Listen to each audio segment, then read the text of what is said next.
We're getting close to being able to start, so let's gather around the seats. And very soon we will commence.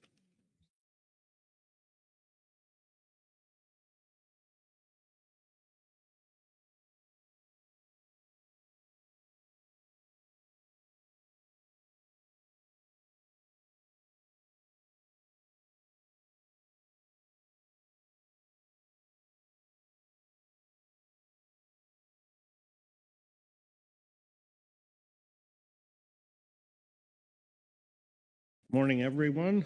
Welcome to day last here. Equally as exciting as all our other days. Let's get started here, and I will turn to Executive Director Burden for any commencing remarks.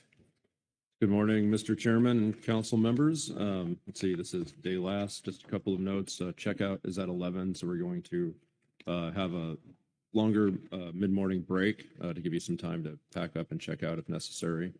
And then we are scheduled to have a relatively full day today. And so don't leave early. Let's see, other than that, I don't have any comments, but happy to take any questions, Mr. Chairman. Thank you. Any questions before we begin? And not seeing any, then for this first item, I will pass the gavel to Vice Chair Smith to get us started. Butch. Thank you, Mr. Chair, and good morning. We're on G4, our continuation of. Remind the council we've had all the reports and all the stuff, and we're currently going to be in council action and discussion. And so, Carrie, I take you, give us some wisdom and some advice and an overview, please. Sure. Thank you, Mr. Vice Chair. You pretty much summed it up. We had yesterday the presentation of the Fishery Innovation Work Group report, and you heard a lot of discussion among council, and there were 3 supplemental reports from the HMSMT and the advisory subpanel and the enforcement consultants, and you got through public comment as well. So today, it's the tasks are listed there on your screen, and then the action is to take final action on. I'm talking slowly here because it's not in front of me now. On the HMS roadmap metrics and benchmarks.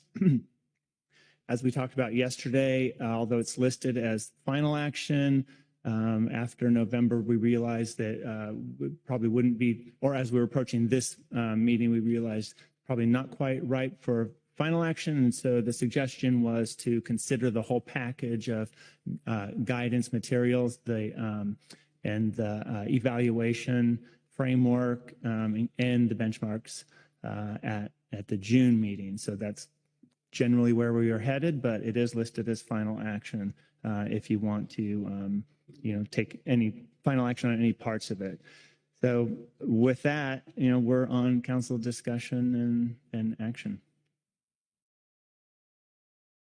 Any questions of Carrie in the overview? Okay, well, it seems like we've been at this topic for about a year now, so maybe we can get something done before it becomes irrelevant. So anyway, I open the floor and for discussion. John. Good morning, Mr. Co-Chair, and get ready for another year of this. Just to kick things off, and I say that somewhat lightly and somewhat seriously, I realize, especially at this meeting and the side discussions after we started this item, that as we've always known, the item in particular of bycatch in HMS fisheries is a very tricky one, and one that is hard to grapple with. The other thing I realize is that I think the reason there was a lot of confusion in various groups around the FIW report and where we are is that we're not finished.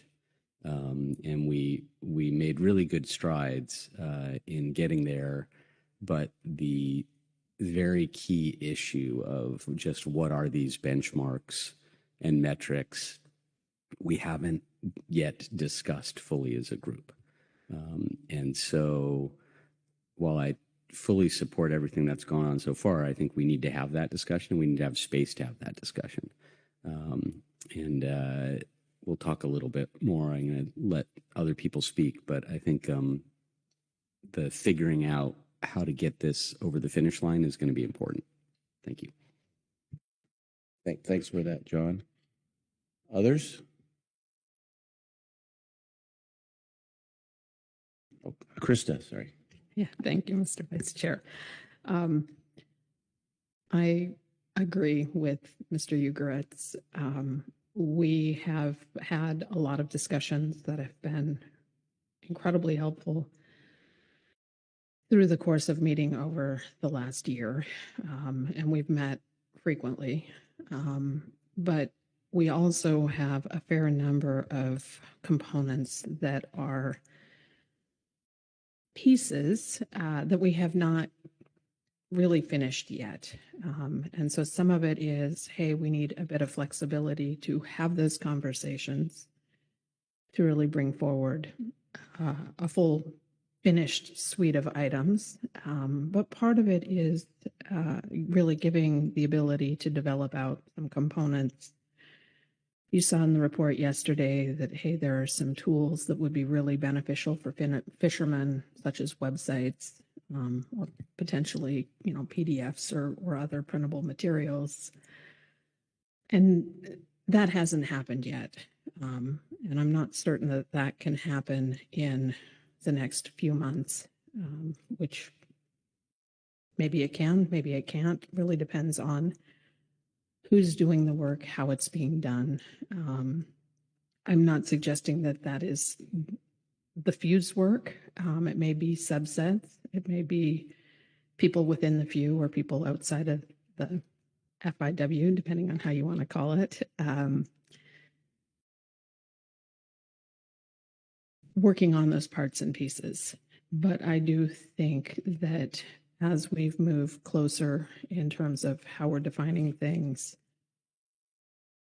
components that we have checked off or endorsed today or support today, or yes, you're moving in the right direction, it gives us that ability to say, okay, we're good here on some items, and then focus the rest of our time and work on the components that we have not fully gotten finished. So it's been really a solid process. I think meeting in person I guess it was in January, not last month any longer,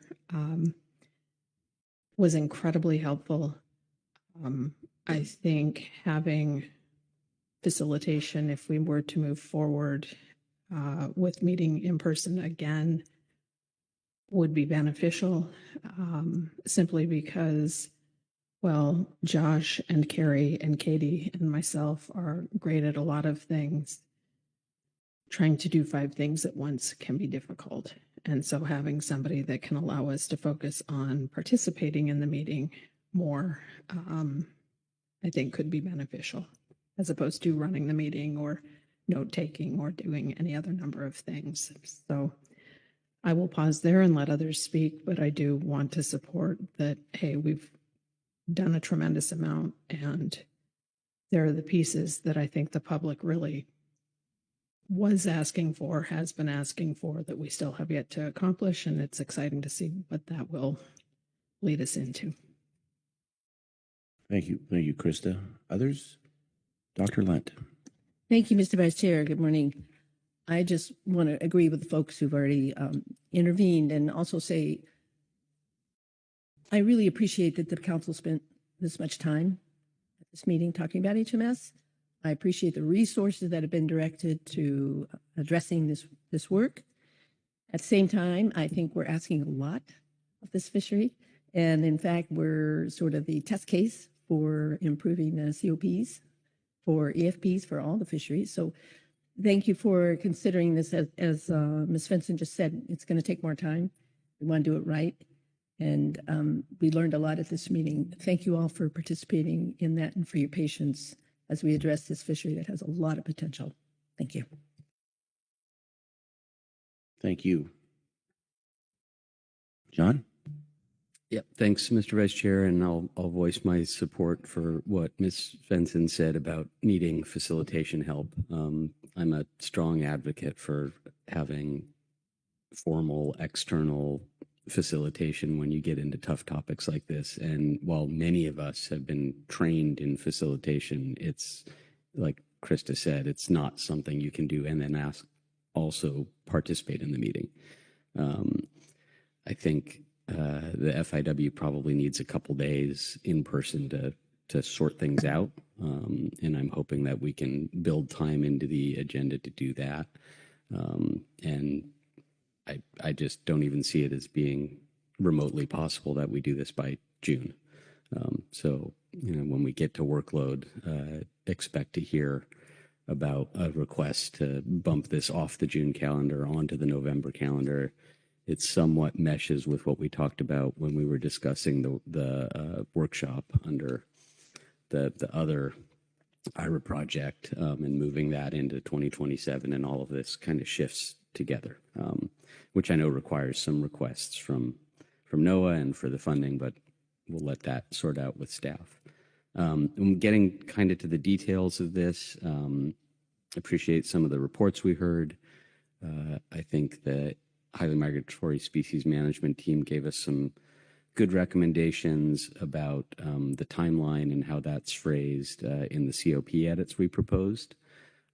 I think the enforcement consultants are on their way to providing some good COP edits as well. And as they noted in their report, they anticipate coming back and working with the FIW to craft that language more specifically.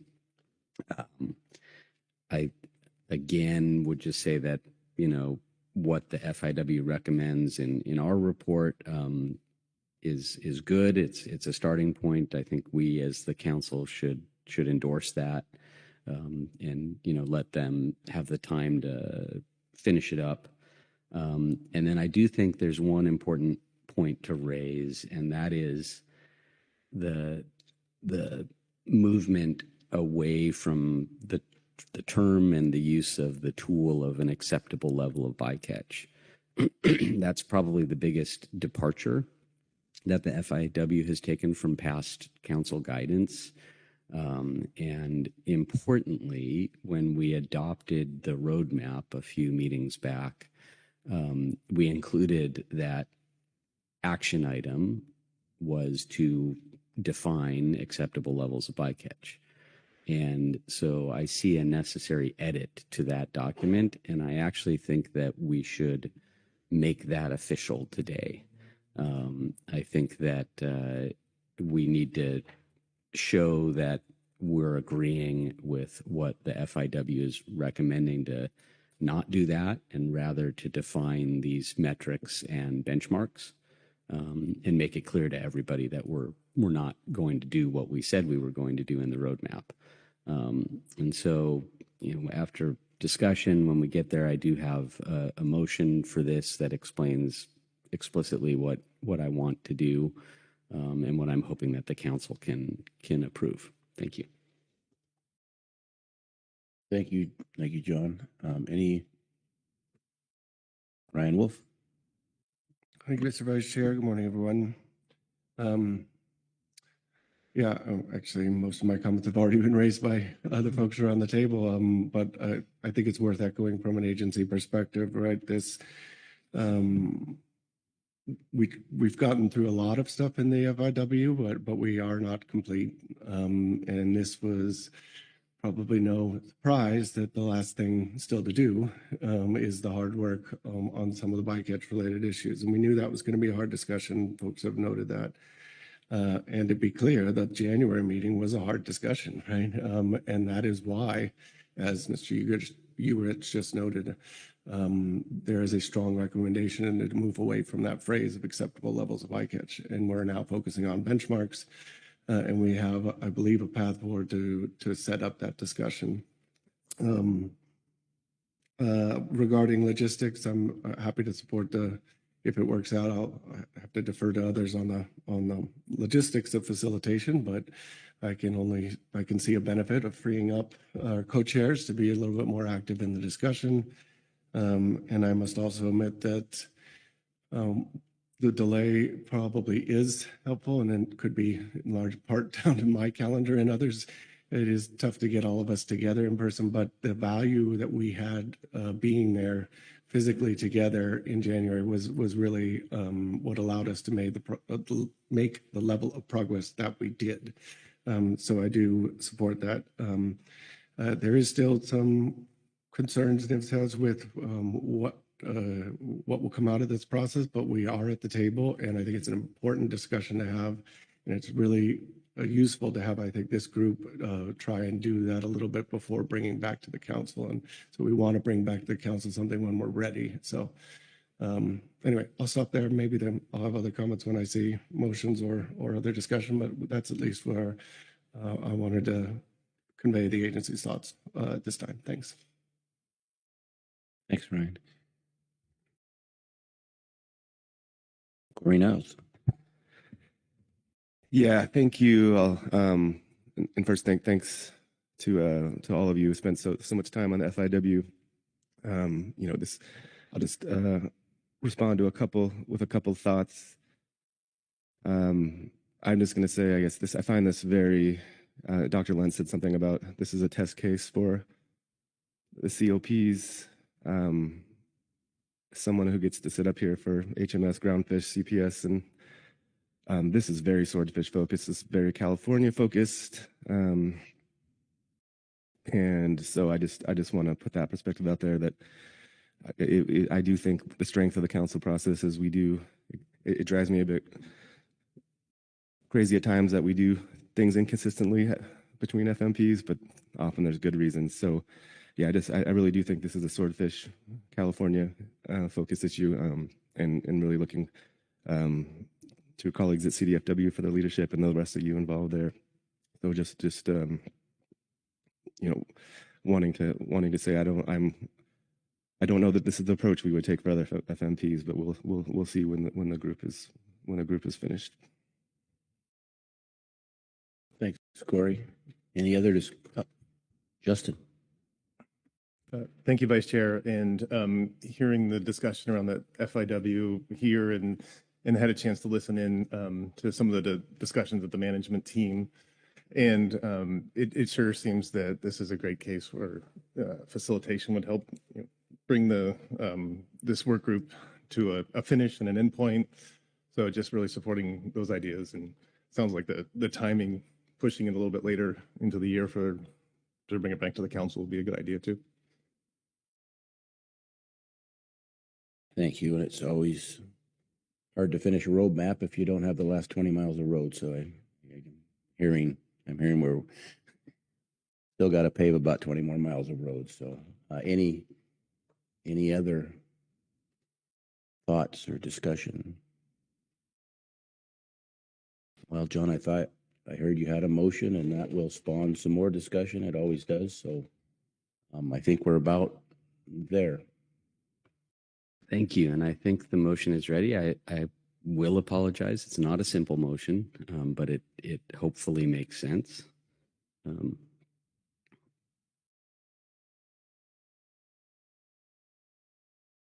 right. I move that the council, 1, endorse the FIW proposed edits to COP 20 in item G4A supplemental FIW report 2, with the change to the EFP data reporting timeline found in the HMS-MT report, item G4A supplemental HMS-T report 1, for adoption when next considered on a council agenda. 2, endorse the FIW recommendations in agenda item G4A FIW report 1 regarding A, the proposed economic metrics and benchmarks pending further recommendations in November. B, the use of benchmarks rather than acceptable levels of bycatch for evaluating EFP performance.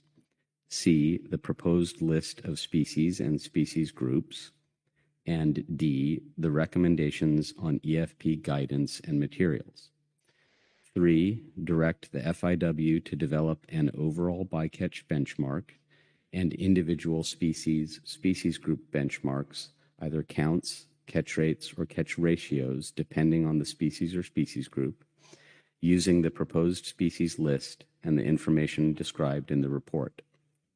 4, the highly migratory species roadmap be revised as follows in the action items section, item 1B. Striking out the first part of the sentence that's already in there and adding develop benchmarks for bycatch of identified species or species group released dead to be used in evaluation and management of HMS EFPs. And then adding bycatch benchmarks will be used to support council consideration of whether to recommend that National Marine Fisheries Service, NMFS, renew HMS EFPs and to support council evaluation of EFP results and potential recommended regulatory actions and/or FMP amendments, including authorization of new fishing gears or methods. Benchmarks are not regulatory in nature and will not be used as a basis for the council to recommend that NMFS revoke EFPs. Thanks, John. Does that, what's on the screen, accurate and complete? Thank you. That is the last sentence on the screen, but yes, it is accurate and complete. All righty. Do I have a second? Krista Benson? Okay. I'll speak to your motion, John. Thank you. I think as you heard around the table, we're getting there. We're not there yet, but the work that has been done to date is a good step in that direction. In my first item, I am recommending that we accept what's been proposed for the COP edits. They're still being developed to some degree. We need the enforcement consultants edition, and we need to look it all over one more time and bring it back to you. I say in this one, when next considered on a council agenda, I feel that it has to go into the COP agenda item in some future meeting, maybe November when we bring everything back. We're endorsing the recommendations that the FIW made for the use of proposed economic benchmarks and metrics. The use of benchmarks rather than acceptable levels of bycatch for bycatch, the proposed list of species, and their recommendations on guidance and materials. I'll note that by endorsing this, the FIW has specifically said that they're still developing all of this, and therefore there's latitude in that for the FIW to come back with something that doesn't look exactly like what we have in front of us today, either for what those benchmarks are or what the list of species is. There could be changes there.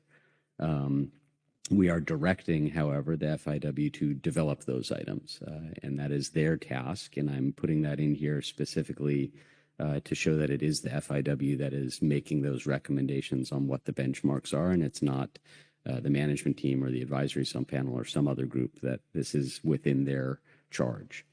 And then the specific edit to the roadmap, this is taking out acceptable levels of bycatch. It is adding in the use of benchmarks.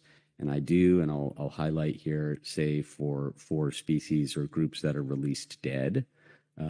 We've had a lot of discussion about this both here and at the FIW. My understanding of this at this point is that first and foremost, from the observer data, we will really only have dead and live for all of the finfish.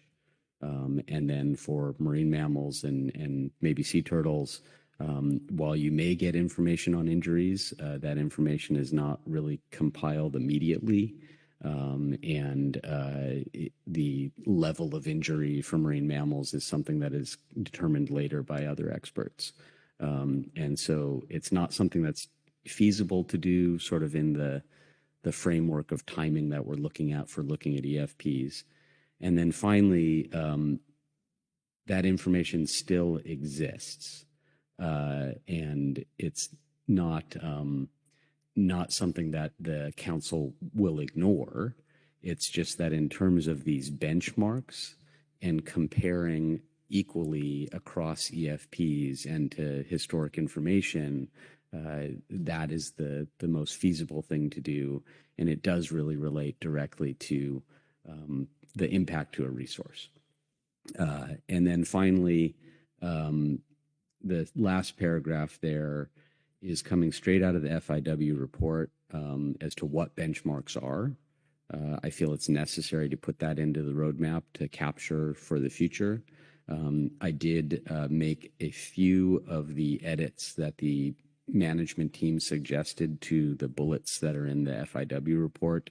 I didn't make all of them, but I feel the language here that is reflective of what the shared understanding of what benchmarks are is.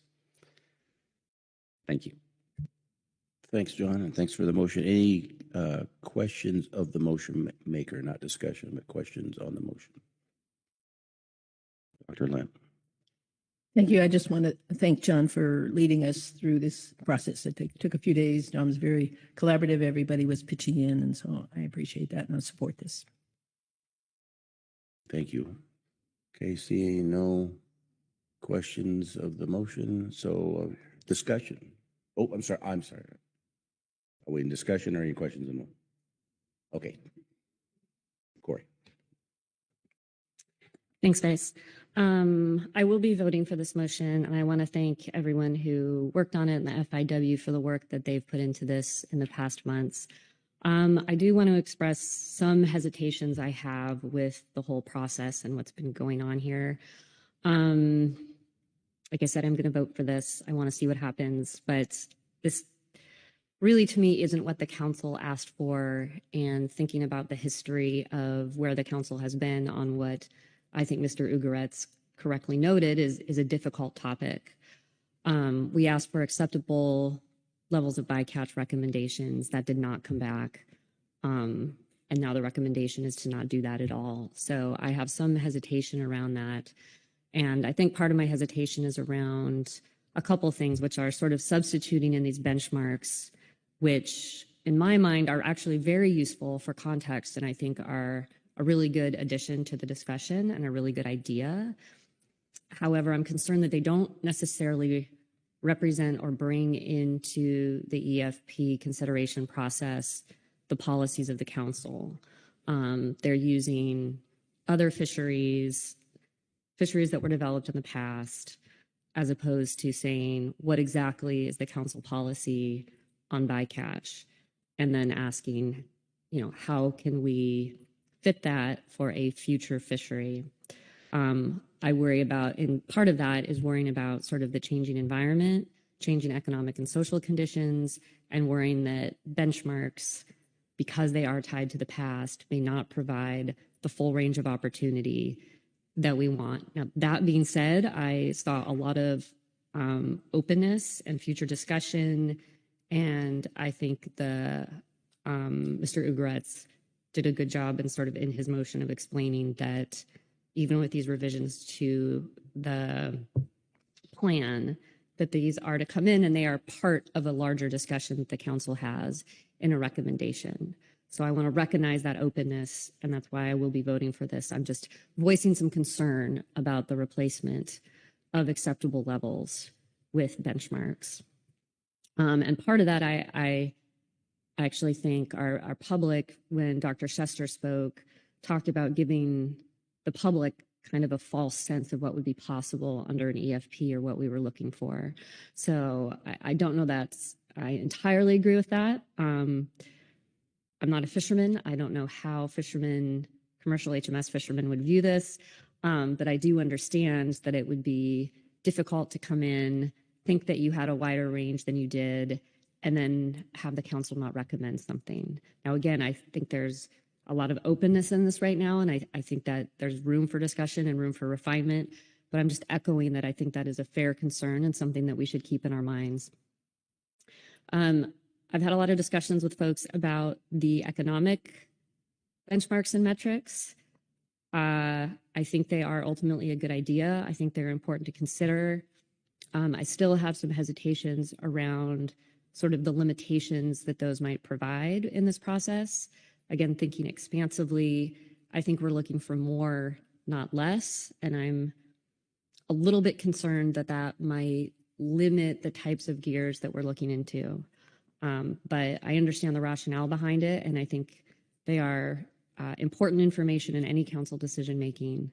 So we're looking forward to seeing how those play out and get refined. I don't think they're finalized at this point.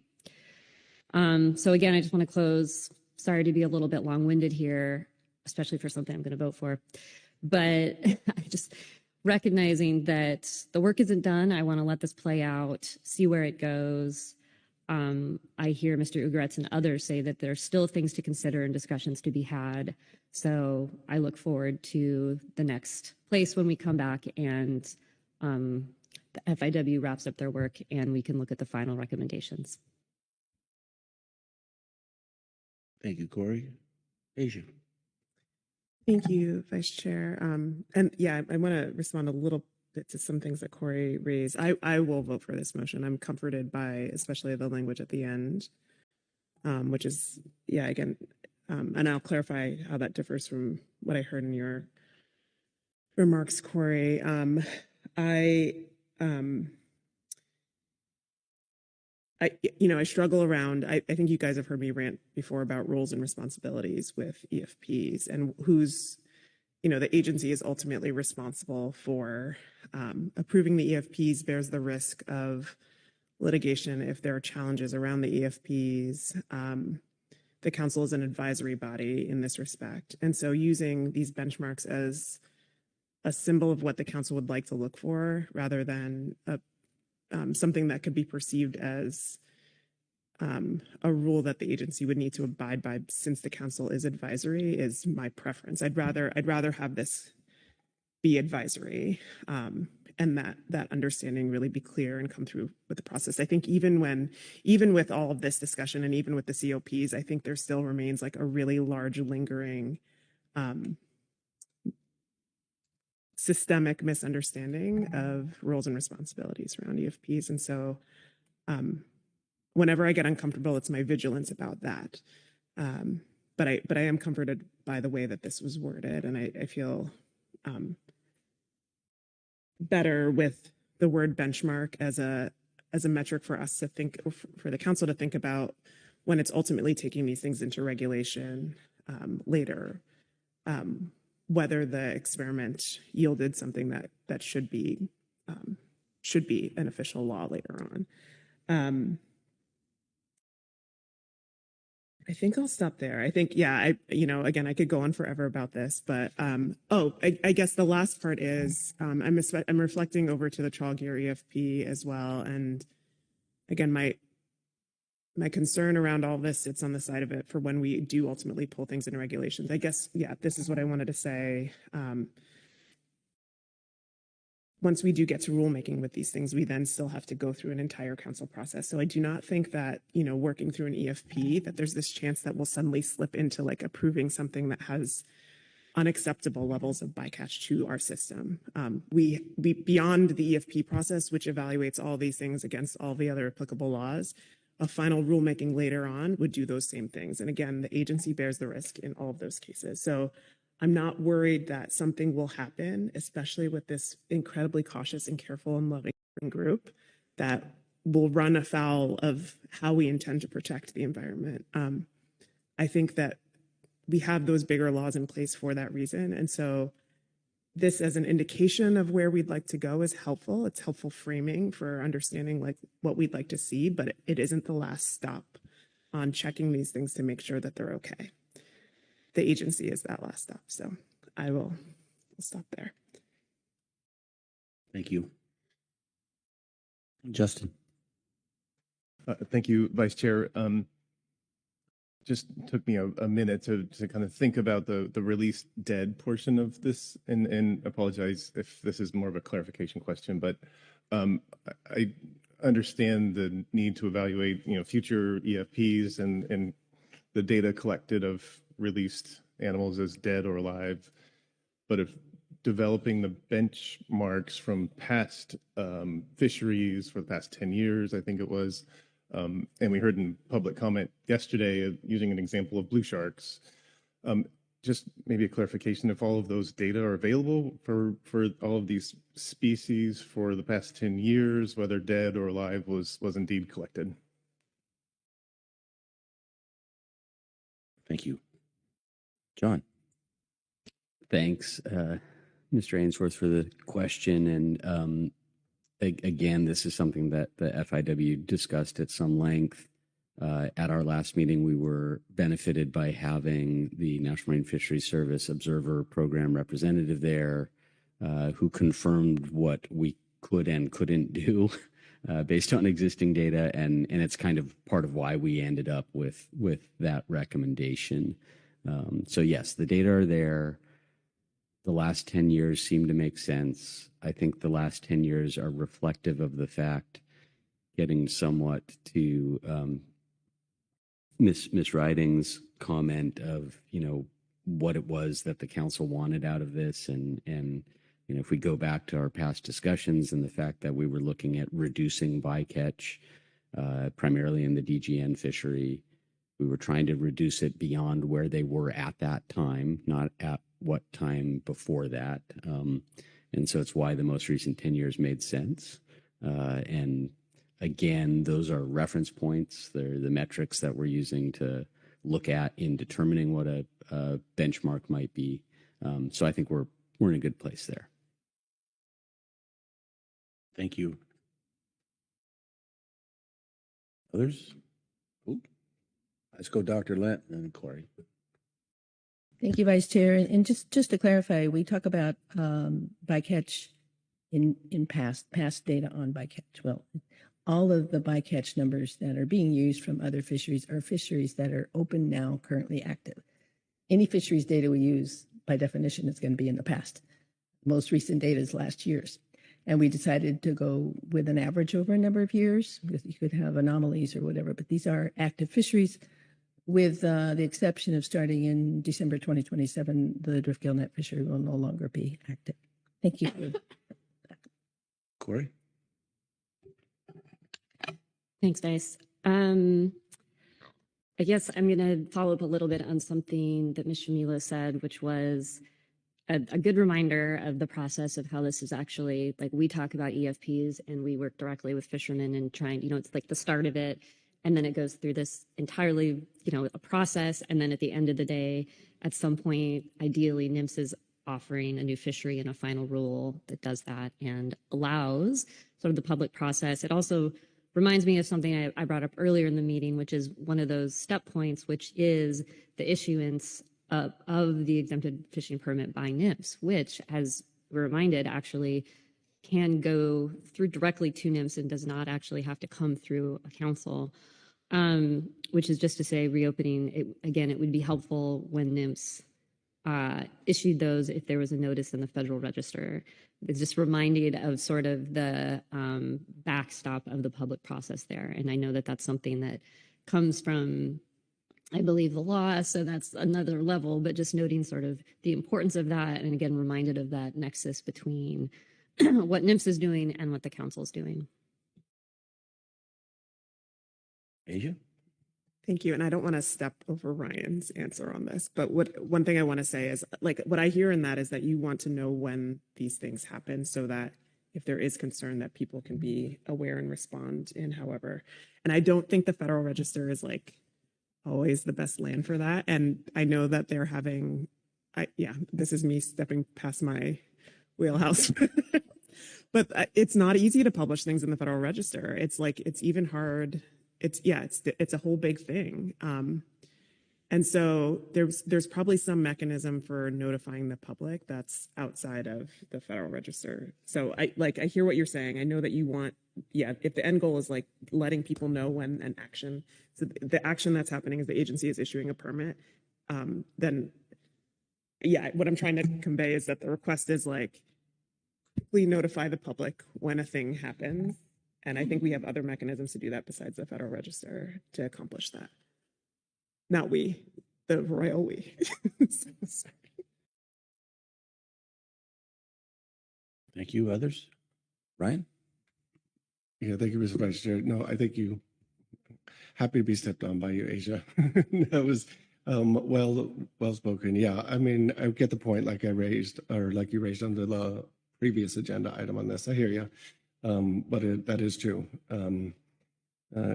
So there we have been working a little bit differently, right? Like I said, with these HMSF EFPs in particular, we have a website specifically for that. We have, so I've taken the comments here. I do agree with Ms. Shamila that the Federal Register notice is not always the most effective or timely even process to get something published. That would also be something that would have to be taken into consideration by the agency nationally, right? Because it's not just the West Coast region that issues accepted fishing permits. But I appreciate the comments and I appreciate the intent, which I think has been clear. So thanks.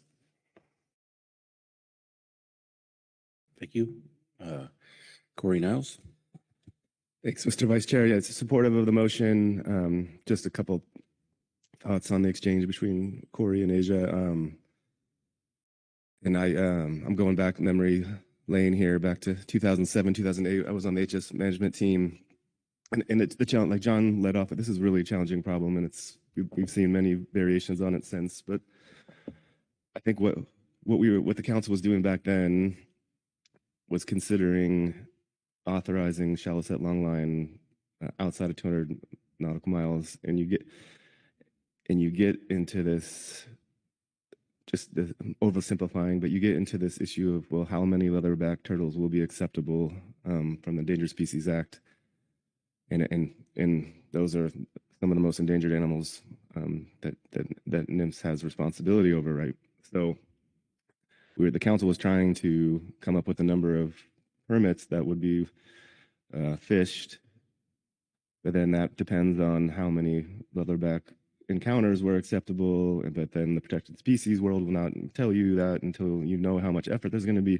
And so you get into this circle, and then who's going to want to invest in this new fishing gear and all else that needs to go to fish it without that certainty of knowing what is going to be allowable. So it is a difficult problem, but I think that's the gist of it. And I haven't been tracking as closely as many of you, but I get the intent of the benchmarks. Is it going to be perfect? No, but I think this is yes. I think Asia's EFPs are the NIMS's. NIMS could do this on their own, and maybe sometimes I think, hey, NIMS, can you just do this on your own? That would be great.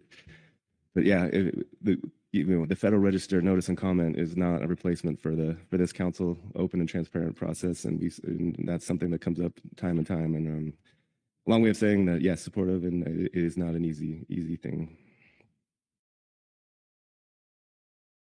Okay, I get the sense we're starting to come around in a full circle here, and I don't want to preclude any discussion, but I think we've had plenty on this subject, and if there's something that I have missed that is riveting or could add to the motion, or I think if I don't see that, I'm going to call for the question. So all those in favor, signify by saying by aye. Aye. Those opposed? Abstentions? Hearing none, the motion carries unanimously. I think thanks, John, for leading this, and maybe we've got 25 more miles of road to lay, not 20. So, Krista, go ahead. Yeah, thank you. Well, as part of the paving crew, I just want to make sure that we have general agreement around the council about having an in-person meeting so that we can get that paving done and get on our merry way. But didn't feel that needed to be part of the motion, just again, looking for general consensus so that we don't start planning that and then have people say, wait, what? We didn't talk about that at some point in the future. So, John. Thanks. And yeah, I echo that. And I'm probably not going to be around for agenda planning today. But I just want to voice that I support an in-person meeting of 2 days at least for the FIW. I support the idea of facilitation for that if there's funding available. And in the motion, it says we're coming back in November for at least one of the items. I recommend that we push all of this to November. And if we do that, the June HMS calendar is extremely light, and I think you might actually consider making the advisory bodies remote for that. So just kind of putting that all out there. I know it's kind of more for agenda planning, but just wanted to get that on the table. So I get the sense this might be a Merrick question. And so since you're right here, Merrick, I call on you. Yeah, thank you for tracking the discussion. I would just say, I think from my vantage point and just thinking quickly about our budget, in-person meeting seems fine. The question of a facilitator, which isn't what you were asking about, Ms. Fenson, but has come up a couple of times. I'd be happy to look into that. Can't guarantee that we would find someone appropriate, but it's usually hard to find someone that can drop into a project halfway through and then help us carry it across the finish line. But there are a couple of people that come to mind right away that are familiar with our process and maybe could do it. I would appreciate a little more direction from the council about that idea, the idea of a facilitator. I've heard a couple of you express your opinion that it's good, but I'm not sure where the balance of the rest of you are at there. So in-person meeting sounds great. Facilitator, I'd just like a little more direction from you all. Dr. Lent. Thank you, Mr. Vice Chair, and thank you, Ms. Burden. I think it's a good idea to have a facilitator now that we have more time to prepare and get the folks ramped up. That's not to say that the past chairing and running the meeting has not been excellent. It's just, as Mr. Wolf said, it does give an opportunity for the co-chairs to participate in the debate and gives us a little more structure. So if those funds are available, that would be fantastic. I just want to add one other thing. We did hear from, or I did hear in conversations that the June meeting for HMS advisory panel, advisory bodies is important because it's the one opportunity to weigh in on the big international meetings coming up. So I'm not sure that they would necessarily advocate for remote meetings, but just put that plug in. I know we can't afford everything, but it is an important meeting for the international work. Thank you.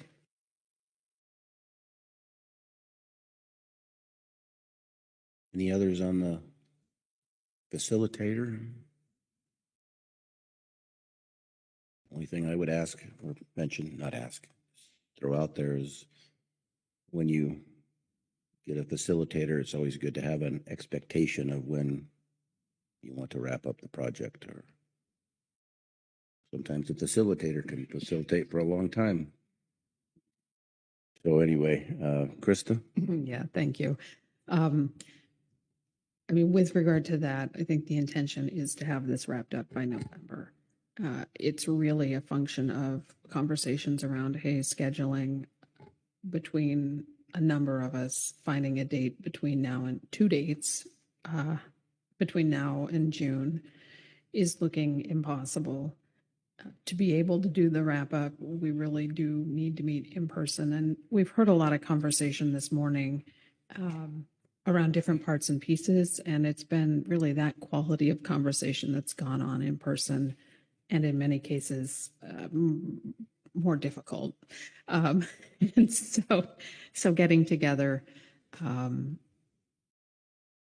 to really work through that, I think, is critical. We are not doing much with HMS in September, so that's why we're pushing, really asking for that November meeting instead of just saying, let's do it in September. I realize this falls under workload planning, but I do think meeting for at least one day in June for the advisory subpanel, because of how much HMS happens over the course of the summer, is important. But I do also recognize that this is, if we pull this off, it's not as big of a lift. So I don't know that I think people need to be there for 4 or 5 days either. But I do just want to address the, like, no, we're not looking to drag this out. I think many of us would like to get our lives back to a normal track and get back to the work that we typically are doing, rather than spend another 5 years looking at every possible configuration we could possibly look at, if that is helpful for you. So It is. So I think, oh, Eric? Yeah, thanks, Mr. Vice Chairman. Just in the interest of clarity and setting expectations, I guess I'm taking away from this conversation that there is interest in a facilitator. I'm not going to ask you to help me think through all the details of what that person should do here, but if the council is okay with this, I would just, the next steps would be to consult with those of you on the few just to get a better handle on what exactly you think the facilitator can help you with and what sort of skills you think could help you get over whatever hump you need to get over. Just getting into more of those specifics. And so if the council is okay with that, I can just have that conversation, or Carrie can have that conversation with you all, so we can put out potentially an RFP or some sort of scope of work with somebody. So that's how I would move forward unless you have further direction.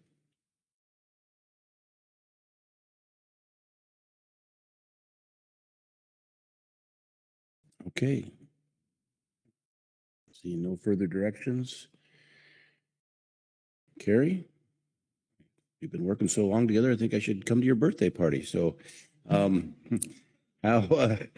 are we done? You got me all excited about a birthday party, Butch, so let's book it. Yeah, with the motion and the guidance and the discussion that you offered, that does conclude your business for this agenda item. I think the actual scheduling part will be formalized under future workload planning later today, but the motion is quite clear. There's a change requested in the roadmap, so I'll do that. And as we were talking through that, I think right now the roadmap doesn't have a home on our website. It lives in one of the briefing books, but I think maybe now is the time to put it on the HMS page, so it's out there, and I can make those edits and make that happen. But yeah, just with that brief summary, I think you've completed your business for this item. All right, thank you for everyone's hard work on this topic, and I will be turning over the gavel to our chairman to take us through the rest of the day. All right. Thank you, Mr. Vice Chair. Good work on that. We are going to move forward. Our next agenda item is under administrative. I'm going to pause a few seconds because there are some seat changes going on.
All right, thank you. I want to make sure we're all prepared. I anticipate a healthy discussion on our next agenda item. It is I-1, approval of the council meeting records.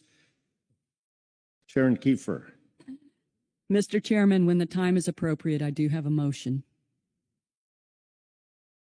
I think now is the time. Please go ahead. Tower of Power.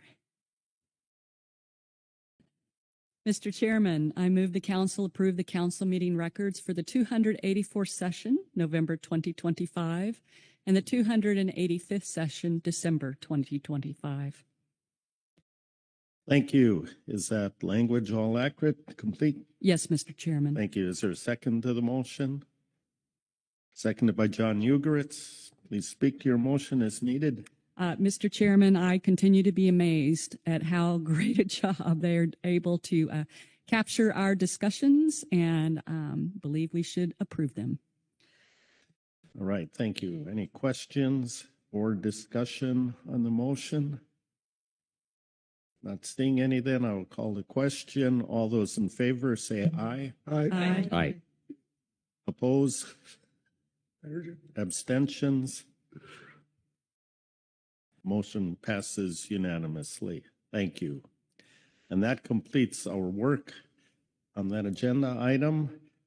I will look and see if there's anything anyone wants to add. Not seeing that. We will close agenda item I1 and move to I2, and I will turn to Ms. Kelly Ames to give us the overview. Kelly. Thank you, Chair Hassemer. Good morning, council members. This is agenda item I2, membership appointments and council operating procedures. During this agenda item, the council considers administrative appointment issues regarding the council's membership roster, including council and advisory bodies, and any relevant changes in council operating procedures. For council officers, members, and designees, kind of seems like old news by now, but the council did receive a letter from Executive Director Barry Tom of Pacific States appointing Dr. Karen Braby and Dr. Scott Rumsey as the Pacific States designees to the council. Mr. Chris Oliver will remain a designee for Pacific States through mid-2026. The council also received a letter from Director Debbie Colbert of the Oregon Department of Fish and Wildlife appointing Ms. Gway Kirchner as one of the agency's designees. Additionally, Ms. Megan Hurdle was appointed to the Director of California Department of Fish and Wildlife and is the primary designee to the council.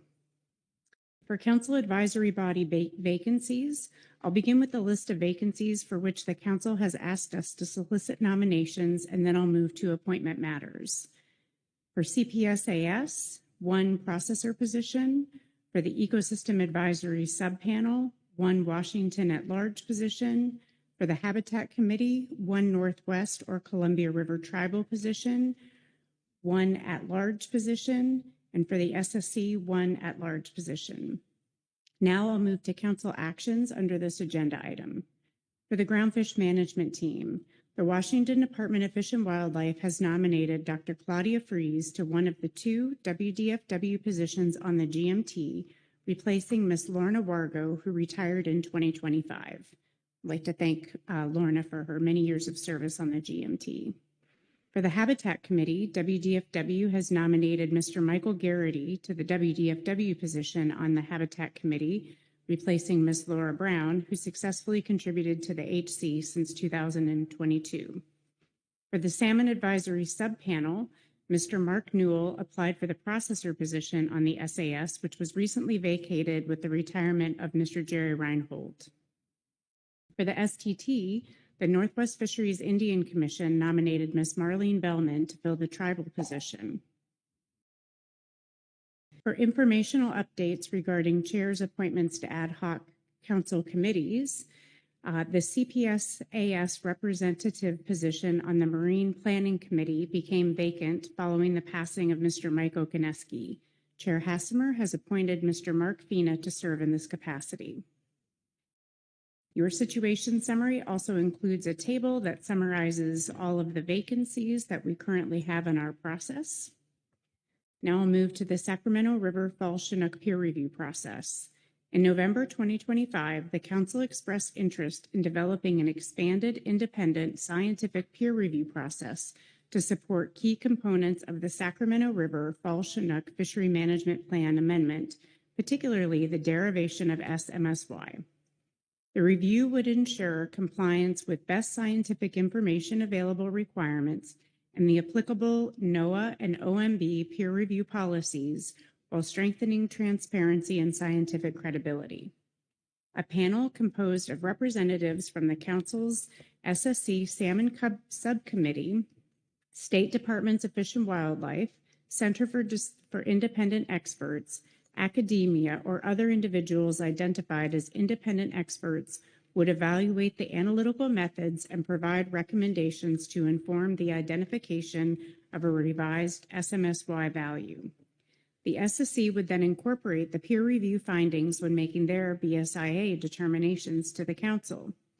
In April 2026, the Council is expected to adopt the final terms of reference for the review and appoint members to the peer review panel. A draft terms of reference for the Sacramento River Fall Chinook SMSY peer review are provided in Agenda Item I-2, Attachment 4. Sharing the tour at this stage is intended to clarify the proposed scope of work and the expertise needed for the panel and to allow time to identify and solicit qualified reviewers before the Council makes formal appointments in April 2026. Under Agenda Item I-2, the Council is expected to develop a greater understanding of the peer review proposal and may offer input on potential candidates. Between the March and April Council meetings, Council staff will assess candidate interest and availability to participate in the review as appropriate. For Council operating procedures, there were no changes to the COP proposed for this Council meeting. So Council tasks under this agenda item: appoint a WDFW GMT representative, appoint a WDFW Habitat Committee representative, appoint an SAS processor representative, and appoint a tribal STT representative. Additionally, discuss the draft Sacramento River Fall Chinook SMSY peer review tour and provide input on potential candidates for appointment in April 2026. In your briefing book materials, I also would like to highlight you have a supplemental SAS report under this agenda item. You do also have a public comment with a recommendation letter for Mr. Mark Newell. And I do see Mr. Mark Gorelnik, a friendly face, signed up for public comment. With that, I'd be happy to take any questions about the agenda item overview. Thank you. Questions on the overview? Not seeing any questions then. We will proceed. First, we have a Salmon Advisory Subpanel report, and Mr. Kevin Goddess is here to give that. Good morning, Kevin. Good morning, Vice Chair, Chair, Council members. Today I will be reading the Salmon Advisory Subpanel report on membership appointments and council operating procedures, Sacramento River Fall Chinook peer review process. The Salmon Advisory Subpanel reiterates the statement made in November 2025, Agenda Item G4B, Supplemental SAS Report 1. In addition, the SAS offers the following for the Pacific Fishery Management Council consideration. Panel members should add new perspectives beyond those already represented in the Sacramento River Workgroup and the council process. They should have strong knowledge of the Sacramento River Basin and the challenges it faces. It is especially important that some panelists understand inland water issues in the Sacramento River Basin, including the complexity, hydrology, and regulations that affect salmon production and survival. Scientists should connect their findings to the real-world conditions of the Sacramento Basin, or a basin facing similar challenges, including the limits and constraints of water management. The group should include individuals from the Bureau of Reclamation and California Department of Water Resources. The SAS is eager to take part in the peer review process and can provide context and advice when needed. The SAS notes that the results of the peer review could have significant impacts on fisheries off the coasts of Oregon and California. Concerns remain about whether advisory groups and the public will have sufficient opportunities for their input to be fully considered before management decisions are made. Discussions regarding the Fishery Management Plan Amendment, including the composition of the work group, are expected at the September meeting. I feel that might be a mistype for April. I will ask. And the SAS requests that these concerns be taken into account during those discussions as well. Thank you. Thank you. Questions on the Salmon Advisory Subpanel report? No questions. Thank you, Kevin.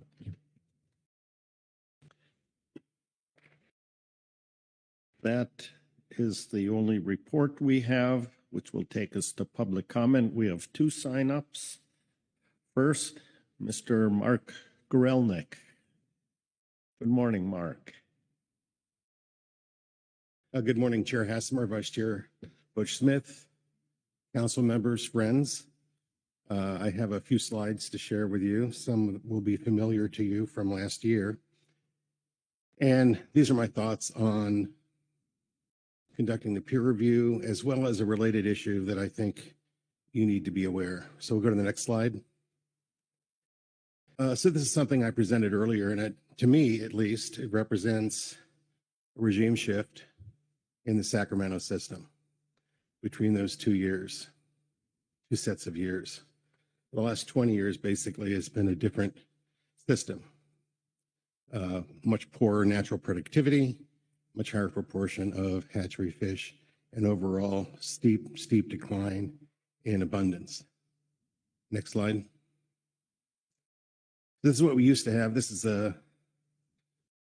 meant to represent spawner-recruit relationship up through that brood year 2003 or fishing year basically 2006. And you can see that the stock recruitment relationship stays very strong, really almost out to 400,000 fish. And we have really, really strong productive recruitment, even at 200,000. We'll go to the next slide. And now we have what is basically our current situation. We can still have very, very high productivity, but only at very, very low spawning escapement. And once we get to spawning escapement rising, well, even at 120, it's productive, and it really drops off to 180, you're basically at 1-to-1. In other words, you could maintain your abundance if you didn't have a fishery. I think we want to have a fishery. So there's been a regime shift. Next slide. And you can see that here. This is from one of the reports in the briefing book, and you can see what we used to have where the natural production dominated in the light gray, and then with high abundances, and then what you've seen. And that's basically the dividing line that I suggest. Next slide. So I agree with the draftors' statement that we need folks with the knowledge in large river ecosystems and the influence of inland environmental conditions. I don't agree that we need folks with a detailed knowledge of the Sacramento River, because we're not necessarily asking them to identify fixes in the river. We're trying to get them to suggest what an appropriate SMSY is. And for that, I think if they're smart people, and they will be smart people, they can acquire whatever knowledge they need of the Sacramento River system. And providing a requirement they have the detailed knowledge will narrow the scope of potential panelists. And, I think the greater the remoteness of the panelists from the Sacramento system, arguably they may have greater independence, and you may get a more frank peer review. And one thing I didn't see in the draftor was, in the materials that should be considered, were materials from public comment. So you may wish to include that as well. Next slide. So I want to go to a related issue. It's not SMSY particularly, but when we talk about the harvestable abundance, we're talking about our forecast versus what our necessary escapement is. And that brings the focus on the abundance forecast. And this is also on the right there, you see the graph from the briefing book. And this is what's used to forecast our abundance this year based on jack escapement last year. And when you're below that line, autocorrelation kicks in because you're performing more poorly as opposed to the long-term trend. But the problem is that long-term trend, just like we saw from the SMSY or we saw from the earlier graphs, is that it includes data back to 1983. And that distorts the autocorrelation function. And if this year, if we had used, say, the last 15 or 20 years, instead of going back to 1983, the abundance forecast would have been 100,000 fish higher. Next slide. And this is just the black line is the postseason relationship between jacks and adults. And the two different lines there show what the median was for each of those periods of time. You can see there's a dramatic drop. And that red dot in the lower right corner is the ratio being used this year, which is far lower than any we've used in the past. Thank you very much. Thank you. Questions for Mr. Grelnick on his testimony? Marcia Remco. Thank you, Mr. Chair. Thank you, Mr. Grelnick. Back to your very first slide and your comment on don't forget about abundance forecasts. Maybe you can describe for us what your thinking is with regard to the proposed peer review process. Are you concerned that the evaluation is sticking strictly to the approaches for estimating SMSY and kind of not the connectivity with the forecasting and forecast error will be left out of that review process, but the two things are inevitably very tightly intertwined? Is that the suggestion? Yeah, I think so, because if there's been a regime shift, you need to re-examine the analysis that you do. And that I think that applies here instantly, obviously, to the SMSY, but I think it also applies to the way we forecast the abundance of the Sacramento River Fall Chinook and maybe elsewhere. I haven't done a thorough review of all of the analyses that we do, but I do think that's something that we owe it to ourselves to take a look at and make sure we're coming up with the best science we can, recognizing that all of these forecasts are fraught with error. Thank you. Other questions? Looking around, don't see any. Thank you, Mark. Thank you very much. And next we have Brian McLaughlin online. Brian, can you hear? Yes, I can. Can you hear me? Let's proceed. Good morning, council members. My name is Brian McLaughlin. I'm a recreational angler from Portland, Oregon. Staff has presented the council with the draft terms of reference for Sacramento River Fall Chinook and has invited the council to offer input at this time on potential candidates because staff intends to identify and solicit potential candidates between the March and April council meetings. That's what I want to talk to you about. Given the importance of this stock to salmon fisheries and the MSY reference point to its management, the council has decided to conduct an independent peer review. National Standard 2 guidelines embodied in the Code of Federal Regulations provide, quote, for peer review of products of higher novelty or controversy, a greater degree of independence is necessary to ensure credibility of the peer review process. The proposed derivation of MSY is just such a product. The proposed method using proxies for FMSY and SMP and plugging those proxies into a simplified Ricker formula is indisputably novel. It's never been done before this way for this stock or for any other, for my knowledge. And I expect it to be controversial. One, scientifically, because it's applying a Ricker model in a way that is inconsistent with model assumptions. And second of all, with stakeholders, because the proposed method would effectively triple the stock's SMSY reference point and thereby could have a profound impact on fisheries. So in service of the objective to employ a greater degree of independence, I ask the council to consider whether representatives of CDFW, ODFW, and the SSC should serve on the peer review panel. The draft terms of reference indicates that they may be appointed to do so. If CDFW or ODFW representatives served on the peer review panel, you'd have one representative of an agency reviewing the scientific work product of another representative of that same agency. And I don't mean to question the scientific expertise or integrity of anyone at these agencies, but that doesn't strike me as serving the interest of greater independence. To this point, I note that the federal OMB bulletin for peer review which is cited as authority in National Standard 2 guidelines, explains, and quote, reviewers are generally not employed by the agency or office producing the document. As the National Academy of Scientists have stated, external experts often can be more open, frank, and challenging to the status quo than internal reviewers who may feel constrained by organizational concerns, unquote. I recognize the council and the work group are hybrid entities made up of members, but the same independence concerns articulated by the National Academy and referenced by OMB apply to these agencies. And while ideally peer review panelists are supposed to be objective and not present the views of their employers, we don't live in an ideal world.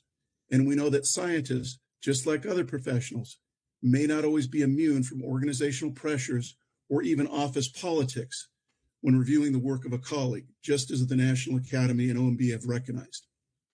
Moreover, the draft TOR prescribes selecting members not based solely on technical expertise, but also on representational status, i.e. one per state. I think this contrasts with the National Standard 2 guidelines that say, quote, panelists must be selected based on scientific expertise and experience relevant to the discipline of subject matter to be reviewed. So in this circumstance, I don't think selecting somebody based on what agency they're from complies with the objective for greater independence. Now, with regard to appointing an SSC member, the SSC has already reviewed important components of the proposed methodology to determine this SMSY. And it did so during its methodology review in 2024, and it provided its findings to the council. So I think that there may be a bias to confirm that prior findings to the council, or at minimum, there could be an appearance to outsiders like me that there is a bias to confirm that prior findings. At this point, I would direct your attention to the recent guidance implementing gold standard science from the White House Office of Science and Technology Policy, which emphasizes the need to actively avoid confirmation bias in the conduct of scientific activities. And I would also note that SSC members will have a chance to review the panel findings when it reviews the panel report. So it will get a chance to weigh in on this issue in any perspective. So in closing, I just think to serve the interest of a greater independence, you should have panelists that bring a fresh perspective to this issue. And I'm confident there are qualified scientists in many areas that could do that. Thank you for hearing my concerns, and that concludes my testimony. Thank you. Questions for Mr. McLaughlin on his testimony? Marcy Remco. Thank you, Mr. Chair. Thank you, Mr. McLaughlin, for your comments here today. I was wondering if you had a chance to review the SAS report that was just presented a few minutes ago, and their recommendation that panel members understand the inland water issues in the Sacramento Basin and should have working knowledge, essentially, of the challenges the basin faces. Do you feel that that kind of localized expertise is an important component of the panel membership? I just briefly glanced over it when I saw it this morning, and I would say yes, one way or another. I think Mr. Grelnick brought in the fact that somebody can learn some of the issues that face the basin, but I think it's going to be absolutely important. And I think this goes to the SAS concern about, looking at the real world aspects of the basin, the water management, prospects for climate change and the impact on just the freshwater environment, all that goes into it. So one way or another, in reviewing and rendering a finding with respect to the proposed derivation of SMSY, I do believe panelists are going to have an extensive knowledge of the basin itself. I mean, even just to judge the, whether there's been a regime shift and why that may have occurred and things like that. So I'm not saying that they have to be somebody that already has a knowledge of the basin, but one way or another, they're going to have an extensive knowledge of the ecological conditions in the basin to, competently review this proposal. Marcy? Thank you, Mr. Chair. Just to follow up, if I may, given that, I'm just curious, so your expectation then would be that that expert would be somebody that is not an employee of the Department of Fish and Wildlife, because as you stated earlier, you view them as being perhaps pre-decisional because the member of or CDFW has a member in the Sacramento work group. So I'm just trying to understand where we would be seeking that expert if not from CDFW. I don't have anything to offer about who might be the expert outside of CDFW, but yeah, that's my concern, that there's this concern of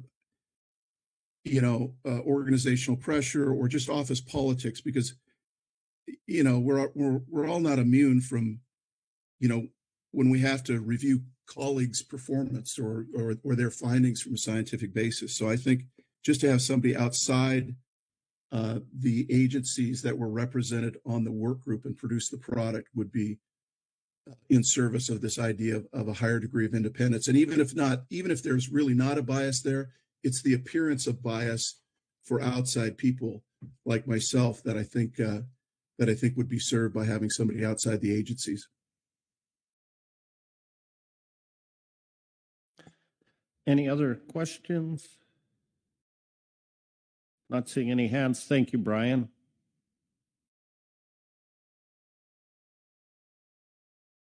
Okay, that completes our reports and our public comment and takes us to our council tasks. And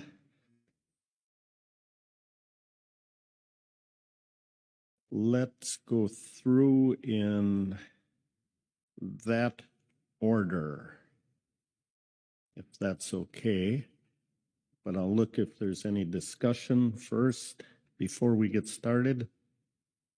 Lynn Mattis. Thank you, Chair.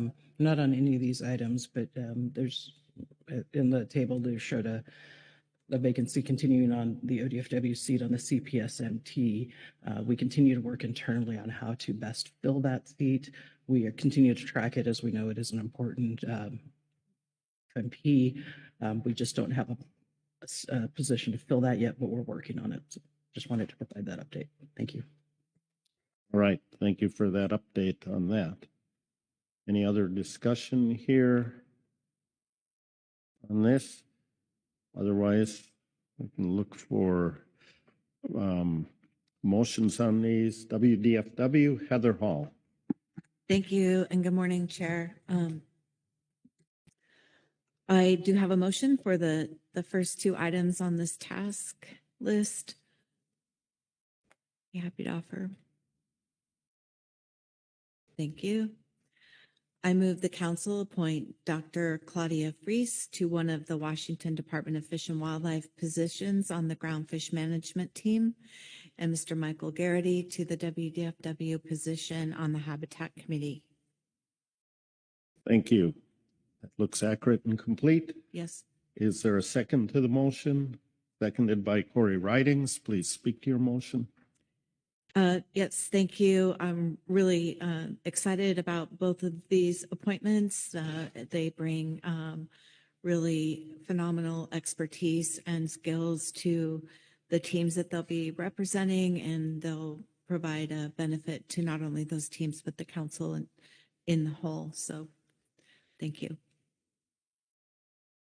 Thank you. Any questions or discussion on the motion? Seeing none, call the question. All those in favor say aye. Aye. Opposed? Abstentions? Motion passes unanimously.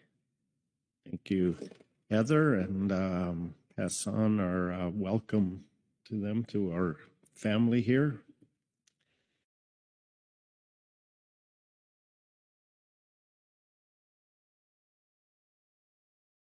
Okay, an appointment to the SAS processor seat. Lynn Mattis. Thank you, Chair. I do have a motion for that, if now is the time. Okay, thank you. I move the council appoint Mr. Mark Newell to fill the processor position on the Salmon Advisory Subpanel. That looks accurate. Is there a second to the motion? Seconded by Sharon Kiefer. Please speak to your motion. Mr. Newell's been involved in the salmon process for a long time. He is very active communicating with ODFW, and we think he will serve well in that position. Thank you. Any questions or discussion on the motion? Being none, call the question. Those in favor say aye. Aye. Opposed? Abstentions?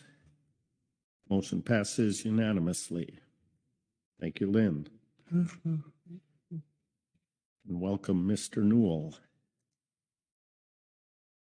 Now the STP tribal representative, David Sones. Thank you, Mr. Chairman. I believe I have a motion here. I move the council appoint Ms. Marlene Bellman to fill the tribal position on the salmon technical team. Thank you. And that's accurate and complete there. Looks Is there a perfect. second to the motion? Seconded by Lynn Mattis. Please speak to your motion. Thank you, Mr. Chairman. Marlene's got great experience. She's going to be a big benefit for the tribes, and I think she'll be a great contributor to the salmon technical team. Thank you. Any questions or discussion on the motion? Seeing none, call the question. Those in favor say aye. Aye. Opposed? Abstentions? Motion passes unanimously. Thank you, David. Back to our task list, the Sacramento River Fall Chinook.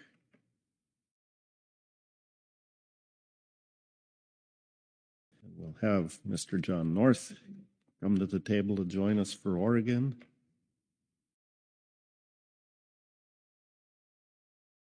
Danny Evanson. Thank you, Mr. Chair. I'll lead off the discussion on this because perhaps I've been the most vocal on this topic. I want to start by referencing my comments in November. I appreciate that council staff has done a good job addressing some of my concerns. I'm a big fan of independent review, and we've had, as I mentioned in November, dueling science come to this table, and this is a great approach to solving it. However, it has to be credible. And we heard in the two public testimonies from Mr. Grelnick and from Mr. McLaughlin that there are some deep concerns out there about making sure we're really independent, managing for conflict of interest, whether it be real, perceived, or potential, could undermine this process. So we need to make sure we're selecting the appropriate individuals so that we are accountable to our public and have results that are helpful to this process. The state of Alaska is prepared to offer up a candidate, and we're happy to do so. However, I also note that referencing the SAS report, it is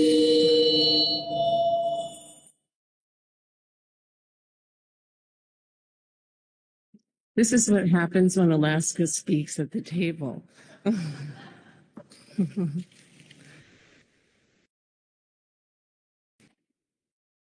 let's try that again. Okay, I think we're good now. Okay, so we are prepared to offer a candidate. However, I know that the SAS report from on this agenda item diverges somewhat from the report that was delivered in November. In this report, they indicated a preference to have expertise on the Sacramento.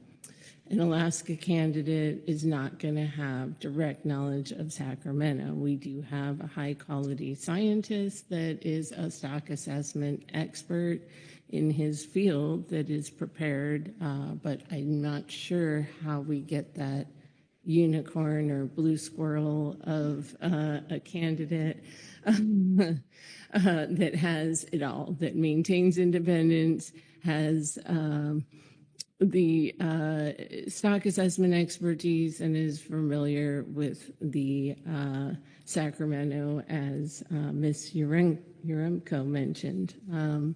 So I'm not sure where we go from here. I know we have a really short turnaround time to get these candidates in, on the table and agreed to in April. And not sure how best to solicit candidates, and also have a sort of a process question that perhaps Ms. Ames or Mr. Executive Director Burden can answer on how do we introduce these candidates into the process? Do we provide resumes and to the council, or how would we best approach that?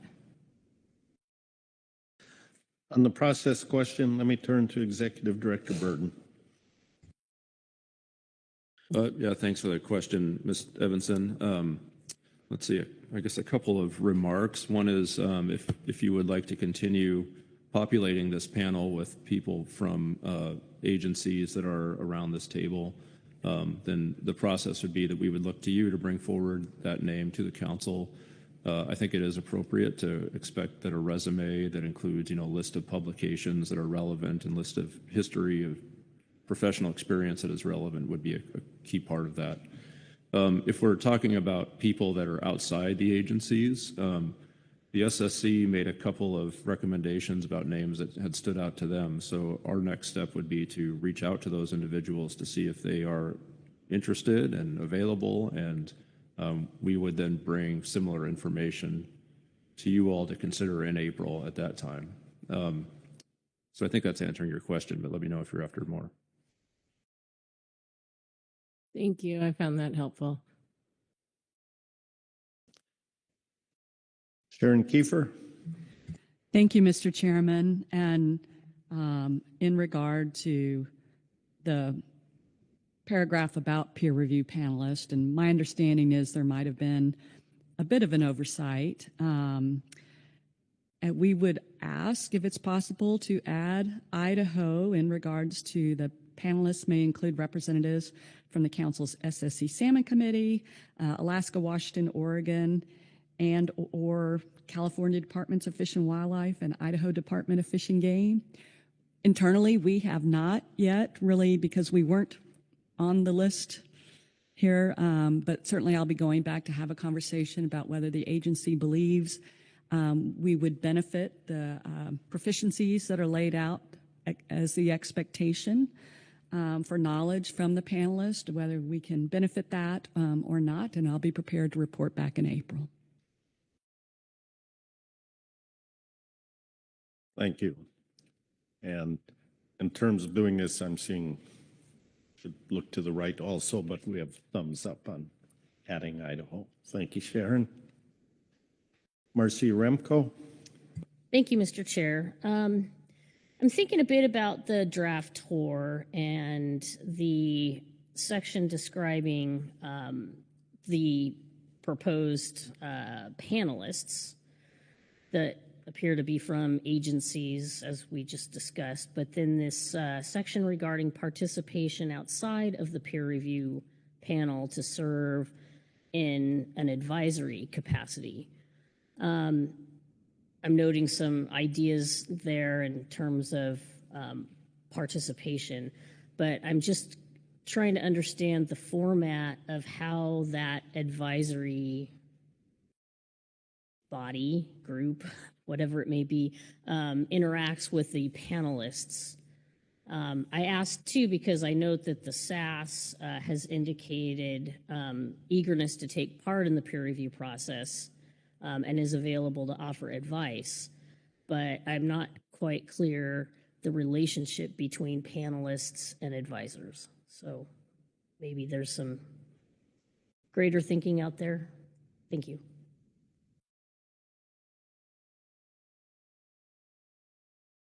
Ellie Ames. Through the chair, Ms. Urenco, yes. We would envision those advisory roles kind of similar to how we utilize the process in STAR panels, where we have an official GAP and GMT representative, and at times they are called upon to answer questions or provide comment throughout the meeting proceedings.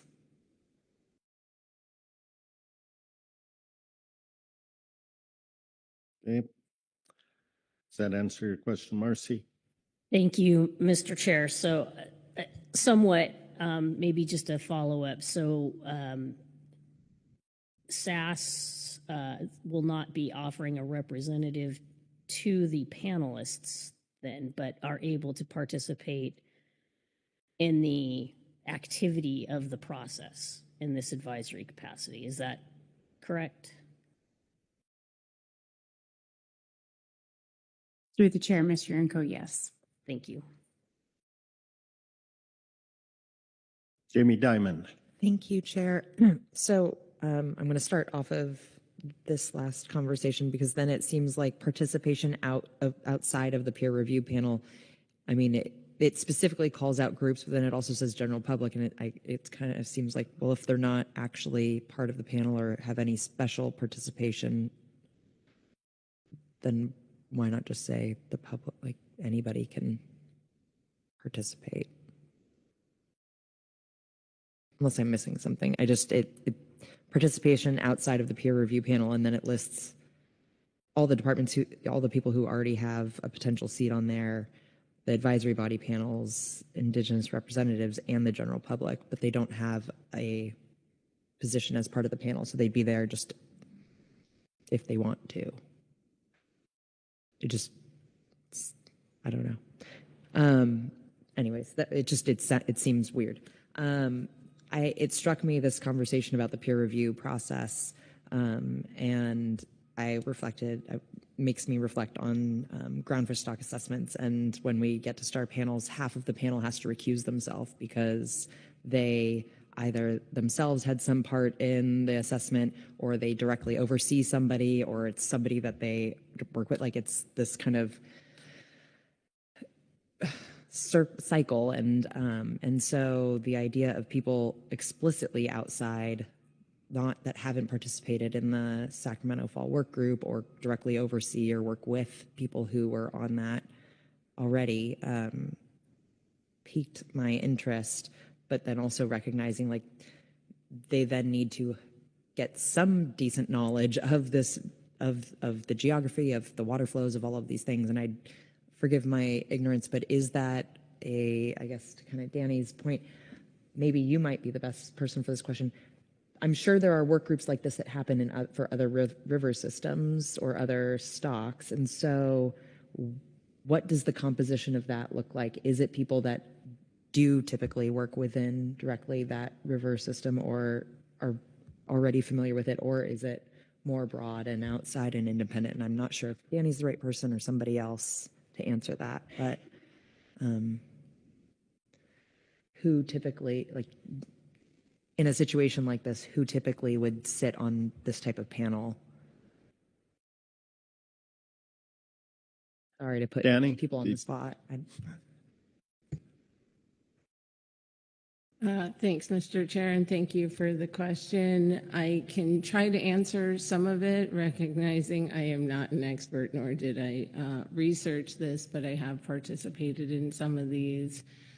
Typically, you have the agency or whoever's responsible for the analysis being analyzed at the table to provide that information. Independent experts are typically people, they can be people from within an agency that are in other parts that don't work specifically on that stock.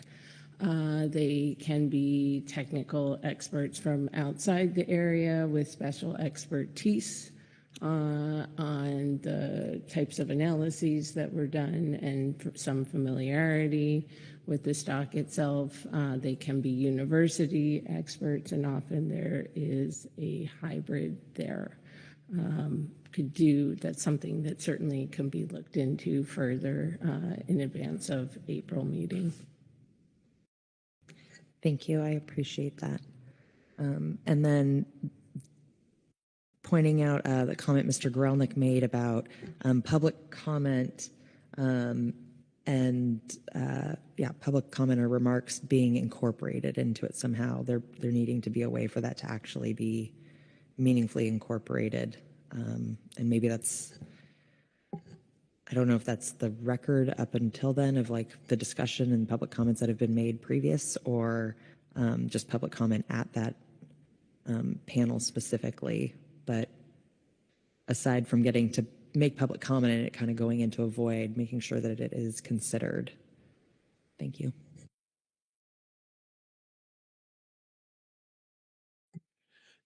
Executive Director Burden. Thank you, Mr. Chairman. And Ms. Diamond, I'm not sure if you were asking a question, but it triggered a response in my mind anyway. And just thinking about the draft terms of reference in this section that you and Ms. Yaremko are keying in on.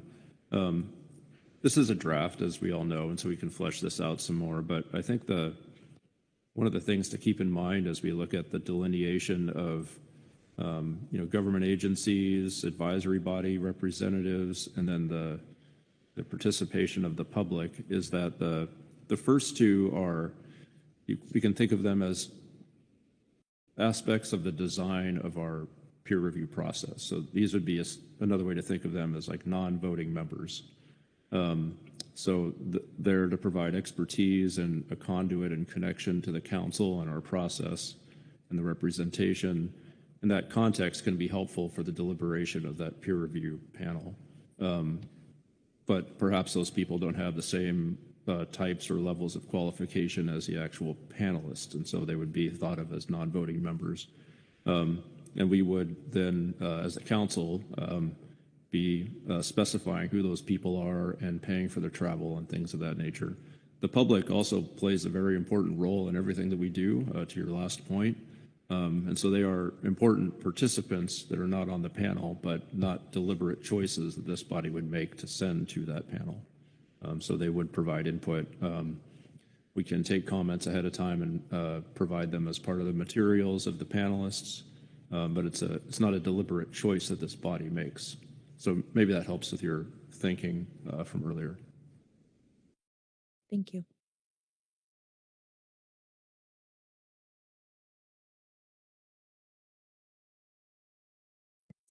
All right, thanks. And again, we're not finalizing a decision on the terms of reference on this at this meeting. It's there for reference to get us through the other discussions in April.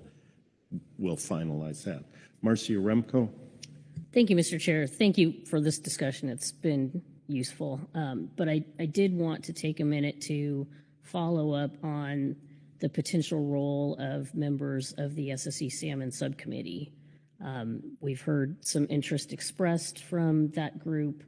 I'm just wanting to clarify, looking ahead, it would be my thinking that the peer review process would conclude and would result essentially in recommendations that then would be reviewed by the SSC, who would then provide determinations on BSIA.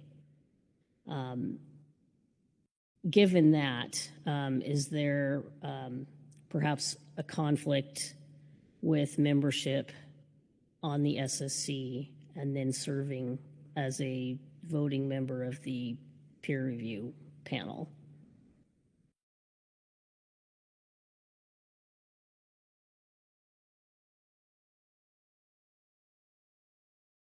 Executive Director Burton. Thank you. I appreciate that question. I think the answer is potentially. I haven't thought too deeply about that question. But if we think of the peer review panel and its output as a work product that then the SSC would be asked to review, then the normal course would be to ask those members to recuse themselves. But again, I haven't thought too deeply about that. Thank you. Any other questions? John North, then Sharon Kiefer. Thank you, Mr. Chair. I read the document a couple of times and I have wrote down some of my initial thoughts. Do you want to focus this on membership or anything on the terms of reference document? I think the discussion is primarily on membership, but if there are other things, we should discuss them. I'm sure Kelly will be taking notes, and Angela has joined her there, so go ahead. Thank you. I think I can condense it, but by section, I just kind of wrote down my initial thoughts. On the panelists, I thought, why only 6 people? If we can find good folks, I don't know why we would, limit it to that, maybe put a range. In terms of our agencies, ODFW's staffing on this, I'm not sure right now if we can commit to that. We have some people in mind, but I need to noodle on it some more. So it's not like we're definitely reserving a spot or anything like that. Maybe we're better off in an advisor role. I thought reading it that in the peer review charge section, I thought it was quite prescriptive and very similar to how the work group did their review. And it just seems to me if we're assembling a group of experts, they should have some flexibility to review things how they think would be the best way. I think the timelines are awful short. I don't know why the panelists are limited to 2 questions only. I mean, some of them could be simple questions and, I think you might have to work on consensus versus majority. It's cited differently in different places, so that could be important. And I had the same questions about the advisors. I just wasn't really clear what they did, so that discussion earlier helped. So, thank you. Thank you, John. I'm sorry. I had one last point. Go ahead. On the post-review report, it seemed to me in their review of the panel report, if the SSC determines that the panel's findings and recommendations aren't best scientific information, then aren't we right back at square one again? So I was struggling with that. So, okay, that's all I got. All right, thank you. Recognize that. I'm sure they were listening. And as we go through these things like why only 6, that'll be the council discussion. There are budgetary issues. There are breadth of coverage. So captured those. Sharon Kiefer. Thank you, Mr. Chairman. Just a few things in terms of kind of the process. I certainly appreciate how the laying out schedule and milestones, with a lot of specificity, at least in relative to the timeline. I would just note that I think that's a very ambitious timeline. And so I don't know how I guess the expectation would be somehow that's because this is in a tour. I find that sometimes, that may not be either you need to build in the flexibility because we don't want to have to go back and keep amending the tour every time, that maybe we're not on the timeline. So I have a little bit of concern about that. So maybe something about, the chair may do blah, blah, blah, relative to if there needs to be some extension.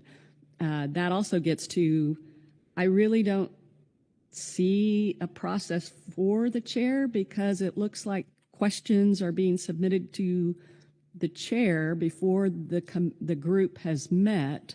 So I'm not sure what the thought process was in regards to who will chair this body. So just curious about what the thoughts were there. Well, thank you. I'm going to turn to Kelly, but I'm going to offer my perspective as a chair and something we just recently went through on a prior thing. When you get to that point, probably April, about it, these are council appointments, so it's your decision who will be on there, who will chair it. Not to diminish or demean the expertise of anyone, but I think we saw there's an example. You could appoint somebody to the committee because of their expertise and their skills, and you want them to bring that knowledge. And if you assign them chair, then you take them basically out of the ability to provide that because they're facilitating the meeting. So just add that. So Kelly, your thoughts on the process and how it would proceed in response to those questions? Through the chair, your responses were similar to what was going through in my mind. I don't have any additional to add. All right, thank you. Does that help? Other discussion? Corey Ridings. Thanks, Chair. It's just really a comment, just thinking about looking through this entire thing. Want to make sure that the folks who sign up for this or the nominations that are made, just as we move forward and try to solicit, that this is a peer review process and not a work group. I heard the word work group earlier, and I think that it's important that it stays within the bounds of a peer review process. I note that under the peer review charge section, item 4C, it says it may recommend that the other work group explore alternatives be brought back for further consideration at a future peer review session. I could see that conversation going a little wide. So just want to encourage that it's clear that this is a peer review process and that these folks are not being expected to necessarily come back or reconvene at another time. I hear what Mr. North is saying, and I agree. It will be a tricky situation if they come back and they say, wait, we don't like any of these. Let's go back to square one. But I think we can solve that problem when we get to it. So thanks. Thank you. Jamie Dimon. Thank you. Just flagging something else Mr. North said, that the limit of 2 questions ahead of time, and then it's kind of like a wasted question. If several people ask the same question, they've essentially wasted an opportunity. Like you get 1 out of 2. And so I'm wondering, since this is a draft, I recognize it's a draft, but if there was a very specific reason for limiting to 2, or if that can be alleviated.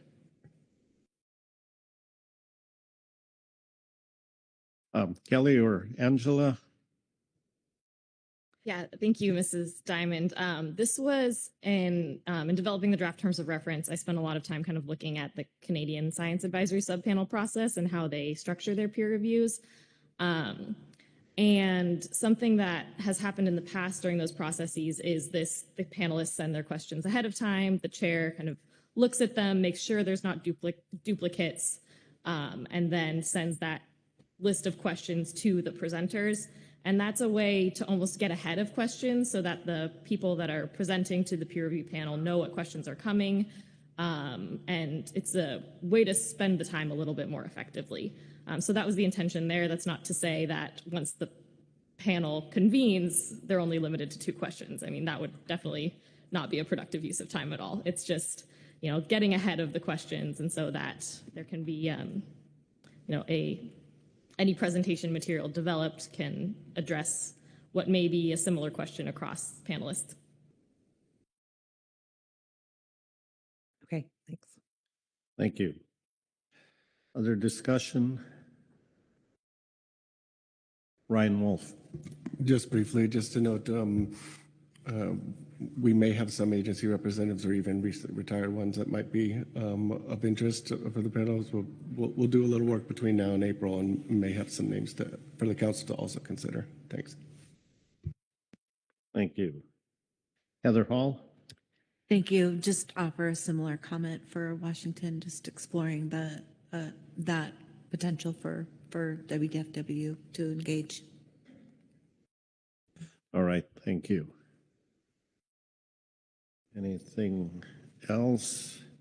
While you're thinking about it, let me ask Kelly to summarize what you've heard and what we've heard and the path forward. Yes, thank you. Great discussion here this morning.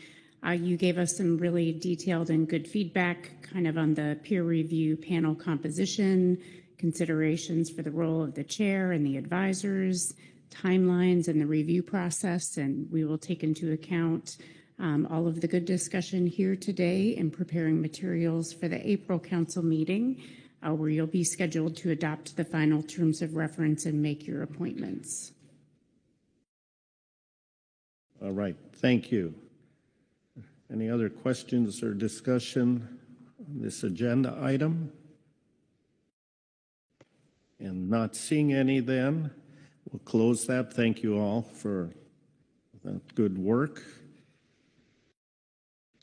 We are going to be taking our morning break. It will be a little longer because checkout is at 11. It's almost 10 o'clock, but an idea, I will turn to executive burden before we break here, but we have 2 Salmon items. One of them is just the appointment of hearing officers. The other, when the Salmon team is ready, adoption of our materials, and then, of course, our workload planning. So, Executive Director Burden, any sense on what order we will take those in when we come back? Yeah, thank you, Mr. Chairman, and I'm glad Angela's still there, but my understanding is we are ready to take both Salmon items whenever the council is ready. So C6, my middle-aged eyes are failing me here. C6, I believe, is ready, so I would propose we just come back as indicated on our agenda.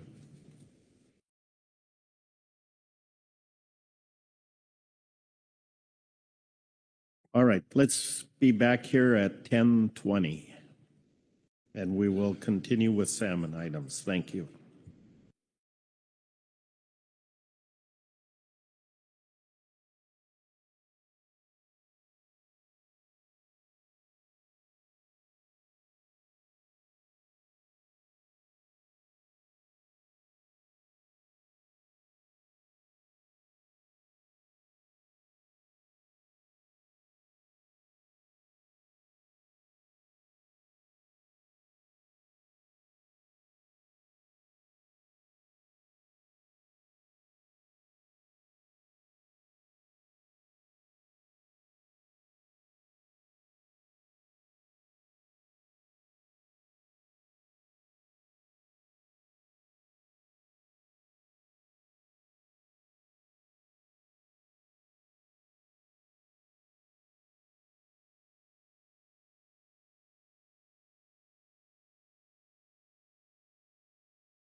All right, we are going to reconvene here.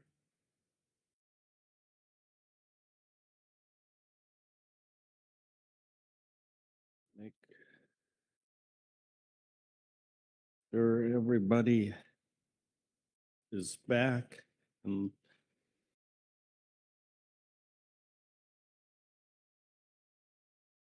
all right, we're going to get back to our salmon items and wrap those up. So I will turn it over to Angela Forrestal for this agenda item. Angela. Thank you. This is agenda item C6, adopt 2026 management alternatives for public review. The STT will be coming back again with an updated analysis based on the management measures that have been recommended by the council so far. There will also be comments from tribes, agencies, advisory bodies, and the public before the council adopts proposed ocean salmon fishing management alternatives for public review with the conclusion of this agenda item.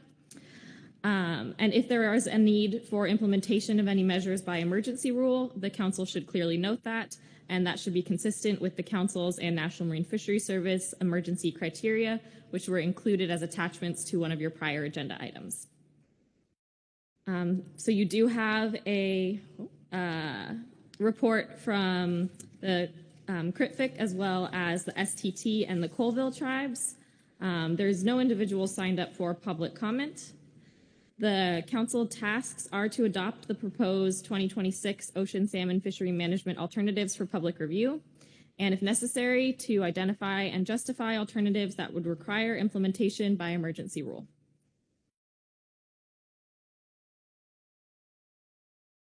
All right. Questions before we proceed?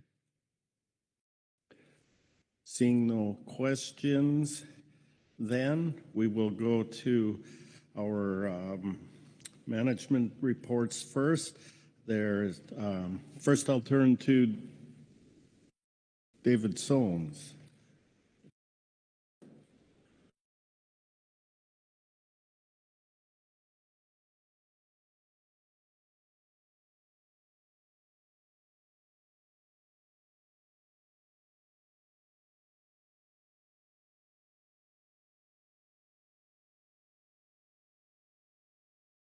Kelly is going to just check in the hallway here.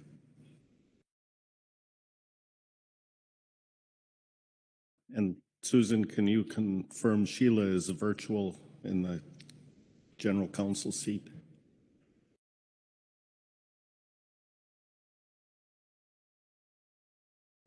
Yes, Mr. Chair.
So let's change the order of reports. We'll do the salmon technical team report first and then come back and we'll do the tribal reports. So Dr. O'Farrell, did I cause you great distress calling you up now? Thank you, Mr. Chairman. We're used to this sort of thing in the STT, so no stress here.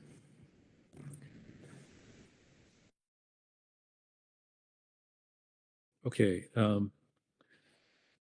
will be referring to agenda item C6A, Supplemental STT Report 1, and Salmon Technical Team Report, Collation of Preliminary Salmon Management Alternatives for 2026 Ocean Fisheries. I'll move to the analysis, which begins, the results are for Table 5 are on page 30. And for Columbia Lower River Natural Tules, alternatives 1 and 2 are not meeting management objectives, while alternative 3 is. Moving on to page 31. Coho stocks, Lower Columbia River Natural coho are at 16.5% currently, and not meeting the objective at this time.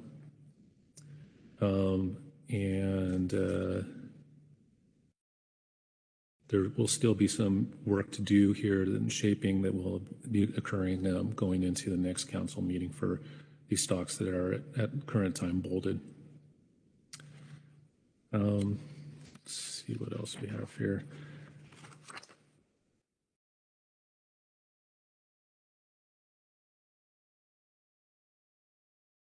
That's the main component that is the big part for this the impacts this time. We do have a the typical reports in the back where it has the breakdown of various impact rates for Klamath River Fall Chinook, Sacramento Fall Chinook, and Salt Coho. So I think that concludes my overview of this agenda item, and I can try to take any questions you might have. Thank you. Any questions for Dr. O'Farrell on the Salmon Technical Team Report? And I don't see any questions on that report, but we'll be getting to more guidance or process. So thank you. Okay. Well, I have my list of people here. I know Bruce Jim was going to join Mr. Wilbur Slockish. Oh, and as I begin to speak, David Sones is here, so I'll pause for a second and let him do the introduction. Sorry, Mr. Chairman, I got hung up on a phone call there. But yes, we do have a Columbia River Tribal report. I'd like to have him come up and read for us. Thank you.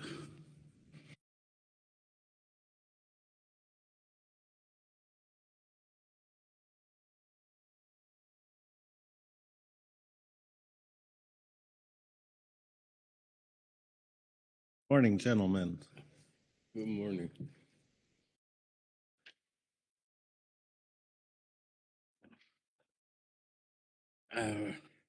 I guess Bruce is not here, but I'm going to read the testimony here.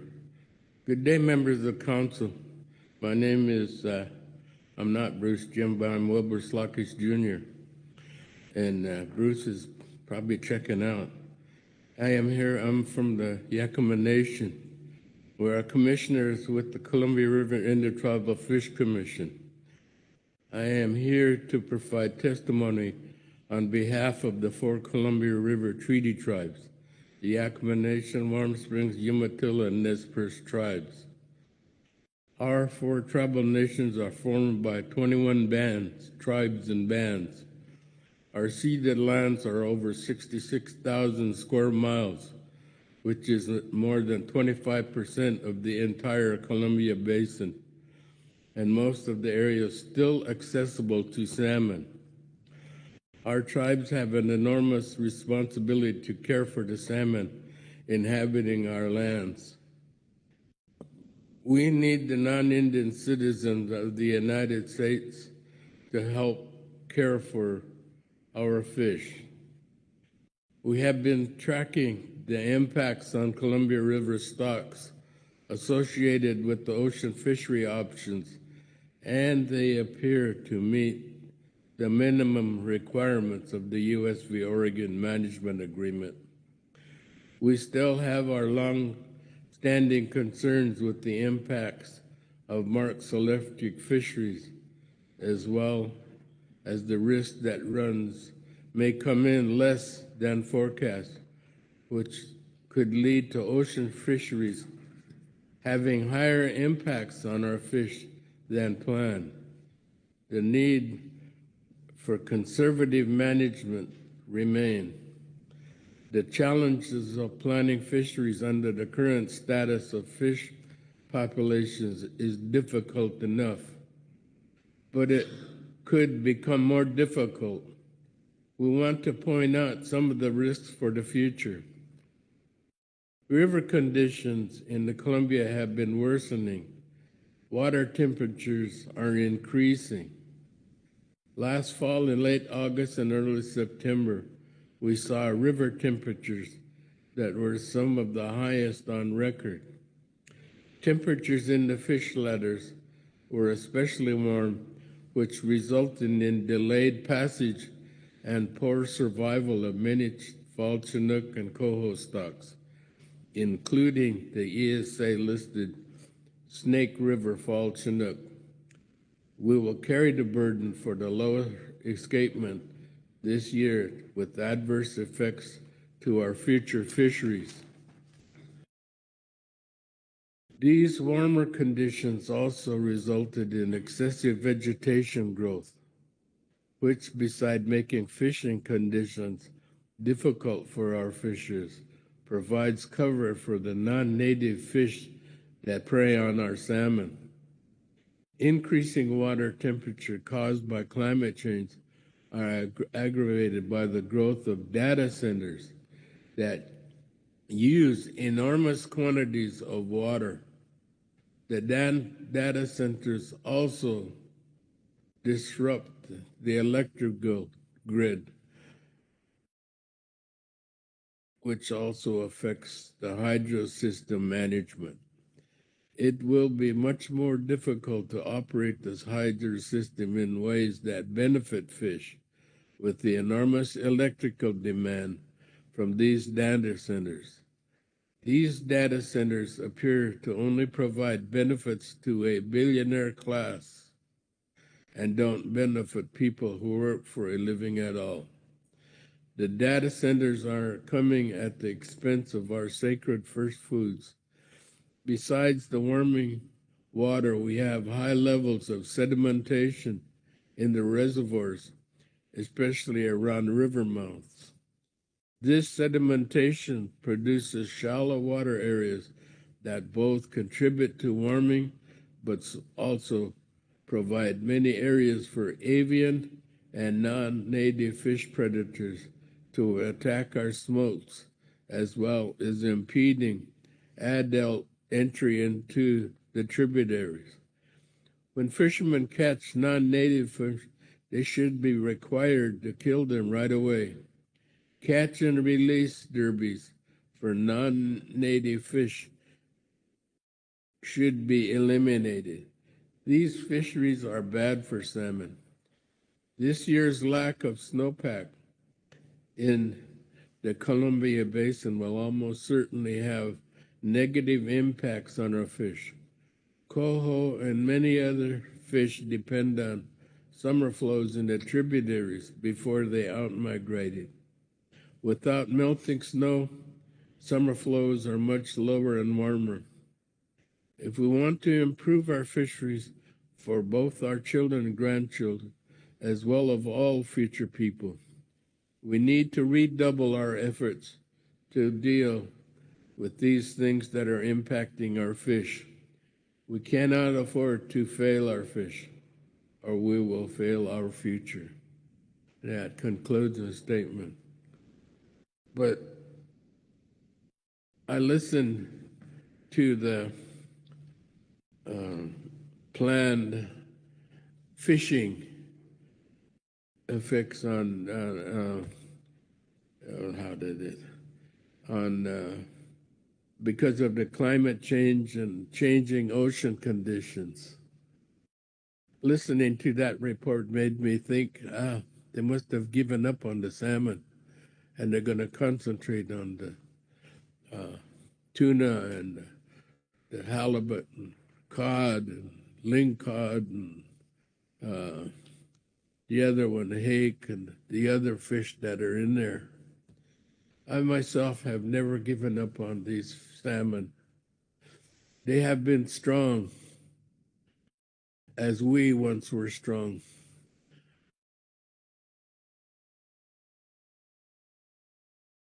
When the salmon comes to my area and to my territory and I catch him, I am very wealthy.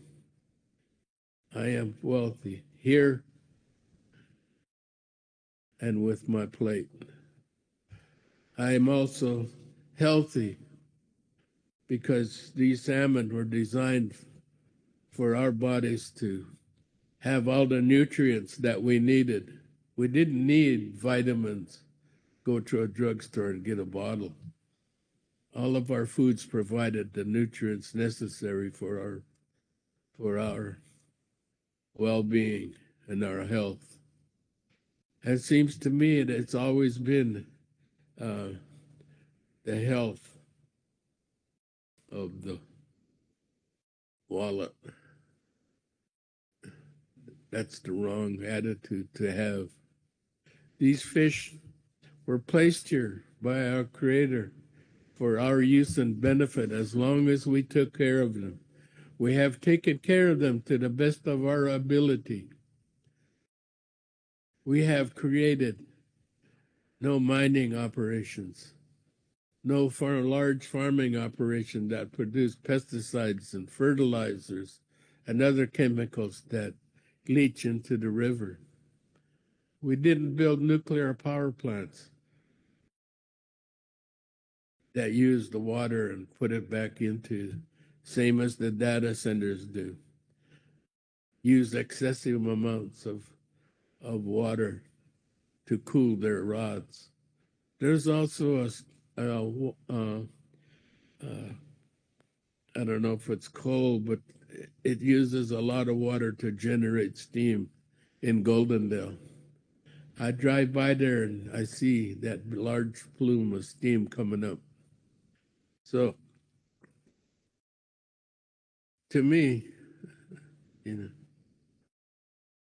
if I'm going to be here and survive as a person,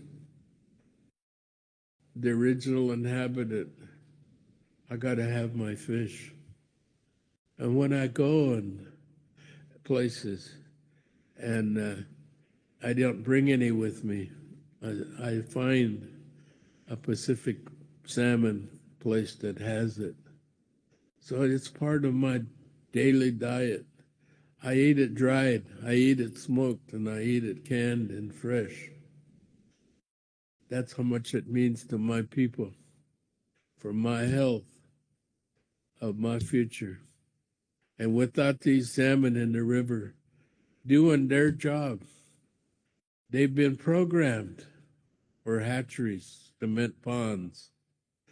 They're not doing their duty because they not only provide health for my people, they also provide health. They did.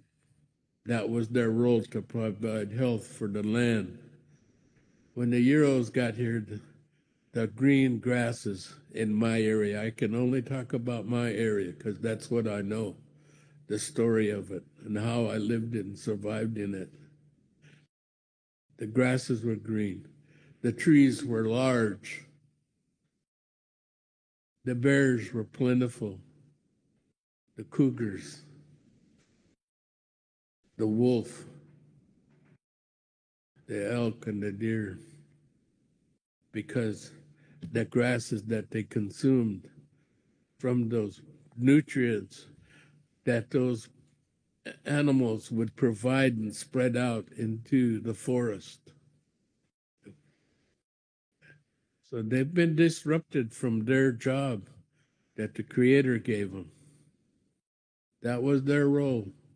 the health of the land, the health of the people, the health of the animal. So please think of that.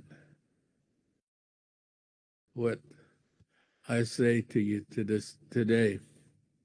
Make sure that our waters, I hope the salmon will adapt so that he's here, but he's a cold water fish. And I have seen other species of fish come into my area. We've altered this world too much for profit. Let's think of health of the land and the health of the original people. So I hope you take this in a good way, because that's the way I'm giving it to you. I'm not guilt tripping you. I am informing you. I am educating you. There was a man when I was in El Reno there for transporting fish across the state line on a federal offense doing 3 years. That's how much I value these fish. I asked him, they were doing a study on our people, trying to really figure out if we came across that land bridge. They're doing a study. And I asked him, I said, hey, they're doing another study on us. They're trying to find out where we come from. They're trying to hook us up to Africa. They're trying to hook us up to Asia. We were created here in this continent, right here in South America. And he looked at me and he said, son, he said, I'm going to tell you one thing. Look at what they have done to the lands in Europe. Look at what they have done to it, their famines and plagues, and how they have destroyed their lands. Maybe he sent them over here for us to teach them how to reconnect to the land, because they have lost that connection. They want to think of it to tame the land, tame the river, make as much profit as you can out of it. So that's what I've been doing, to my best of my ability, is try to teach what these animals, the plants, the trees, mean to us. Because in my world, they're all connected, from the rocks, river rocks. The certain trees provide our basket-making materials, cedar trees, the roots. Everything is connected in my world. And the wolf, he had an important role. He's made a villain, but he was to take care of the old, the sick, and the injured animals, so our foods would be healthy. When the invasive species came, the cattle, he thought the settlers were being nice to him. He didn't have to work to get his food. So that's what I've been trying to do, because I am going to be able to tell my Creator when I'm gone in this world, my time is done, that I did my best to protect these gifts.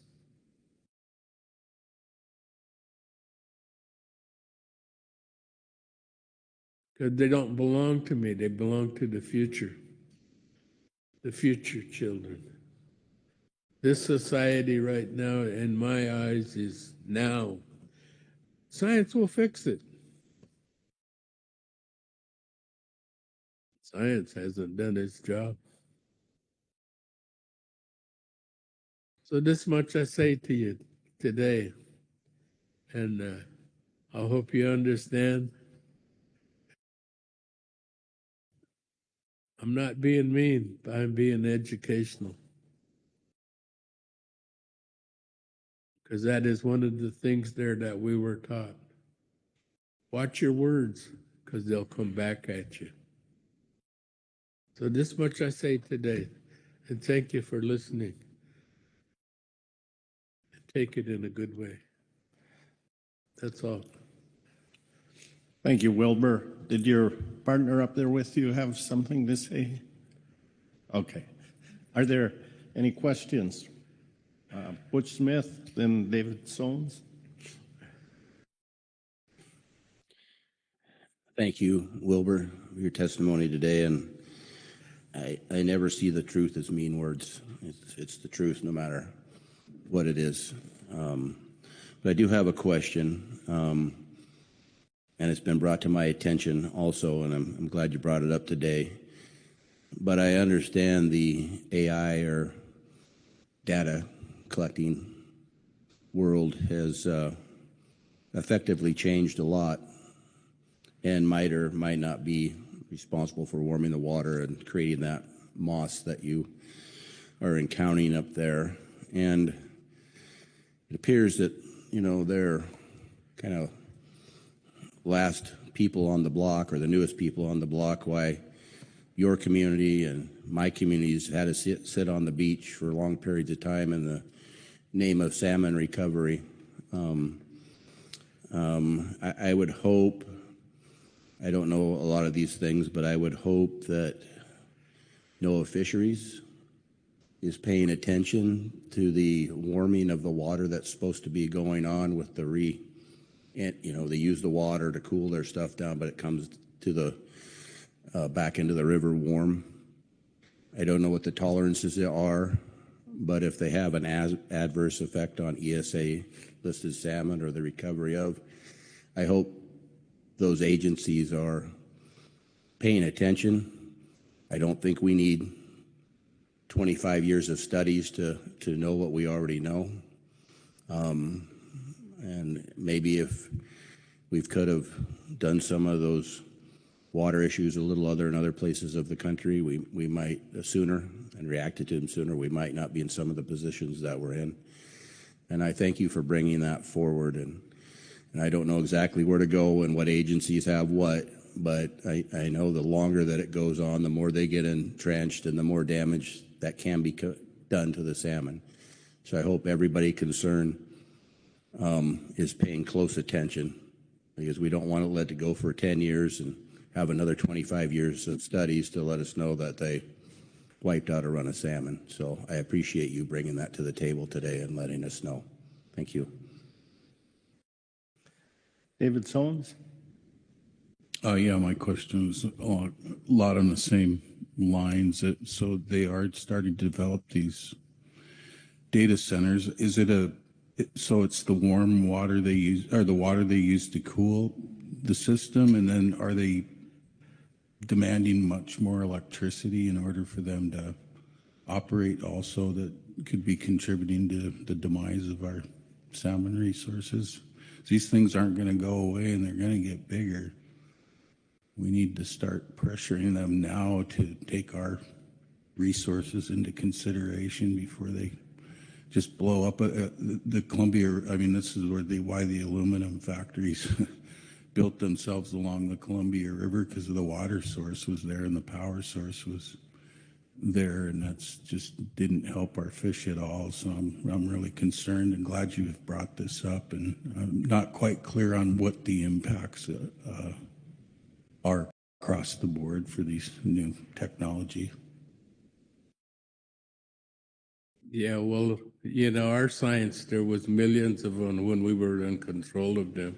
There was millions of fish in the Columbia Basin, up to, I figure, over 20 million salmon inhabited the basin. All of the rivers, they were designed for certain species and run timing, but that's been altered by biologists for the states of Washington and Oregon, making it more convenient for their constituents, because that was the plan, was to take away the salmon, our access. That was their way of trying to assimilate, and we resisted. We didn't assimilate. So You know, there's a lot of history. There's a lot of history about, they already knew what was going to happen to the river and to the salmon, but they needed to make a series of lakes for the barge companies. They already knew. The Corps of Engineers and U.S. Fish and Wildlife Service, they already knew it. So, you know, we've got to change that mindset. Water is not to be tamed. Water is to flow. So when he gets those gravel beds that were just where the spawning beds were, the water was cleansing itself, and that's why it was cold and clean, and we could drink it. Now we can't. So, you know, there's been a lot of profit-making ventures, and like I said before, that Colonel Bessie, the salmon might have to be sacrificed for the economic benefit of the Pacific Northwest. And I hope that doesn't happen. Because if they're sacrificed and they're not here, then I am no longer who I am because I don't have my food. That's all. Thank you. Corey Ridings. Thanks, Chair. Thank you, Mr. Slockus Jr., for being here and educating us. My question is regarding the longstanding concerns with the impacts of marked selective fisheries. I'm wondering if you could educate us a little bit more about that. Couldn't hear her. Our question is about the long-standing concerns on marked selective fisheries and how our position on the marked selective fisheries. Marked selective fisheries, in my viewpoint, is continue harvest, not letting them go do what they're supposed to be doing. And so that the sportsman, I don't know why he says he's a sportsman, but the recreational, I guess. And salmon aren't toys, and steelhead and the other fish, they're not toys, they are food. Introduce species into the river, consume large amount of smolts. There's walleye derbies, and Rufus catches a lot of fish, and they consume large amounts of smolts. But we don't seem to care about that, but pour money into it. Walleye isn't designed for this river. That's a Great Lakes fish. It was planted here because somebody liked it and moved here. So, a lot of that has disrupted the balance of that river.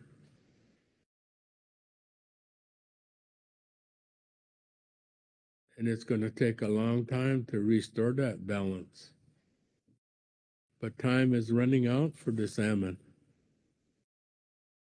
So that's why we talk and educate you. Think more wisely for the future of these fish.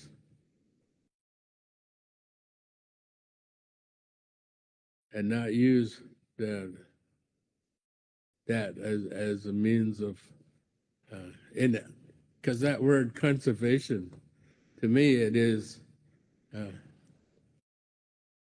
we can still harvest up to a certain amount, and then let the rest go, and let the tribal people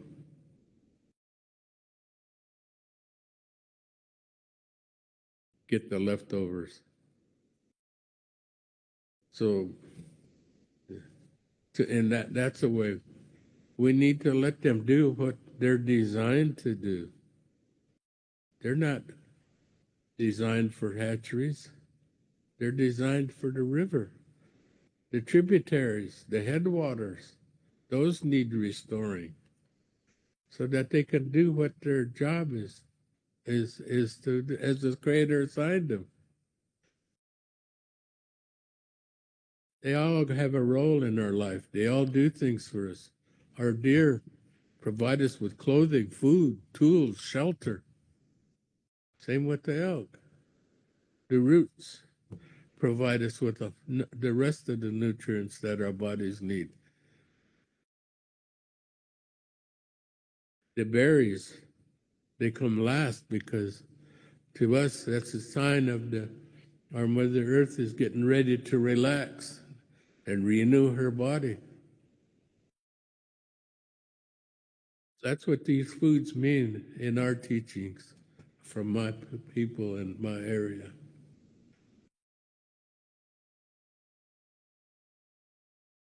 I'm done.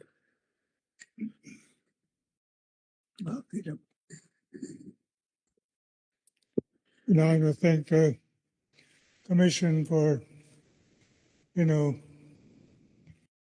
your time is valuable, and to listen to us talk. Many times in the past we have faced many hardships, all people, but we've always endured, always come together. Only in the past few years have we actually begun working together, whether the state of Oregon, Washington, U.S. Fish and Wildlife, or whatever. But within these last few years, you look what we've accomplished. Accomplished a lot more, brought back salmon to a sustainable count over the dam. And today, like I said before, we faced many obstacles. And this year could be one of them, or part of them. We don't know. We don't know what the future holds. We have to care for the resource, but it should not be only on our shoulders, your shoulders, my shoulders. That's everybody's resource that wants to utilize it or use it for their own needs. You got a lot of resources, a lot of people that can come together and work at things, cut things off, not try to take everything, because it's not something that you're entitled to. Many times we've brought that up, many times. We have the right to these fish, guaranteed to us, not by you, but by the Creator. Guaranteed to maintain our way of life. Others have an opportunity to use that resource, don't have a right to it. That's a big difference. That's why we're here.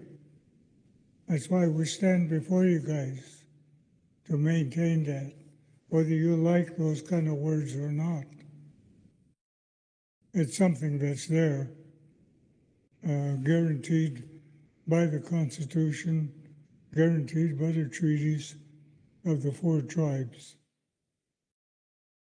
So that makes us unique in the court system, to where we have that strength and other tribes kind of lean on us to maintain and make sure that things are stay straight. I realize you guys have a hard decision to make. We also have a decision to make. You don't hear our, I guess you might call them constituents, our tribal members call us down and everything. So what have you guys agreed to this time?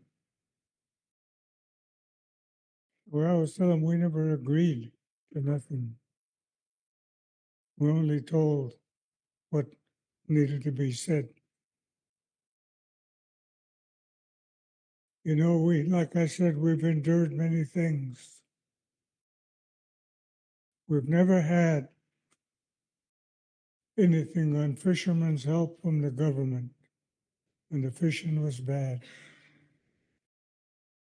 There was times when I was a young boy during the salmon feast. The chiefs sent out fishermen. Only 3 fish was caught, 2 salmon and 1 steelhead. But our people got together for that ceremony. 200-300 of us in a big long house. The grandmothers cooked those 3 fish. And in that picture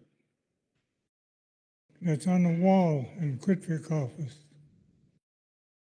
and in that picture in my mind, in my heart, I see a little bit of salmon on the plate, few roots and berries. That was given out by the cooks as they went around and sang their song to honor and make our pledge to that salmon that we were still here. Our promise to always respect it. And that's the kind of tradition that needs to be set forward for all races, regardless of whether it's for salmon, for game animals, for the resource, for the timber, for the land, for the water. It's all important for the human being, because in time to come, we were told, you don't take care of it,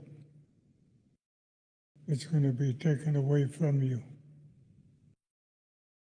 Now we're kind of on that edge, on there. I remember I tell my grandsons, my son, as we're traveling down the Columbia River Gorge, you see those rocks? You see the way they're standing? That was the people before the human beings were put on this earth. They became greedy. They built a dam across the river to stop the fish. Didn't share it. The Creator looked down and punished them. And today, sometime, if you ever get a chance, when you're leaving Dells, say you're going to go to Pendleton, when you pass the sand dunes, up on a cliff, there's this old lady. You can see the fishtail sticking out. You can see the bandana, a rock formation, climbing that hill trying to get away. All along that river, my grandfather told me, you always remember this. Because if we don't take care of this stuff, that's the way we are going to be, turned to stone. So, you know, it's very important that we share these few things with you, that you can get understanding of the work with the environment, the ecosystem, and how to repair it, what we need to do to keep it strong. Right now, our rivers are choked with weeds. Right now, we got sandbars that were never there. Right now, those channels are narrowed to where that salmon is an easy target, whether it's coming back or whether it's going out, because they only got a narrow channel to go out on. That's why we bring these things up. That's why we ask for help and try to straighten these things out. You have farmers, you have the billionaires that are making money off of all of this.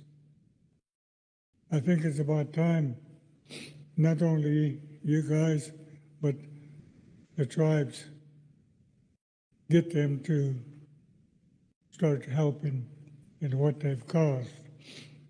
And I've seen a lot of things change over the years, a lot of things. From the time I was small, I always told, Dila, Winam. And I'd stand there and ask him, what? You look at this and you remember. As in time to come, you are going to tell these people what's wrong.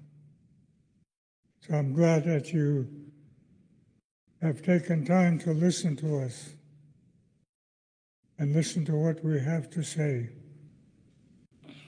Bring these people's concerns that they have on there. But there's only so much that can be served. And it's up to you guys how you serve it and conserve. It's not much to conserve.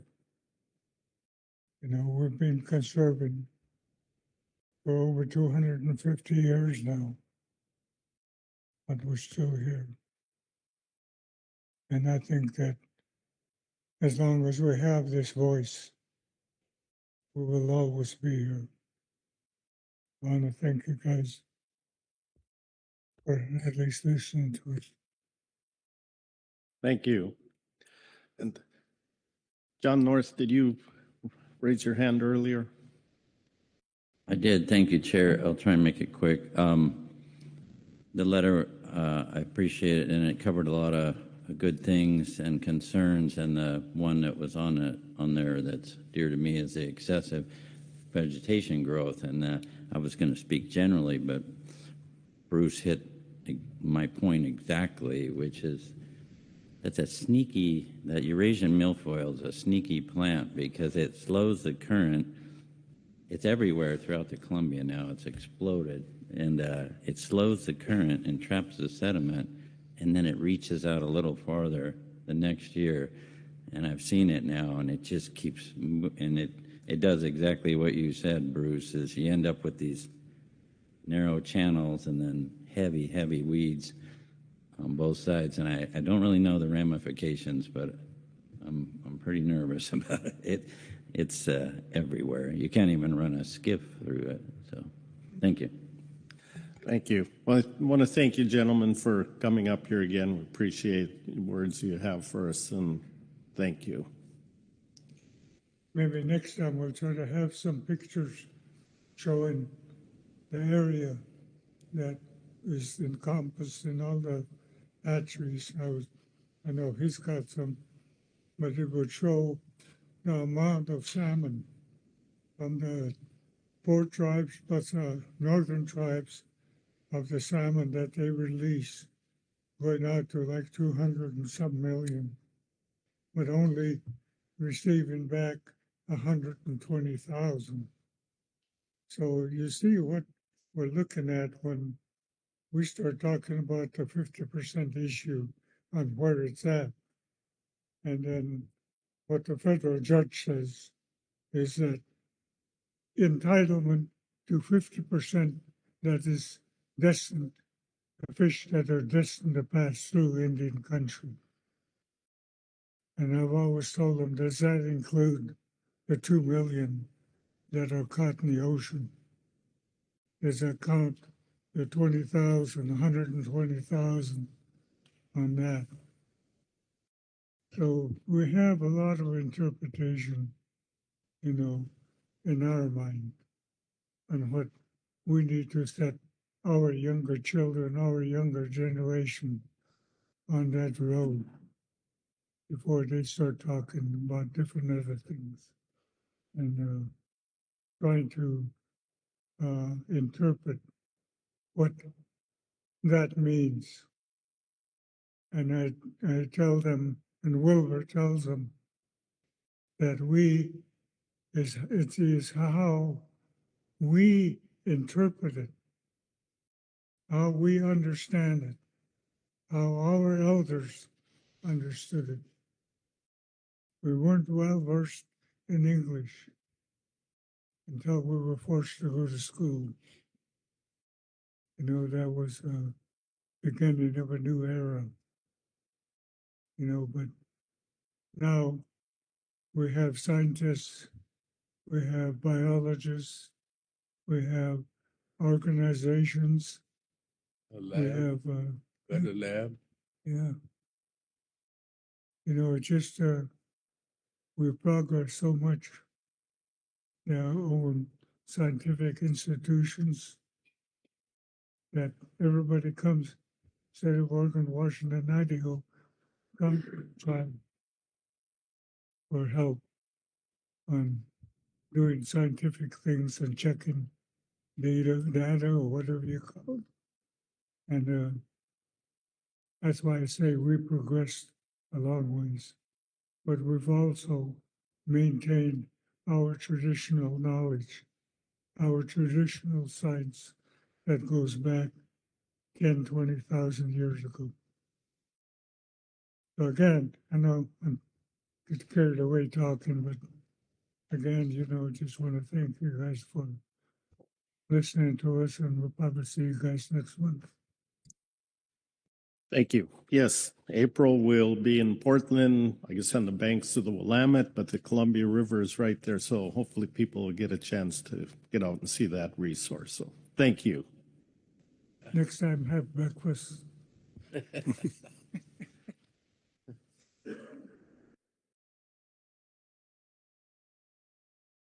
All right. Next, we have a report from the Colville tribes. Ms. Carissa Eichmann is here to give that. Good morning, Carissa. Chair Hassemer, Council. Just for the record, my name is Carissa Eichmann. I'm a senior staff attorney for the Confederated Tribes of the Colville. Excuse me, can you pull the mic a little closer? Thanks. Sorry. So this is the Colville Tribal Report number 3, agenda item C6. The purpose of this report is to provide the Pacific Fisheries Management Council with the Colville Tribe's perspective regarding the preliminary model runs for the March 2026 salmon season setting process. The Colville Tribes rely on the Columbia River and the salmon for their way of life, for subsistence, and for their culture. Their focus is on the sustainability of the resource, not just for this season in fishery, but for the future generations as well.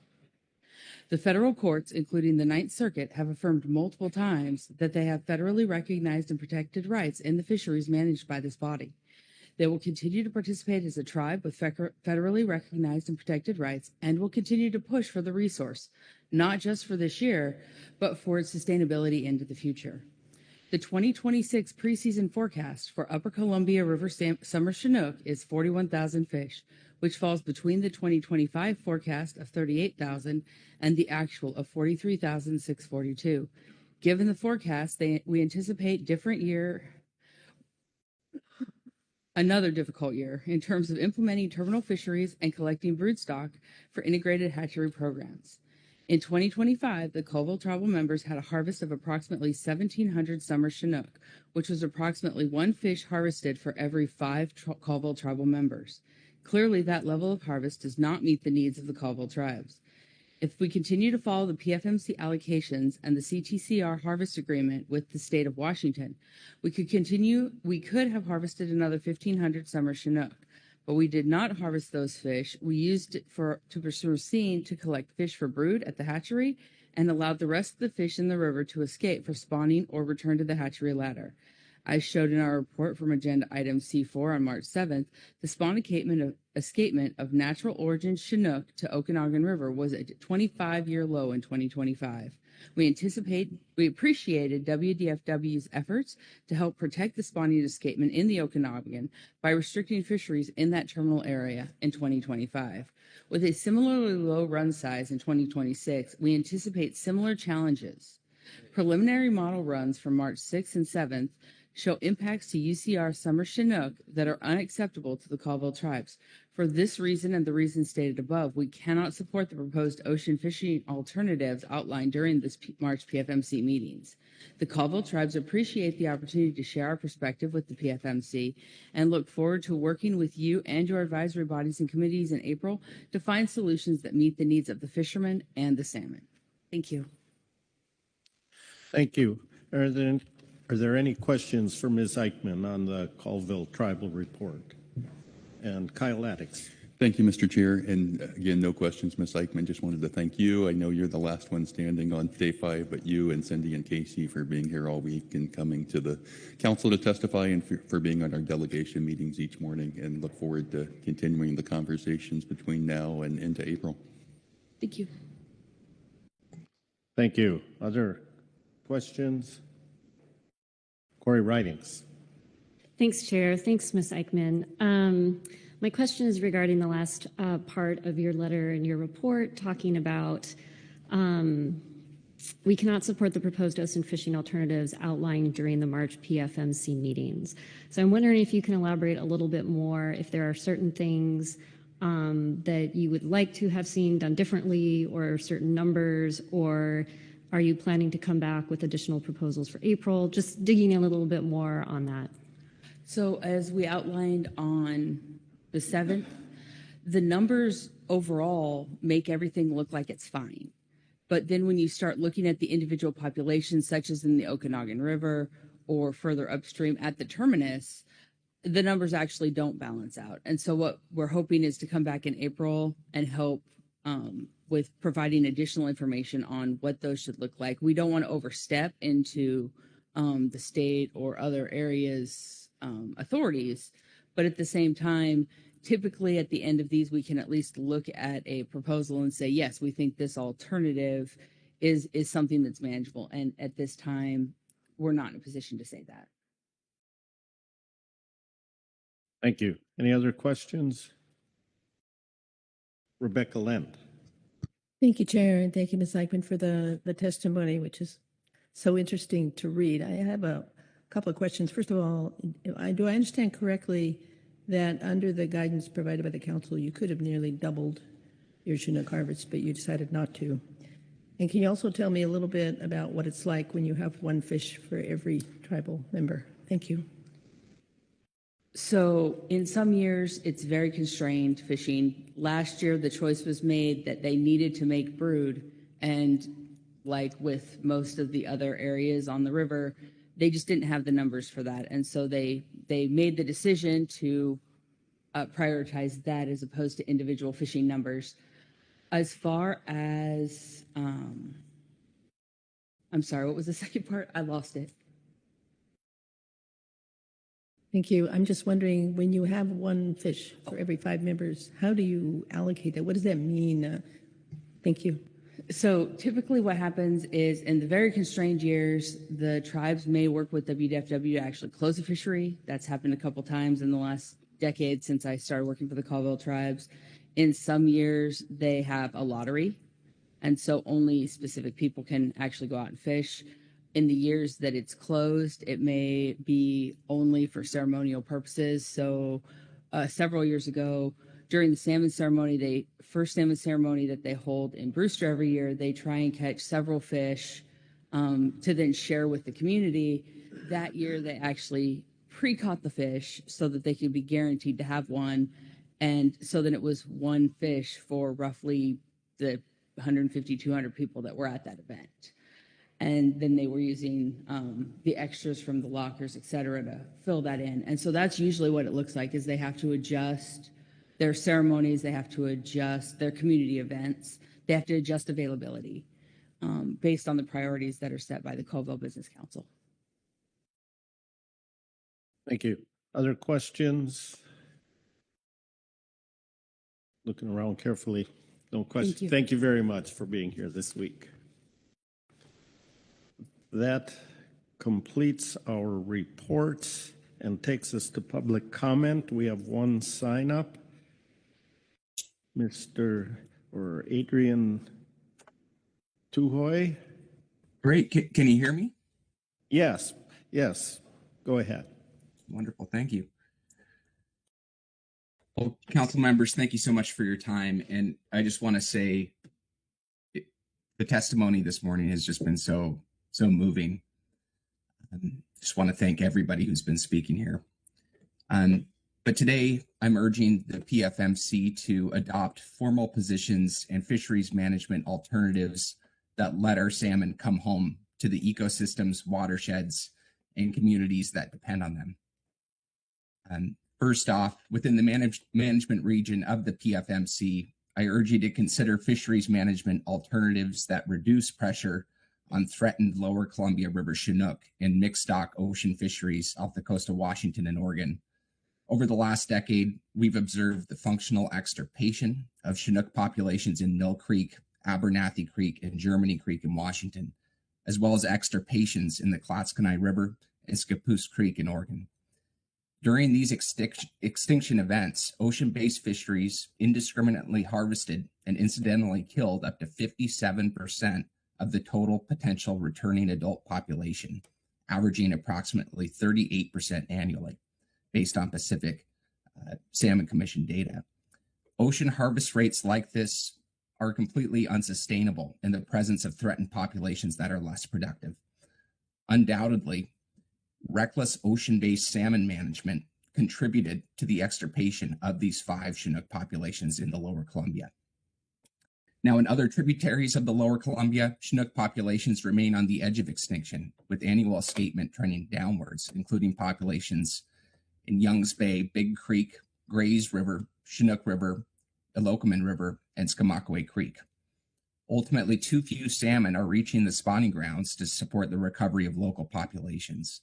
We must take a precautionary management approach and reduce ocean-based harvesting of Lower Columbia Chinook in fisheries of north of Falcon and south of Falcon that account for roughly 68% of the harm from ocean-based fishing to Lower Columbia Chinook, not to mention Pacific salmon treaty managed fisheries in British Columbia and Alaska that contribute to roughly 32% of ocean harvest for Lower Columbia River Chinook. The PFMC and the Pacific Salmon Commission aim to manage, conserve, and rebuild Pacific salmon stocks, preventing overfishing and ensuring sustainable, science-based fisheries. Nevertheless, ocean-based fisheries authorized under the PFMC and Pacific Salmon Treaty are consistently contributing to the overharvest of Columbia River Chinook salmon. In turn, this is driving cascading ecological impacts across interconnected food webs, exemplified by the continuing starvation of the southern resident killer whales that are deprived of their primary food resource. Furthermore, it is harming Columbia River fishing communities. While lower Columbia River communities face severe restrictions to protect their salmon and ensure the maintenance of populations, and this extends throughout the Columbia Basin, policymakers continue to authorize roughly 3 times as much fishing on the same populations in the open ocean. Communities and governments bearing the primary responsibility for restoring and protecting salmon ecosystems within the Columbia River repeatedly see decades of recovery investments undermined as unsustainable ocean fisheries intercept, harm, and overharvest salmon miles from home. And in the Columbia, that investment has totaled over $9 billion over the last 4 decades. Secondly, I encourage the council to take a more active role in the upcoming renegotiation of the Pacific Salmon Treaty to reduce interception of our salmon in distant fisheries offshore of BC and Alaska. I urge you to adopt a formal position in the negotiation process that protects the interest of the fisheries communities, tribes, and states represented within the management region of the PFMC by allowing more of our salmon to return home to protected and restored spawning grounds and local fisheries. The harm from PST managed fisheries in BC and Alaska is immense. For many Oregon and Washington coast watersheds, up to 60 to 70% of all Chinook salmon that could return to the local communities, tribes, and restored spawning grounds are indiscriminately harvested and killed in ocean salmon fisheries each year, almost entirely in British Columbia and Alaska. This leaves too few fish returning home to the watershed's ecosystems and communities that depend on them. Once again, I urge the PFMC to engage in the renegotiation of the Pacific Salmon Treaty. Every person in every community and tribe in Washington, Oregon, Idaho, California will benefit from ocean-based fisheries reforms within the Pacific Salmon Commission that reduce the interception and mortality of our region's salmon in industrial-scale fisheries of British Columbia and Alaska. With more of our salmon returning to waters of the lower 48, we can have greater stewardship and control over the destiny and recovery of our local salmon populations, southern resident killer whales, and regional fisheries that are managed under the PFMC. In closing, I once again urge the PFMC to adopt positions and fisheries management alternatives that let our salmon come home.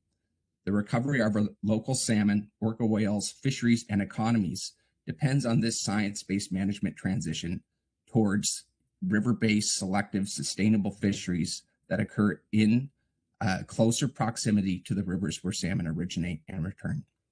Thank you so much for your time. And once again, thanks for all the wonderful testimony I heard earlier this morning. Thank you. Are there any questions for Mr. Tui on his testimony? Susan Bishop. Thank you, Mr. Chair. Thank you, Mr. Tui. I just wanted to ask if you were aware that at least 5 members of the council sitting around the table today are integrally involved in the Pacific Salmon Commission negotiations, collaborate and form those positions that you're talking about. So from my perspective, the Pacific Fisheries Management Council, at least members on that council, are substantively involved in the commission process.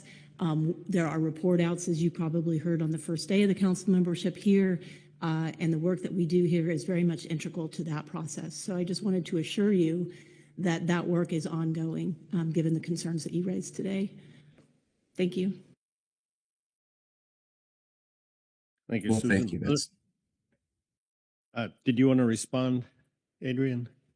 Sorry, I don't quite know the proper etiquette here, but yeah, I just wanted to thank you for your response, and I am aware of the considerable overlap, and I'm just really hoping that council members will see some of these major discrepancies in social equity issues that we're seeing relative from ocean-based harvesting relative to the communities that are in river and vest in the and depend on the recovery of these salmon runs, and help address that immense inequity that exists across the coast. Thank you. Other questions? And not seeing any. Thank you, Adrian. Thank you very much. That completes all the reports, and public comment takes us to our council action, which is to adopt the salmon management alternatives for public review. So, any discussion to begin that?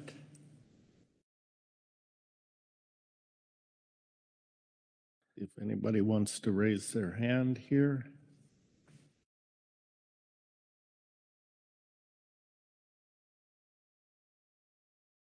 Otherwise, I can start in the south. Is that okay? Marcia Yaremko?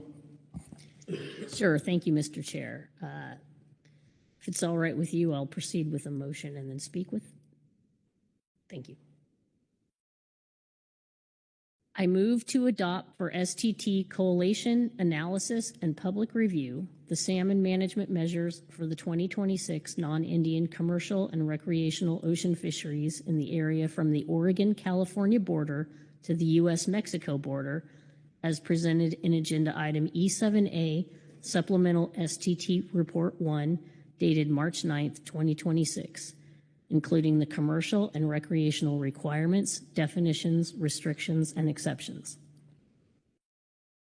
Thank you. I followed along. The language on the screen looks accurate and complete. Yes, it does. Thank you. Is there a second to your motion? Seconded by Corey Ridings. Please speak to your motion. Thank you, Mr. Chair. Just like to take a second to highlight a few of the features contained in the California alternatives that are shown in the E7A Supplemental STT Report. The commercial alternatives were developed under a new and risk-averse coastal Chinook FMP framework that applies for California commercial fisheries. For the management areas south of the 4010 line, the open periods are subject to a 100 fish per period vessel limit, as well as an area-wide harvest limit that will apply in the San Francisco, Fort Bragg, and Monterey areas for the period May through August. And that area-wide harvest limit right now shows as a range between 48 to 52,000 fish. So the vessel limits coupled with the area-wide harvest limit will work in combination to ensure catches remain within the expectations. In-season action to modify the California harvest limits, landing limits, or the open days will be considered when the total harvests reach 50% of the harvest limit, which is also consistent with the framework. I want to thank our SAS and affiliated commercial troll fleet members for their work here this week to develop this solution-oriented approach. They are very clearly quite serious about not exceeding the preseason projections of impacts on Klamath River Fall Chinook and California coastal Chinook. As George Bradshaw has said to us all this week, this has to work. And I just want to really acknowledge their efforts this week to develop a plan of implementation for the framework that both meets their needs as well as provides the assurances that we're looking for.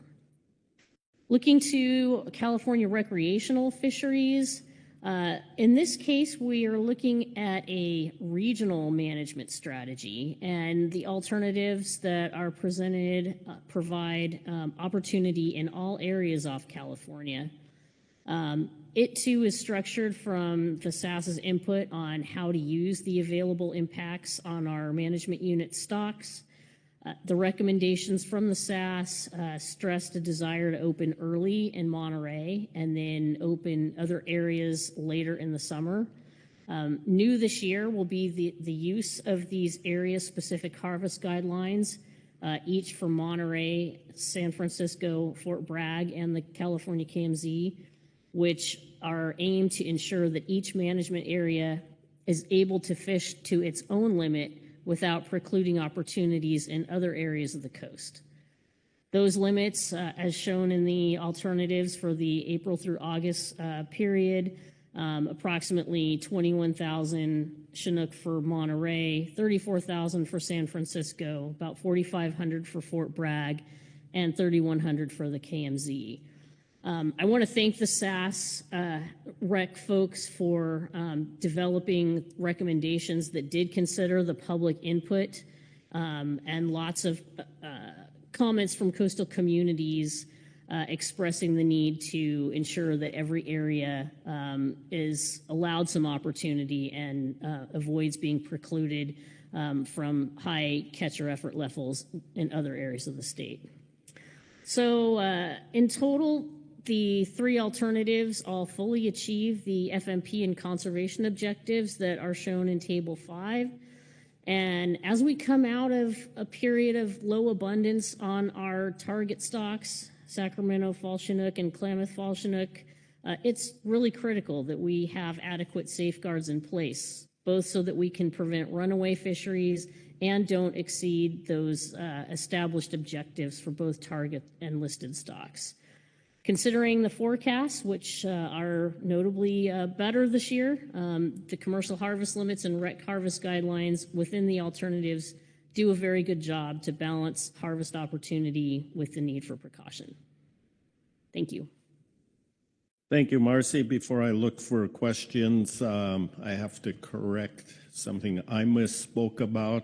I said it looked accurate and I stared at it. I believe you meant agenda item C6A, the report, and Robert's Rules of Order allows us to make minor corrections. I'm going to deem that a minor correction.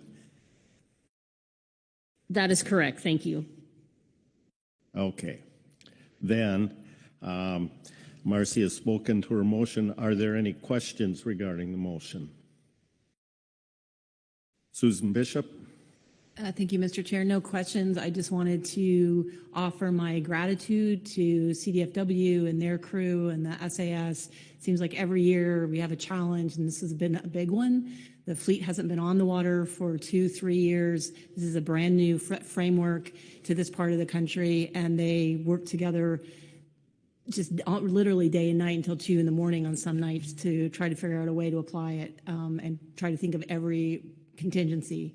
So I was incredibly impressed, and I wanted to express my thanks to folks for that.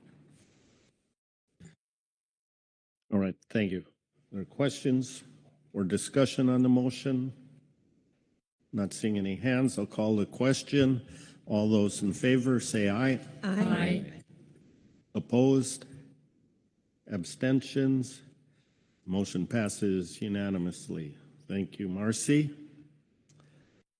Let's move northward. John North, do you have anything for us?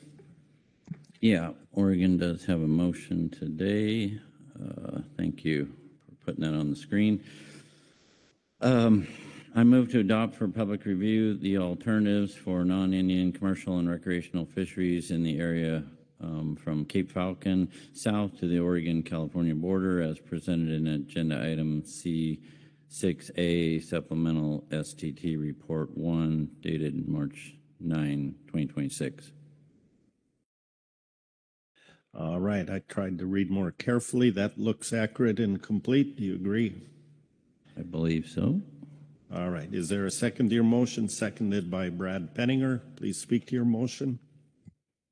Yeah, thank you, Mr. Chair.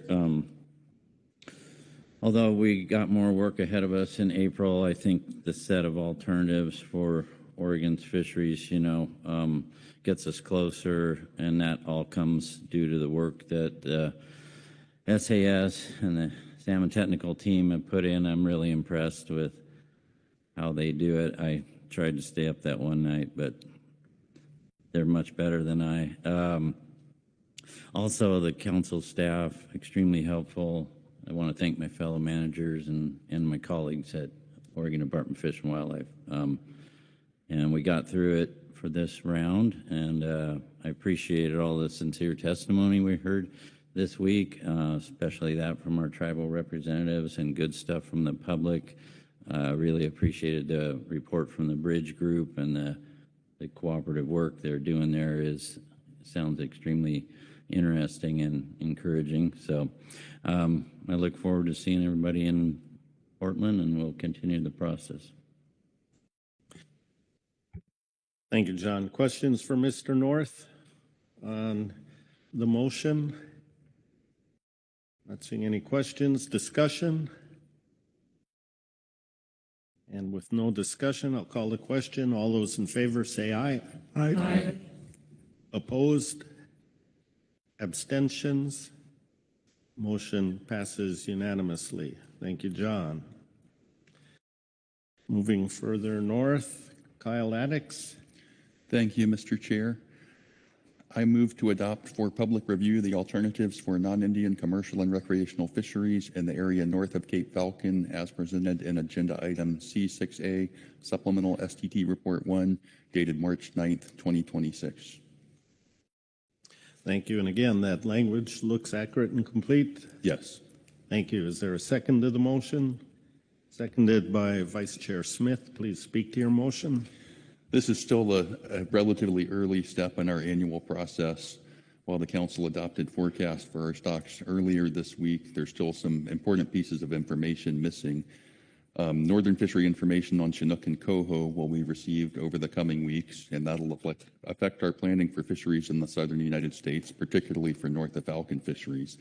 It's normal to have some stocks like Thule Chinook that aren't meeting objectives and some of the alternatives at this point in the process.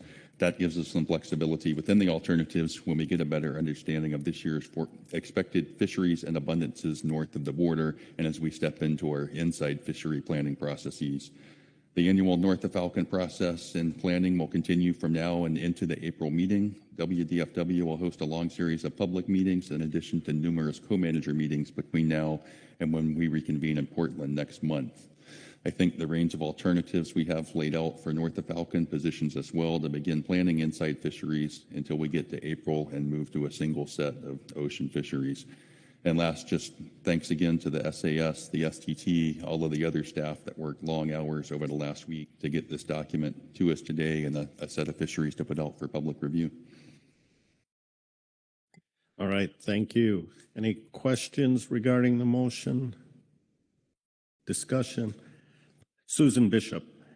Just one question for Mr. Addix. When we started our discussion about for the salmon season a couple of days ago, I had just cautioned folks that anything that might deviate from the FMP would require an emergency rule. And just checking in the past, sometimes there has been differences in port allocations that we've needed emergency rules for. So just checking in to see if there's anything in this that would lead you to believe that we might need to consider an emergency rule. Thank you, Mr. Chair. Thanks, Ms. Bishop. I don't believe so, and I've dug back through what we've done in some past years and some email exchanges about what does and doesn't need emergency action, and don't believe we're planning anything that would require emergency action. Thank you. Any other questions or discussion on the motion? Not seeing any. Call the question. All those in favor say aye. Aye. Aye. Opposed? Abstentions? Motion passes unanimously. Thank you, Kyle. And David Soames? Thank you, Mr. Chairman. I'm not really sure what I'm doing here because my group did get something up for me. Or they didn't. I don't. So I'm just going to have to move forward, I guess, the motion I made.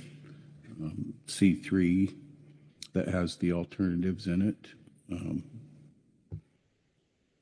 That was made with the information that the tribes still are working on the closing dates, and we do recognize that there are a couple of things that are over, but we do have North of Falcon issues to work on intertribally and with the state that we will get us within the range of those numbers of our management objectives. So I don't know how I do that exactly. I keep looking for my staff back here. I don't know where everybody went to me, so I'm not sure where to proceed from here. Maybe Angela can help me. Is what you presented, because I don't have it in front of me, and B3 the same as what is in STT report C6A? Yes, it should be. We haven't changed anything since our original motion that we've made. Okay. So I guess I would just refer to that in the motion. But yeah, I got a little stuck here. I don't know where all my crew went to. Yeah. Let's just take a 2-minute break here and we'll see if we can organize that. Yeah, if I can find somebody. All right. Hang tight, everyone.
Okay, let's, right.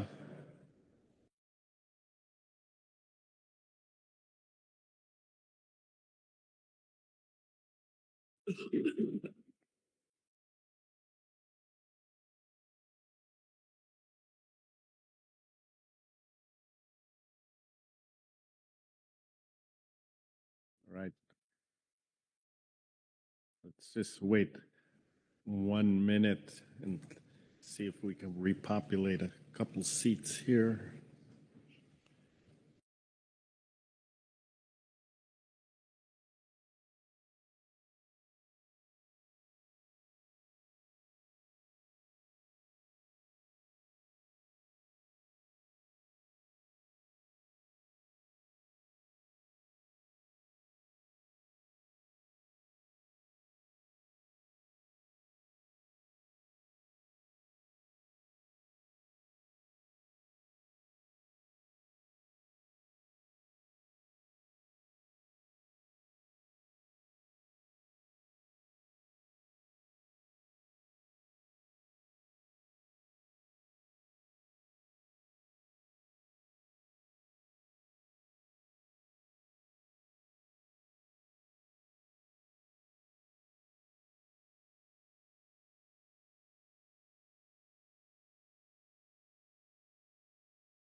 Okay, we're ready to come back in the session here. David Soames.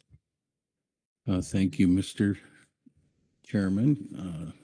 We do have a motion for the tribal ocean fisheries in the area north of Cape Falcon. I move the council adopt for public review the alternatives presented in agenda item C6A, Supplemental SDT Report 1, Table 3, March 9th, 2025. 26, sorry. Thank you. The language on the screen is accurate and complete. Yeah, I'm not, but the Thank you. Is there a second? Seconded by Sharon Kiefer. Please speak to your motion. Yep, tribes are usually running like a fine-oiled machine here, but everything went so smooth this week. I guess we had to have one little glitch at the end, so I do appreciate the work that's gone into this, and like this, and that's good. All right, thank you. Any questions regarding the motion? Discussion? Not seeing any hands, I'll call the question. All those in favor say aye. Aye. Aye. Opposed? Abstentions? Motion passes unanimously. Thank you, David. And now I will look to Angela, see if there's anything else we should do here. No, the council has adopted options for public review, and there was no identification of need for implementation for emergency rule. So your work under this agenda item is complete. All right, thank you. Any other discussion need to be had? Not seeing any hands then. We'll close out this agenda item. We're going to take a break, but our next one I think should go fairly rapid. So let's try that. C7. So, Angela, when you're ready, give us the overview. This is agenda item C7, appoint salmon hearings officers. So the council did just adopt for public review a number of ocean management alternatives and is scheduled to host one public hearing for each coastal state on these proposals. The hearings are currently scheduled to be held in person in Westport, Washington, and Santa Rosa, California, and with a in-person and remote participation option for the one in Newport, Oregon. You do have an attachment with this agenda item that includes details for those hearings, including the dates and times. Those will be in March. On the 23rd would be the California and Washington ones, and then the following Tuesday would be the hearing for Oregon. That attachment does also include the list of participants that are expected to be helping the council run those hearings. I do want to note that for the NIMP staff, participation is dependent on getting travel authorization approved. And for the U.S. Coast Guard, participation does require that the federal government be open for that agency. So your action under this agenda item is to confirm hearing officers and other official hearing attendees. Mr. Mark Gorelnik has been the council member in participation at the California hearing in recent years, so we will need a council member identified for that hearing. And that concludes my summary. Thank you. Questions on the overview? Not seeing any questions. There are no reports, just the attachment that Angela referenced, and we have no public comment. So let's move right into council action. As Angela said, confirmation of a council attendee for Oregon. Look in that direction if there's anything at this time. Excuse me. It's a long week. How about California? Thank you, Mr. Chair. The California council members have conferred, and we would put forward Corey Ridings as our representative at the hearing. All right, thank you for that. So if there is no other discussion, let me make sure on the council action, then confirmation. Susan Bishop. Thank you, Mr. Chair. If this is the appropriate time, I would put names forward for the two vacancies that are listed on the table here. I will be representing NIMS at the Washington hearing, and Shannon Penna will be representing NIMS also, as well as the Oregon hearing. She will be representing us at the California hearing as well. All right, thank you for that confirmation. Any others there? It looks like that populates the to be determines on that list. So Angela, anything else? No, the council has confirmed the hearing officers that will be in attendance at the hearings, and the council will receive a summary of the discussions that take place at your April agenda meeting. All right, thank you. Unless there's any other discussion or comments. Kyle Addix. Thank you, Mr. Chair. I just wanted to confirm I will be at the Westport hearing, but I had also heard that Mr. Smith might join us out there. All right, good. Okay, and anything else? Not seeing that. Close out this agenda item. It's close to lunch. Hang on for a second here.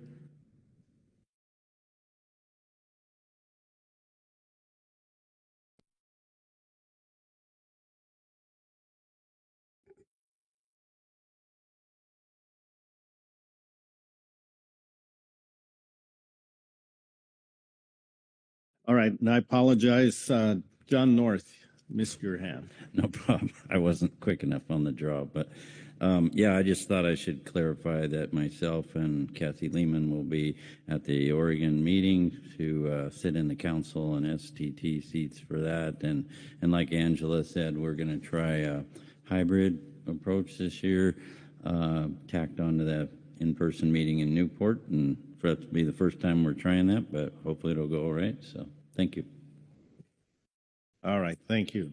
Look around a little more carefully again. Apologize for that, John. Okay, I think we're good there. All right, we need a break. We've been sitting here for a while. It's also lunchtime, but I want to know what your desire is. We can power through. After we come back from a short break, we could charge through our agenda planning here, or give the staff, make sure they have enough time to compile that, and then come back after a lunch period and finish up our work. That's a tricky question to ask. Short break and charge forward, or saw a lot of heads bobbing in the affirmative there. So let's take 10 minutes. And if it turns to 15, if you want to grab some food and bring it in, but we'll reconvene then. Try 10 to 15 minutes. No.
Okay, let's get started on our last agenda item here, I3, Future Council Meeting Agenda and Workload Planning.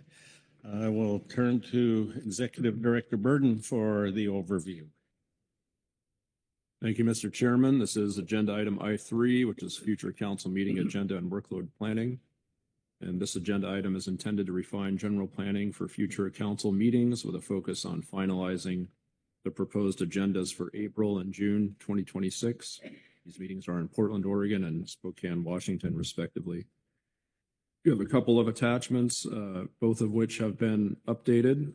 So there's a preliminary year at a glance and also quick reference summaries for April and June. The updated versions are titled Supplemental Attachments 4, 5, and 6 in your briefing book. So what we'll do here is I'll assist you in reviewing these materials. Kelly is on hand also. And we can discuss these agenda items and also other matters relevant to either these agendas or just general workload considerations. So after considering the material provided at this meeting, we'll go to reports and comments from advisory bodies and the public, and then I'll be looking to your guidance about how and whether you'd like to structure these materials that are in front of you. Happy to take any questions on the overview, Mr. Chairman. Otherwise, what I'll do is just walk you quickly through the supplemental attachments. All right. Any questions before we begin? And seeing no questions, then please continue.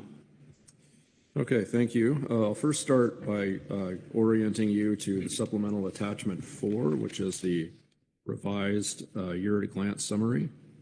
A couple of things just to make note of as we've gone through this week. One, if you're looking at April, we had been scheduled under Groundfish to take up the review of our stock assessment process. I still need to circle back around with our contractors there and resolve some matters that are related to the usage of artificial intelligence. So if you look out throughout the year, we are now planning to bring that back in June. That's shaded until we figure out the formal plan, but I have a fair degree of confidence that we'll come back in June with that matter. And then as you go down the column, these aren't necessarily new per se, but under cross FMP, there's an item there called Council and NIMS Workload Capacity Alignment. We've been having these conversations with NIMS leadership over the last several months. We'll provide a brief summary for you of those meetings and where we're landing in April, and then a more detailed summary in June. All right, going down the June column, a couple things to make note of. So we have struck stock complexes, the scoping matter, scoping related to that action item, which is essentially a follow-on from the stock definitions work. We're proposing to pick that up in March, and to a large degree, that's due to workload capacity considerations.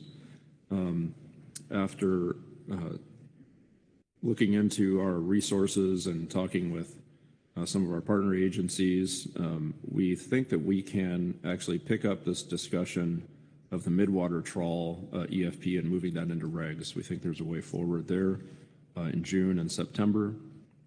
So there's a bit of a trade-off there between the stock complexes and this item.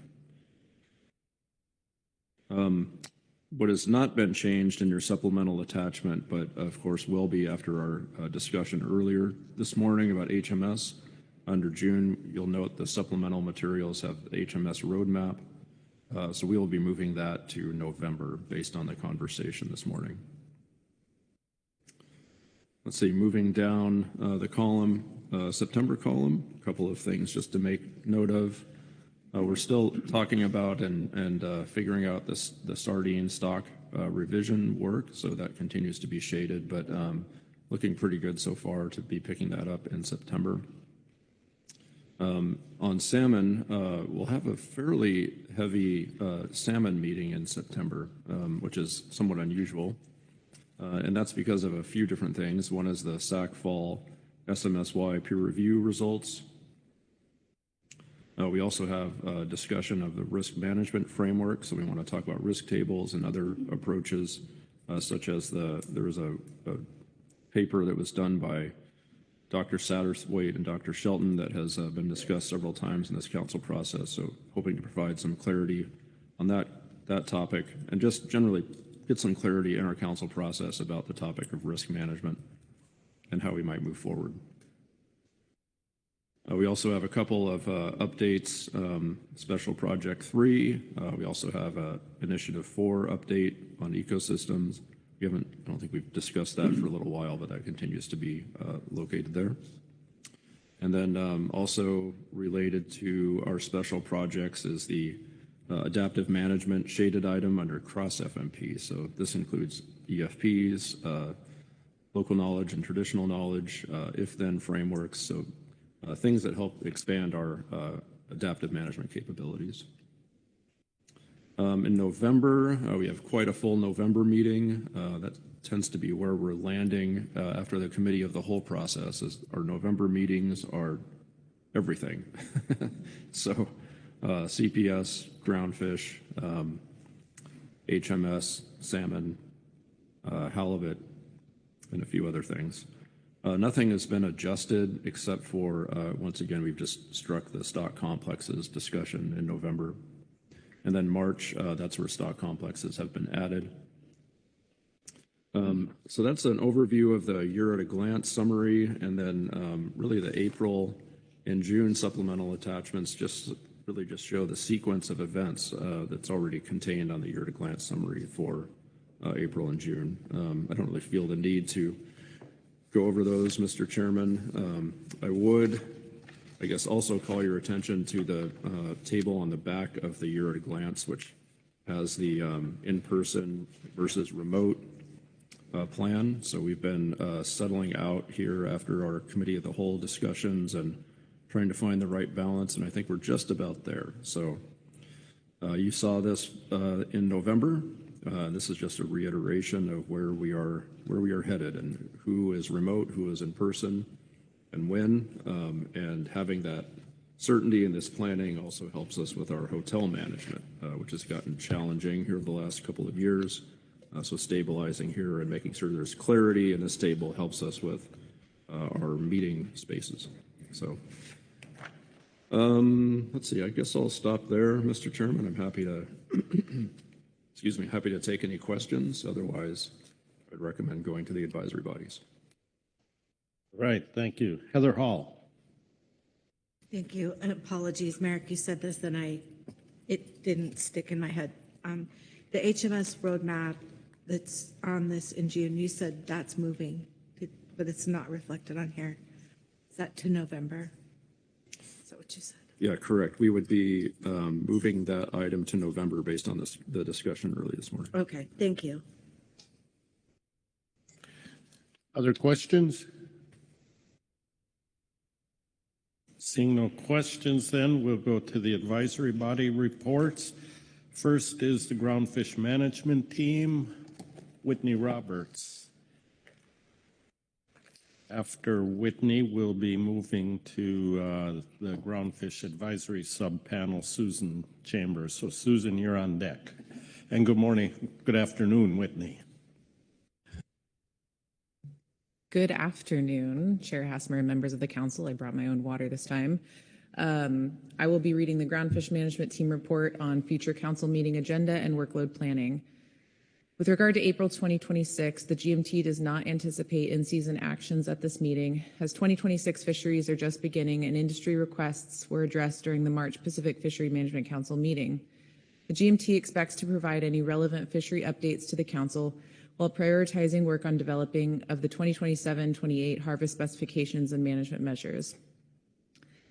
The GMT recommends unshading agenda item C4, widow alternative harvest control rules, preliminary preferred alternative.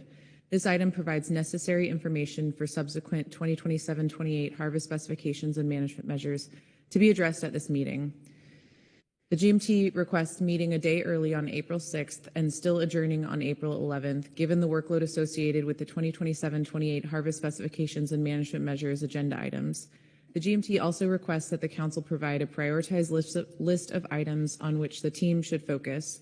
The following is the GMT's tentative prioritization of agenda items in April based on our current understanding of expectations. Number 1, C8, 2027-28 Management Measures, PPA. Number 2, C5, 2027-28 Biennial Harvest Specifications, Interim Final Preferred Alternative.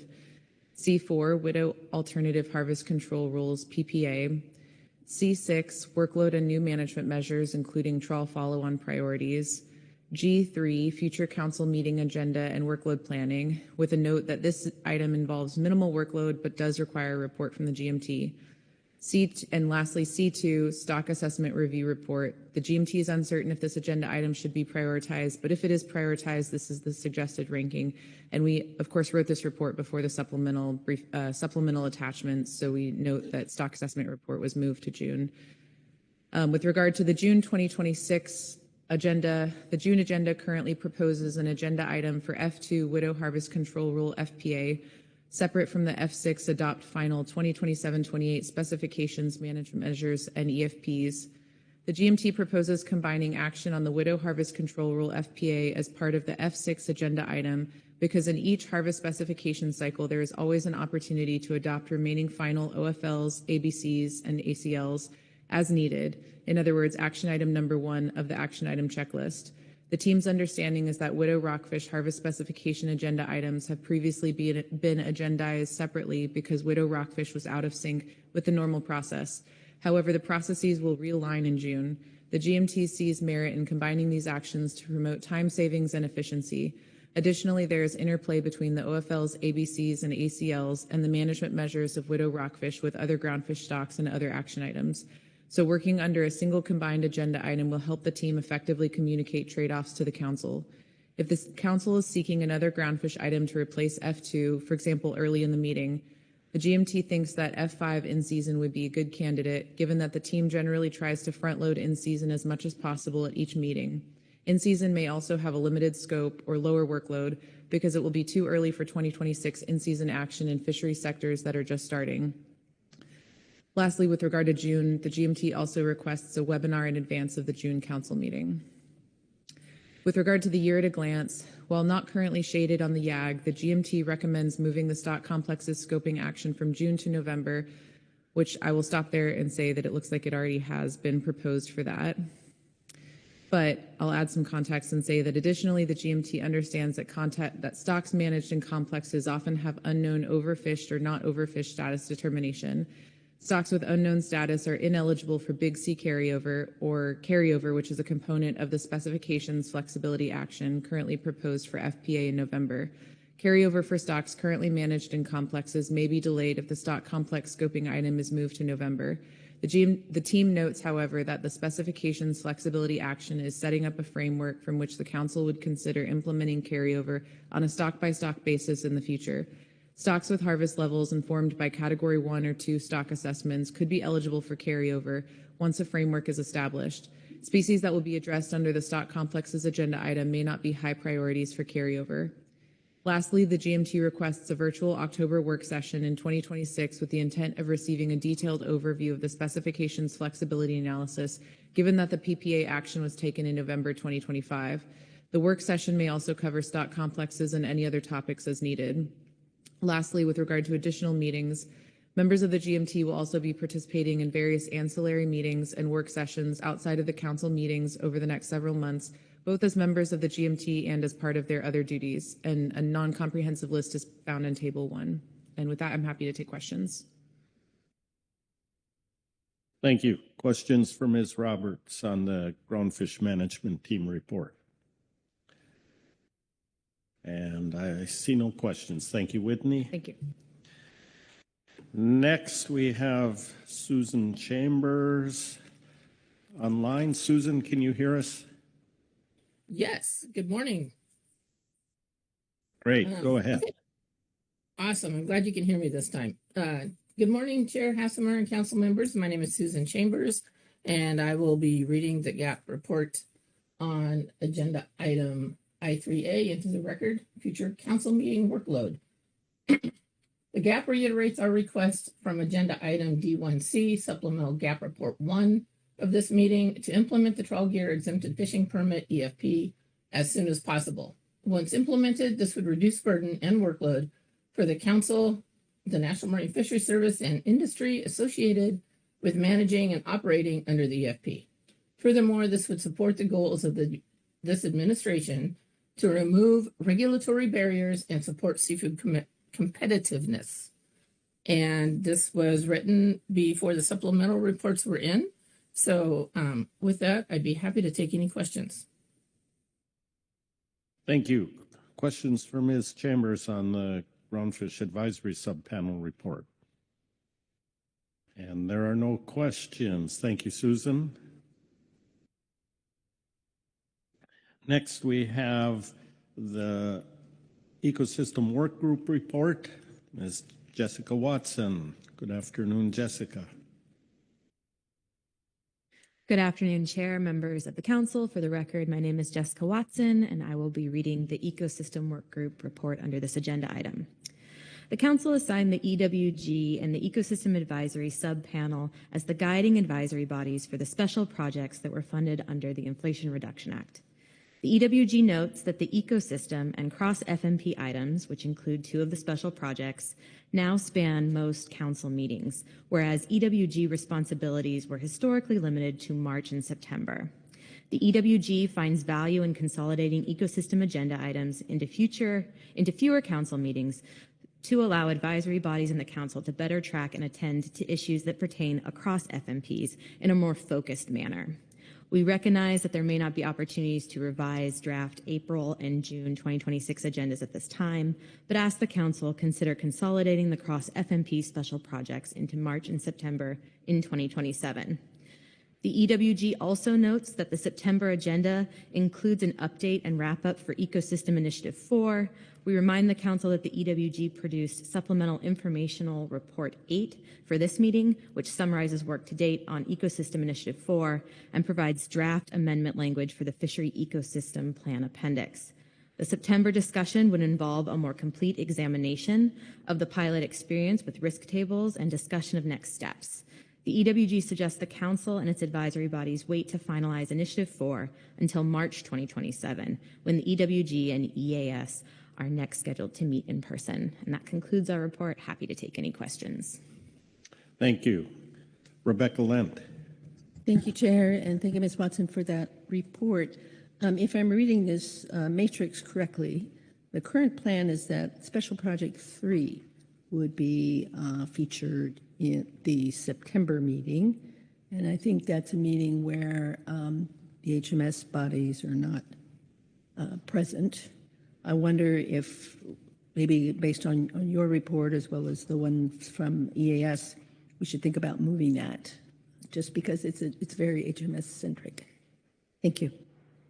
Yeah, Chair, thank you for the question, Dr. Lent. We were mostly focused on, with September, as Director Burden indicated in his overview of the year at a glance, there's a lot of discussion still occurring both in salmon and groundfish around risk management, which includes risk tables. So that's why we were saying to push off Initiative 4 until March. When it comes to the September meeting, we understand that there are time constraints around the different special projects, and so we're not trying to delay any of those special projects, but just in the future consider consolidating them in the March and September meetings. I hope that answers your question. Thank you. Other questions? Not seeing any. Thank you, Jessica. Thank you. Next, we have the Scientific Statistical Committee report. Dr. Jason Schaffler. Good afternoon, Dr. Schaffler.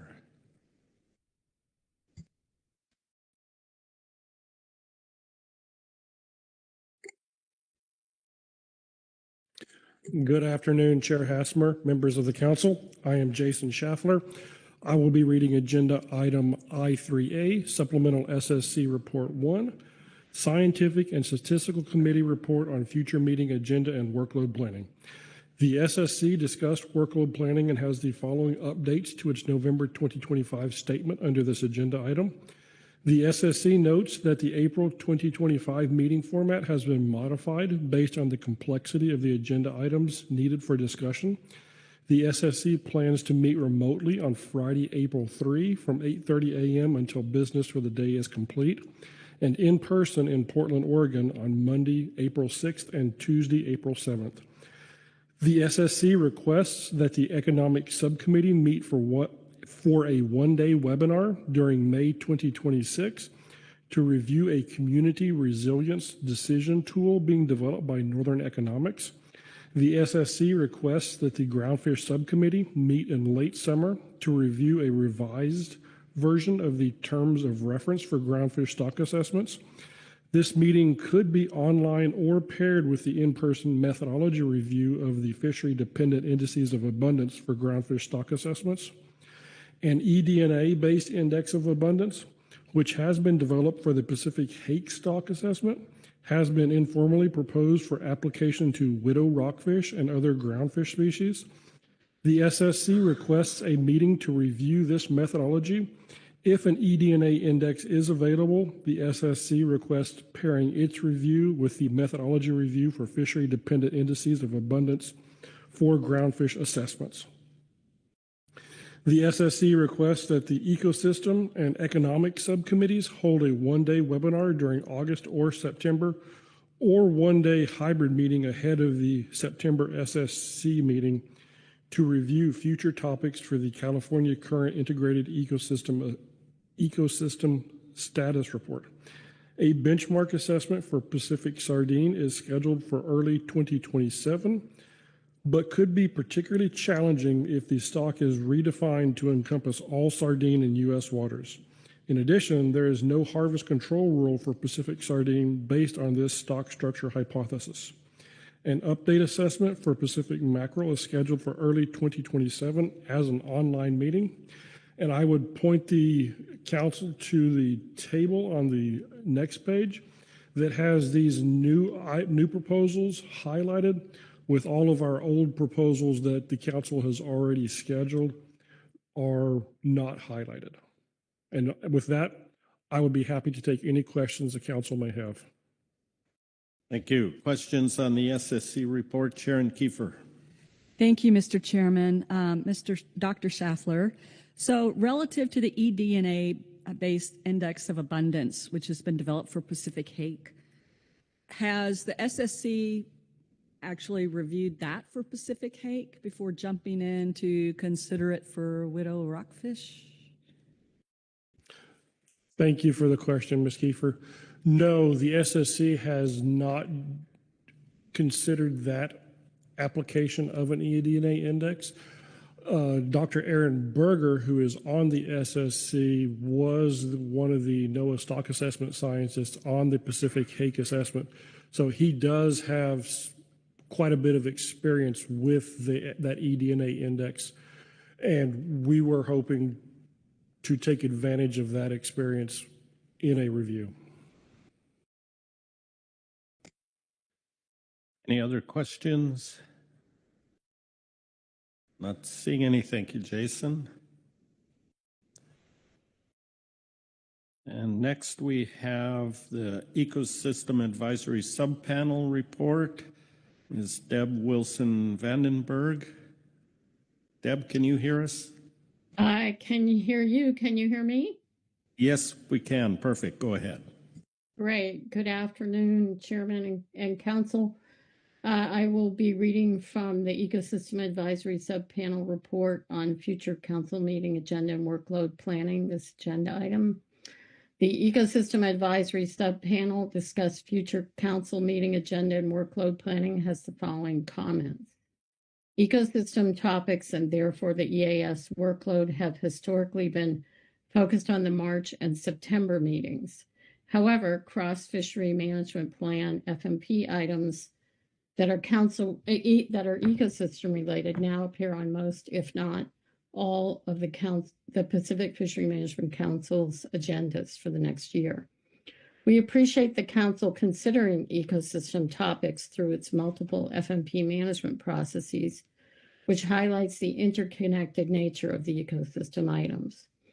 We propose scheduling consideration of ecosystem-related topics primarily at the March and September council meetings to allow timely, cohesive, and efficient input.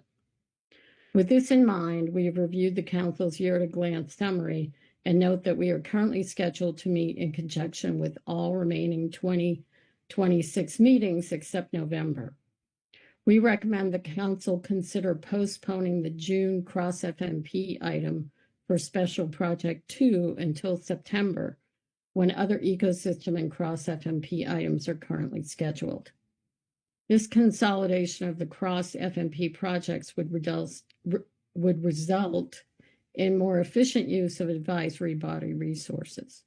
We also request the council change the format of our September meeting to an in-person meeting, given the scope of the items for EAS discussion.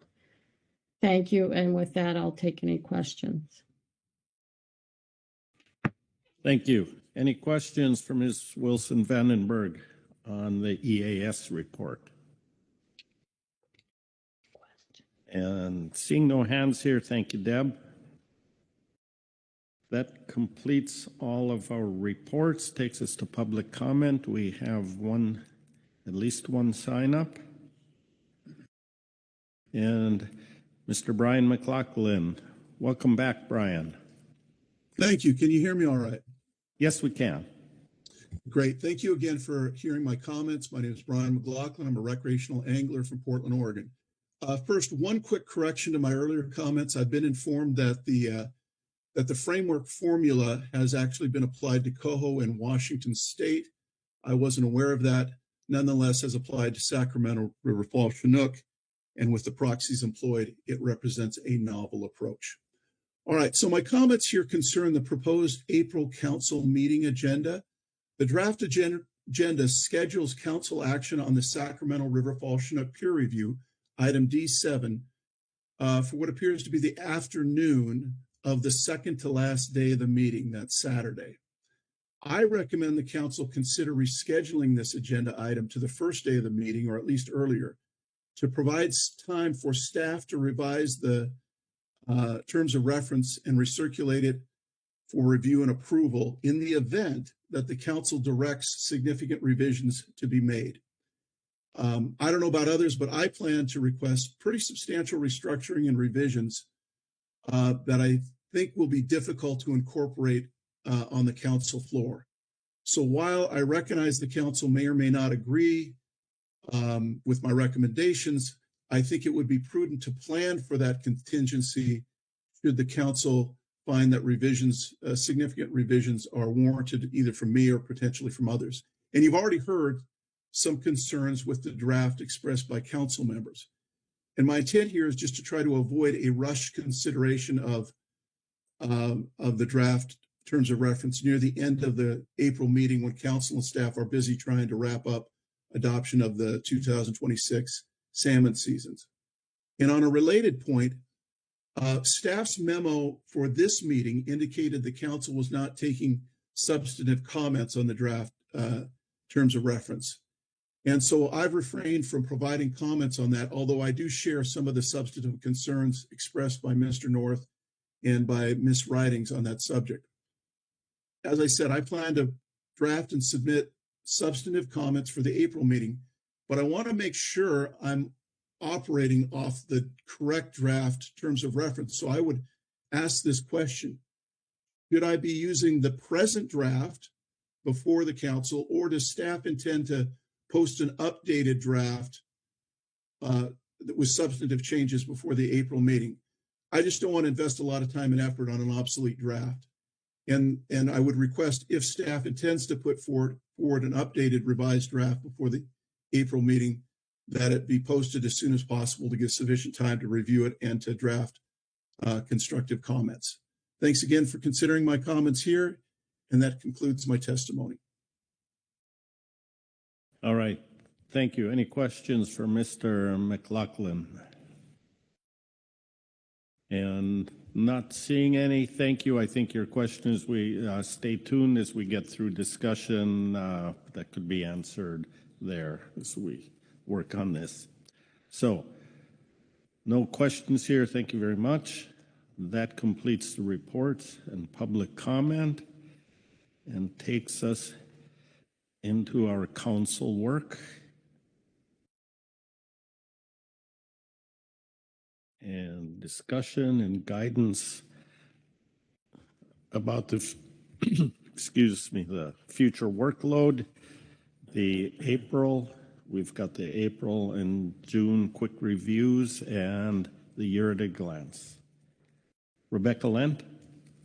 Thank you, Chair. Just a quick comment again about the year at a glance. I think it would make a lot of sense to move Special Project 3 to November. Now, I understand that that's a very gnarly meeting already, but in November we'll be talking about the outcomes of the FIW. It seems like a good place to continue that discussion about Special Project number 3 and what that does, how it makes best use of the FIW findings, and the HMS advisory groups are there as well. I understand that doesn't meet the objectives of our ecosystem groups, but I just wanted to suggest that we put those all in one meeting. Thank you, Chair. Thank you. And before I look for other questions, maybe I turn to Kelly Ames. I'm not sure who the right one is to ask. Mr. McLaughlin's question about the TOR, just simply what's the plan there? Will there be changes from what we saw here, or is that what will come forward? Through the chair, thank you for the question. I was anticipating that Angela would make some fairly minor updates based on the discussion that you had under membership with regard to the composition of the seats and the reflection of the membership you wanted on the peer review panel. We are scheduled to publish our briefing book for the April council meeting on Friday, March 20th. So there should be ample time before the April council meeting for a review of that revised document. Okay, thank you. So March 20th is the publication date for the materials. Okay, other discussion to be had here. Lynn Mattis. Thank you, Chair. Don't know what's the most efficient way to go through this, but have a couple of thoughts on the year at a glance, and then trying to provide some feedback to the GMT. Just go ahead and do both of those? Okay, thank you, sir. Looking at the year at a glance, I agree with the recommendations to move the roadmap EFP evaluation into November. I think most of us have. Looking at the year at a glance, my recollection coming out of our committee of the whole meeting during the ice skating rink up in Portland a couple of years ago was we were going to try to have one no groundfish or extremely light groundfish meeting per year. And my recollection of that was March of the specs year would be that off meeting or that light meeting. But then last November, saw the new year at a glance, and it was now supposed to be September, with only in season in September. And I see now we're creeping, and we've got three groundfish items in September. The GMT and GAP are scheduled to be remote, and it's in my understanding there's no hotel space for them anyway. So just be cognizant that we sort of promised the GMT a meeting off. Or we have been kind of hinting at that they would be getting a meeting off each year, and just we always have too much work and not enough load, but be strategic in what we add to September if they're not going to be in person, to have that close cooperation and communication with the GAP. Looking at April, I think there's still some question about whether or not groundfish in season is needed. I believe the GMT statement said they maybe don't need it because there's no action. So maybe there's just some information. And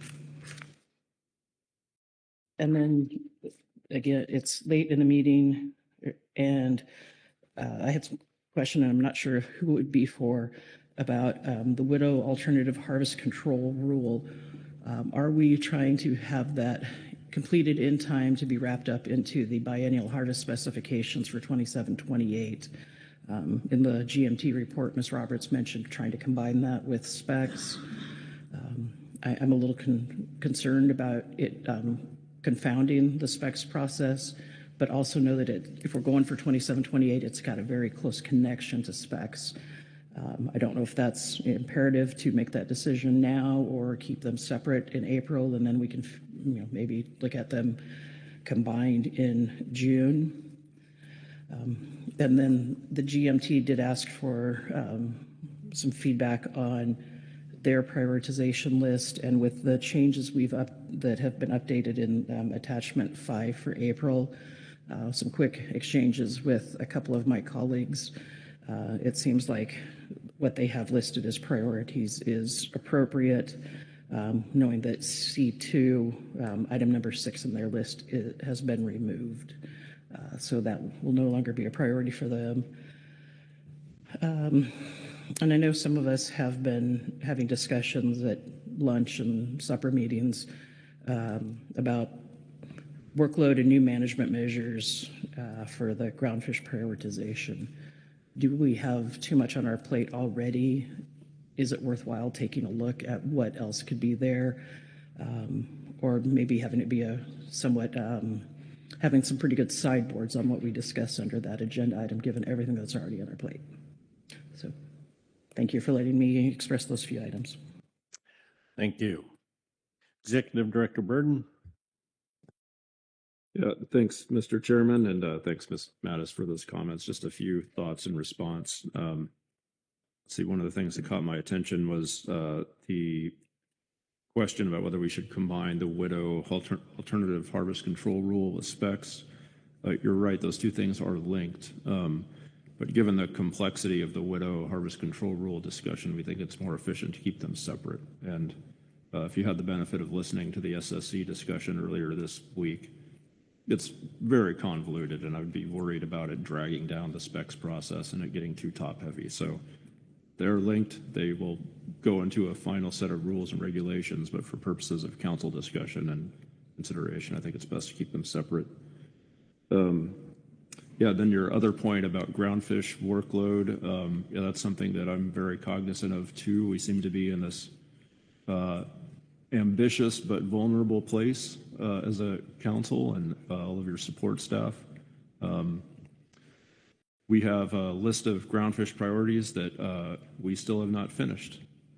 So the top priority was Specs Flex. The second one was the trawl gear EFP moving into regulation. So we have plans to tackle those this year now, as indicated on the YAG, but I would hope we can maintain those as priorities since they're planned. Every time we change priorities, we fail to finish something. So I don't know what that means for your April discussion, but I would hope that we can keep our current priorities as the same so we can make headway. Happy to address anything else you had in mind, but those are some initial responses. Thank you. That was very helpful. Other discussion here? I'm not seeing, oh, no, I see the hand. Heather Hall. Thank you. I just wanted to make sure in this conversation about the GMT recommendations that in season would stay on for April. I think not removing it in April. I don't know if that's what was suggested, but I know they are working on an informational report. There'd be no action, no expectation for action item, but there is information that they do plan to bring forward in April. So, Executive Director. thank you.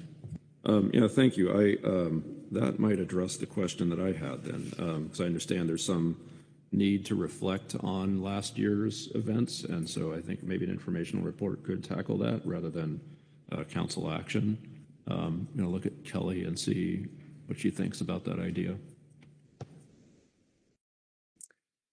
Through the chair, Executive Director Burden, my recommendation would be to maintain the agenda item, even if it is short. I think it is a council decision whether or not the performance of the fishery in 2025 influences the management measures we've set for 26.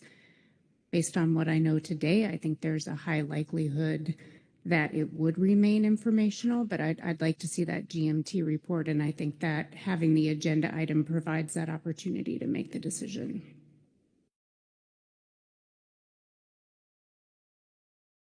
Okay.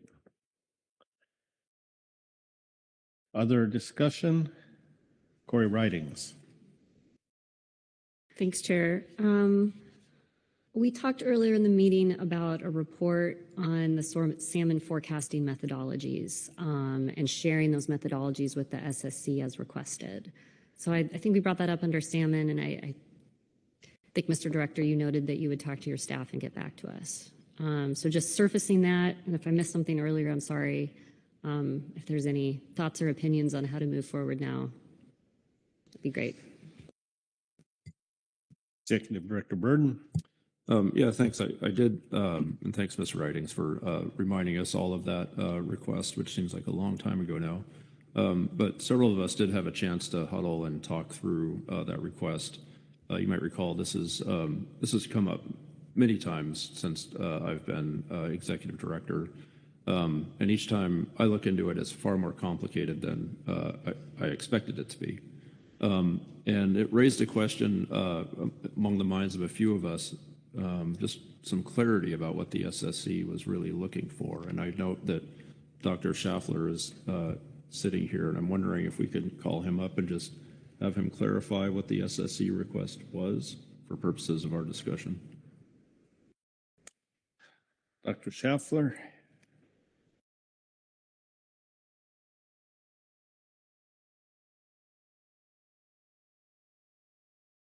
Thank you, Chair Hassemer. Thank you for the question, Ms. Ridings. That item has come up in SSC discussions, as Executive Director Burden has pointed out a number of times.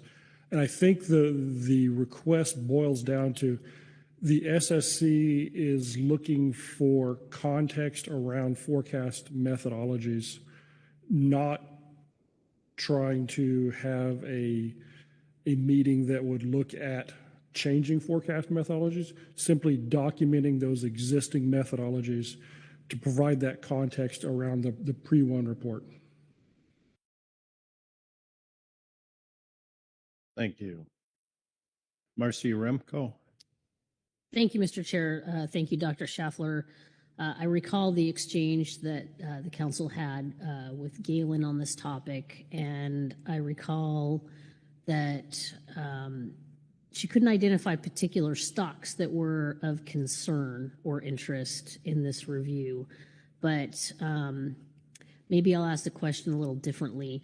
Can you identify the pre-1 document takes some time to provide kind of a brief overview of methodology for forecasting for certain stocks. Maybe you can help us by identifying for which stocks that documentation in the pre-1 document is lacking. Thank you. Yep. Thank you for the question, Ms. Remco. I don't have any more specificity. It's the way the so let me back up and collect my thoughts. The pre-1 report does identify some fairly high-level methodology associated with a number of reports.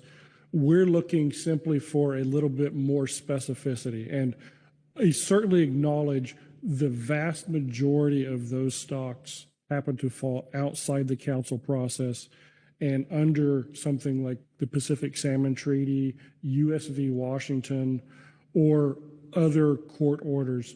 And we would simply like to see some methodology, a little bit more specificity on those methodologies, just to help evaluate those forecasts. Just, again, not going to suggest a change for them. We simply would, as a body, would like to know more about what we're saying. Yes, this is BSIA. We think this whole suite of forecasts are appropriate for use in council planning. Thank you. Any other questions while Dr. Schaffler is here on that? Not seeing any. Thank you, Jason. Executive Director Burden.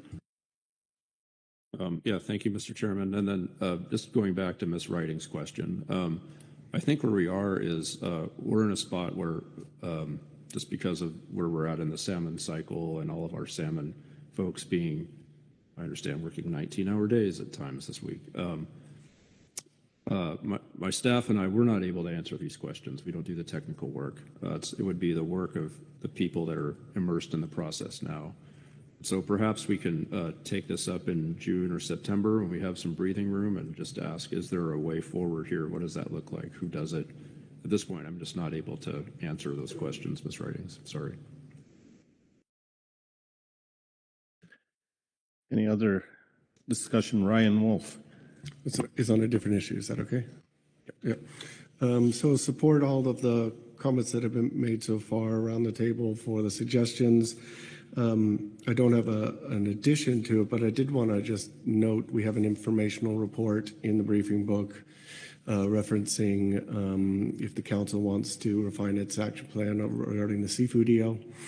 And I don't think you need to agendize anything for that. I would just encourage, and I'm happy to work with council staff and the executive director on this to make sure that when you do send that back to also just make sure to take a look at it and include everything you're working on, not just the few things you highlighted there, because I have a feeling that, well, you've heard us talk about the challenge of rulemakings and getting them out, right? So I think the more that what you pass back to them reflects actually what you are doing, and that would include even basic routine specification process, I think that would be helpful. And I think that's a pretty straightforward process that council staff can do, but I'll see how Executive Director Burden feels about that.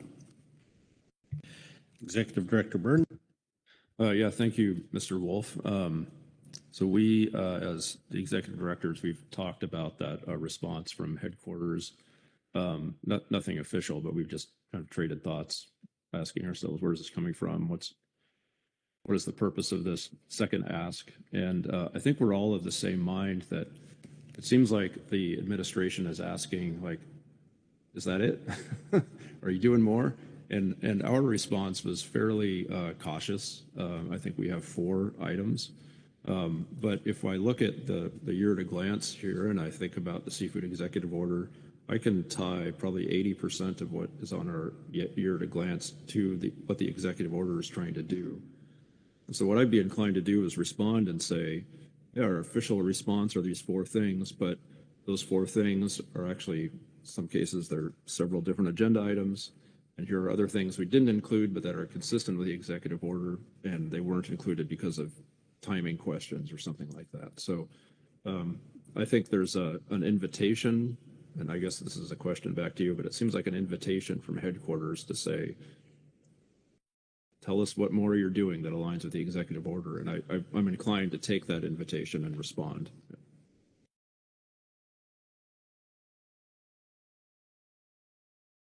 Thank you. Anything, Corey Writings? Thanks, Chair. Just a couple quick notes. First note is just looping around, continue to support the National Ocean Service briefing on deep sea mining for HMS folks at the April meeting. I think that was in the executive director's report, and flag that for planning. Second thing is I'm channeling back to our HMS discussion this morning or yesterday, sorry. But it sounds like we're very likely moving the roadmap discussion down to November, and I recall Mr. Ugretz bringing up that leaves us with a leaner June for the HMS folks. I'm seeing international see that as very important, but I don't see that as particularly contentious. So I think could be discussed in a virtual format versus an in-person format, which is currently listed on the table here on the back. So just wanted to bring that back up. Thanks. Thank you. Other discussion? Marcy Rumko. Thank you, Mr. Chair. Just to confirm, CDFW supports that suggestion as well for remote in June for HMS. Thank you. All right, thank you. Dr. Lent, were you trying to raise your hand? like I said, it's a long way across here. All right, Krista Svensson. Yeah, thank you, Mr. Chair. Normally I'm advocating for keeping more HMS items on the agenda. I actually was going to make the recommendation to cut at least one day and possibly two off. I do think, even though, it's only one international item, that is a very critical international item. And this meeting is something that our advisory bodies have asked for having in person due to the difficulty in coming to terms with some of the items on the international side of things. So it's not just North Pacific albacore, there's bluefin. And we start lining out for the series of meetings that we don't hear a lot about, like TCC, what our components are for other items, like ETP species. So just, if possible, I would advocate for, like I say, 1 to 2 days. I certainly don't think we need 3 days on there. But I do think it is beneficial to get the teams together to work out what is going to be a very heavy lift this year for both our FMOs we engage in. Heather Hall. Thank you. A little bit more on that. Krista, were you recommending that both the MT and the advisory subpanel meet in person? We heard a bit about the international and the importance of them being in person for that, but potentially that the advisory subpanel would be key to being in person. Yeah, thank you. If I may, I think the advisory subpanel in particular, the management team has not ever put a request in to me in person. And I haven't seen any reports requesting that, but I do know that the advisory subpanel has asked for that. So if it's kind of split half and half, I think that would be reasonable as well. But I do think in talking to a variety of members of the advisory subpanel, they are concerned about meeting online and the importance of that particular timeframe. Thank you. Just want to confirm we heard the same. Right. Executive Director Burden. Thank you. And I appreciate the discussion and the interest in continuing to be efficient and asking ourselves, when do we really need groups to be in person? When can we save the expense? One of the things that I have a lot of fun dealing with is our management of our meeting hotels, and it has gotten very difficult.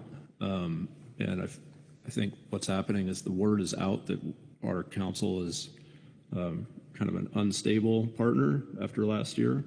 And so Samantha and I and Patricia have been working really hard to try to pin down who exactly is coming when, and to have some consistency to our meeting venues.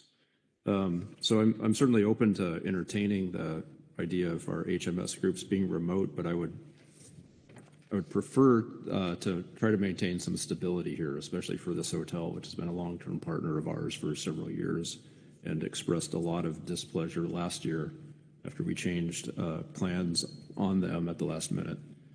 So if there's value in bringing the HMS groups in person, I would prefer to do that. If there are really strong opinions around the table, of course, let me know.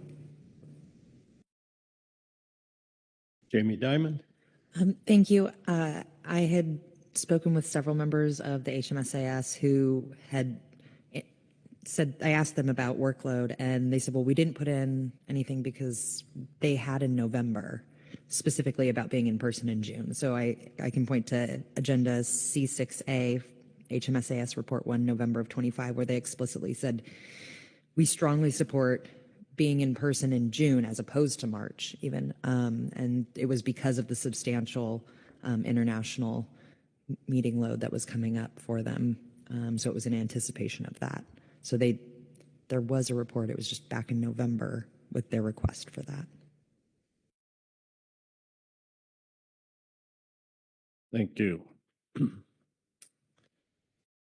Marcia Remco. Thank you, Mr. Chair. I just thought I'd check in on plans for an in-person meeting of the few between June and November, because that might have bearing on in-person meeting needs as well. Yeah, thank you. This morning, when we were talking through some of the HMS items, this came up as well. And at that time, I voiced my comfort in continuing and planning to move forward with an in-person few meeting the second half of this year. I think our budget is in fine shape, and I think doing that is fine. So where and when, I'm not sure yet, but I think it's fine to expect that we'll have an in-person few meeting.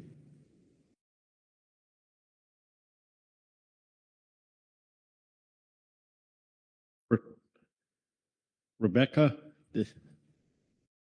I think you were trying to.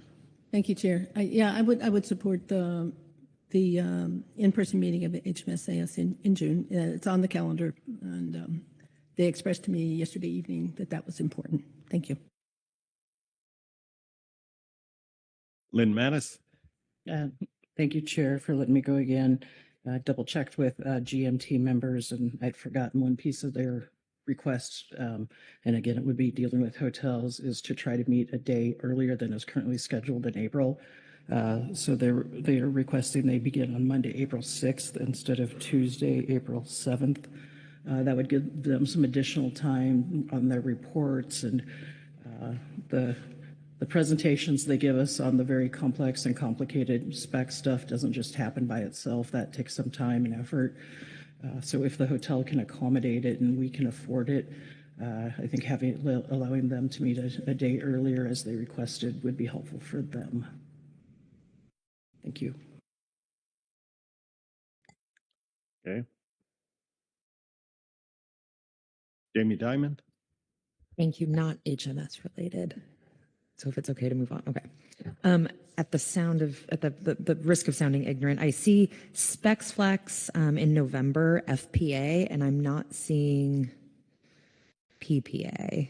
And maybe it's just listed as something else but I'm not seeing it on any month before then with PPA.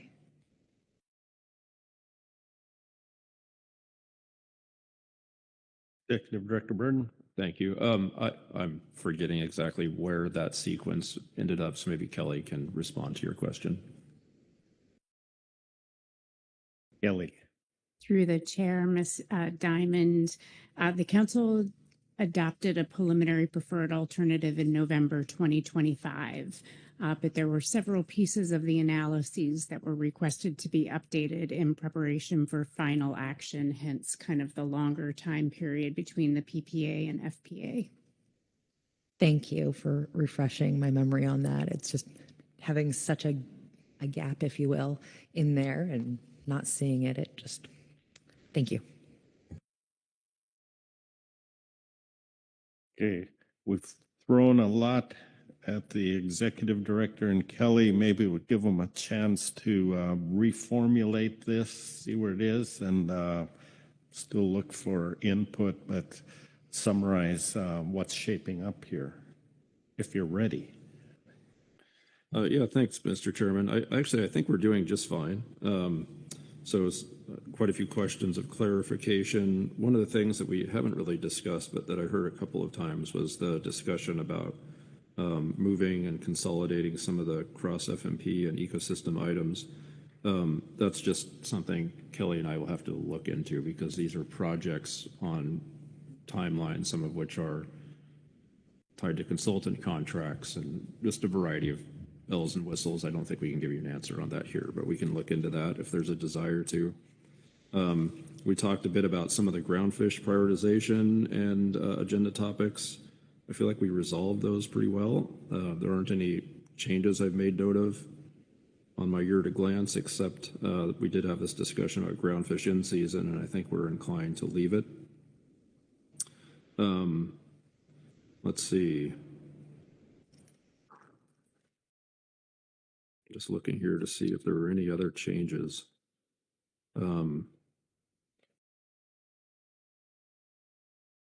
I didn't make note of any on the year at a glance, really. Kelly, did you have any that you wanted to mention? Through the chair, yes, thank you, Executive Director. I just wanted to note there was a discussion relative to ecosystem and the September agenda item for the Special Project 3 workshop report. The timing of that is really just dependent upon when we have the workshop. So right now, that is just a placeholder. I think at this point, it might be pretty unlikely that we would have a report at that time. But as Executive Director Burden said, we would take into account your feedback here in deciding when to bring that back. The other thing I had on my notes was just the recommendation to move the from September, the ecosystem initiative for the update to the FEP to March. Like Executive Director Burden said, we'll take that under advisement, but that is something at first blush I think would be a pretty easy pivot if that was the council's request. All right. Things are shaping up on those agendas.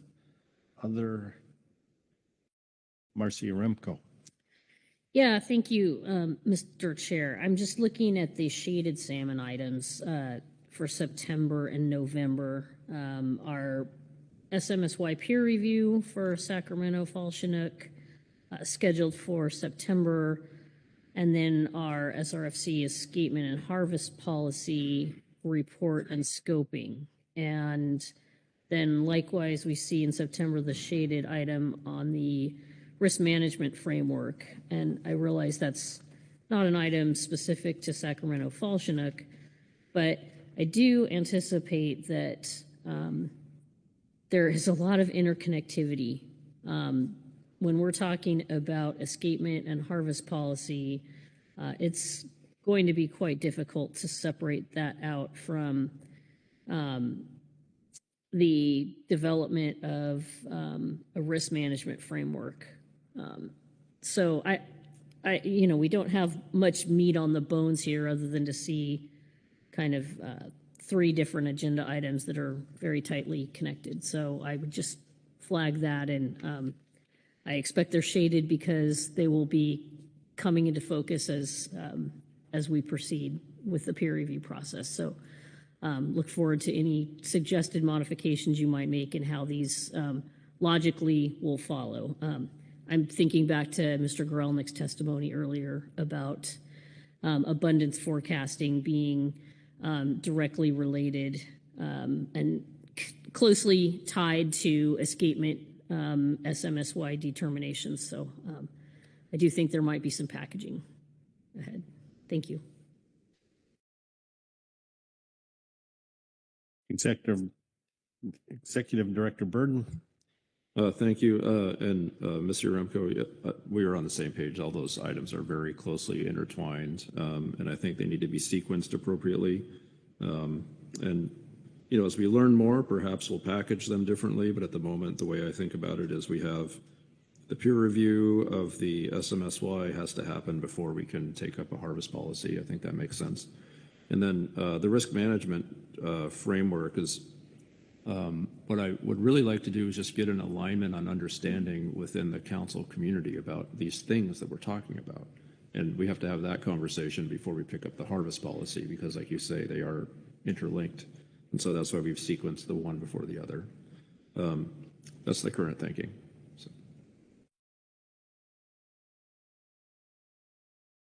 Other discussion?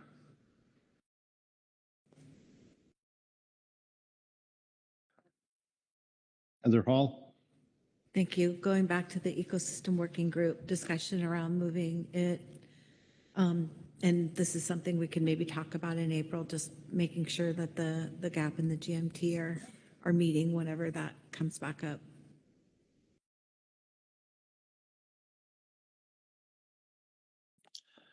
All right.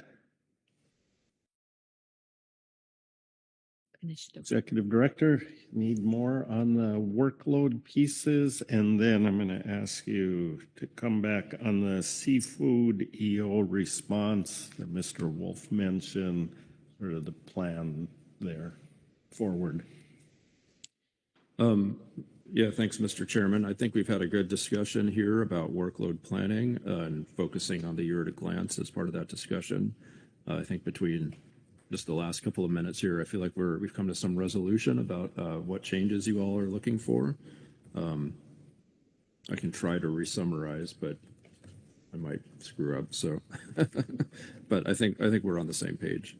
Let's see. In regards to the seafood executive order, I would be appreciative of your feedback, but I think the way forward here is fairly straightforward. I think between the work that you have on your year at a glance and the prior response that we have on the seafood executive order, I think we have the material we need to respond to the second question. And so what I mean by that is I don't really feel the need to create a new council agenda item in April, have people comment on it, take up floor time. I think we have the material. And it's a matter of, I think, communicating back to the administration, here's the work that we're doing that's consistent with the seafood executive order. So I'm happy to just do that and consult with you, Mr. Chairman, and Mr. Wolf about whether we're tailoring that message most appropriately. If you have a different way forward, I'm all ears, but that's how I'd be inclined to move forward. So thank you. So the proposal is to take all of that stuff plus some others that we previously have submitted and put that together and submit it with our leadership review. Is there something else we should do, or is everybody comfortable with that approach? Then we will proceed with that. And of course, you will always see eventually what has been put together and submitted. Rebecca Lent. Thank you, Chair. And I'm sorry I didn't have a chance to discuss this before we got to this agenda item, but I believe it's under this agenda item that I am going to briefly update you on the TRT, if you'll grant me a minute or two. Is that correct? Okay. Thank you very much. Just want to note, this is the last council meeting before we get to the take reduction team in person and we reach consensus. So I was hoping we'd have a room full of people to express their views, but that's not going to happen. Instead, with the help of a lot of people here, we did go around this week and speak with stakeholders and get some input. We have meetings tomorrow, meetings the next day, then we have the in-person meeting at the end of the month. The really important thing to note about this take reduction team is both of the stocks we're looking at for the sablefish, potfish, I'm talking too fast. Both of the marine mammal stocks, there's a take that's below PBR. So we've already reached the 6-month goal. For one of those stocks, the take is below the CMRG, zero mortality rate goal, which is 10% of PBR. So we don't have far to go, even for the long run. So that's fantastic. The other thing that's fantastic is this council has done so much work already, and I thank Jesse and all the folks involved in that rulemaking that's out for public review. Today's the deadline. I'm reading through the comments to get a sense of that. And so I just want to say, and my alternate, Brad, is going to be with me in Vancouver when we meet, and we're going to take stock of what we have already in the proposed rule, the comments that came in, and then work with all of the stakeholders who were there, including some of the NGOs we spoke with this week, and come up with something that I trust you feel will reflect the position of the council on take reduction team and marine mammal bycatch. That's it. And I'm happy to take questions or stop me before we all leave for the airport. Thank you, Chair. All right. Thank you. Make sure everybody appreciate the efforts, you being there, and I'm sure you would let us know if something is going off the rails in that process or needs our attention, but you have the interest of the council in those deliberations. Anybody has anything to add to that? But not seeing any hands, so thank you for that update. Anything else here? We're scheduled to go for quite a few hours yet, so let's figure out what to talk about. Executive Director Burden, are you comfortable with what you have? Well, I mean, I'm happy to come up with more. If you want to take a lunch break, I'm sure I could come up with more reasons for us to keep going. But I think we've had a good discussion here. And we will be making some changes to our agendas based on this feedback. I appreciate the additional guidance on other workload matters. And I'll look to Kelly to see if she has anything else she'd like to add. Otherwise, thank you. All right, thank you. With that, we'll close out that agenda item. I want to thank everybody for, it's been a difficult meeting at times. We had some very long days, but there's a lot of work to do, and done a good job, and especially the advisory bodies and our teams and the public and everybody who contributed. So thank you very much. Sharon Kiefer. Mr. Chairman, when the time is appropriate, I have a motion. We still got several hours, but let's hear your motion. Oh, wait, excuse me. Before we get there, Vice Chair Smith. Sorry, Sharon, but before you go, I think we need to have a shout out.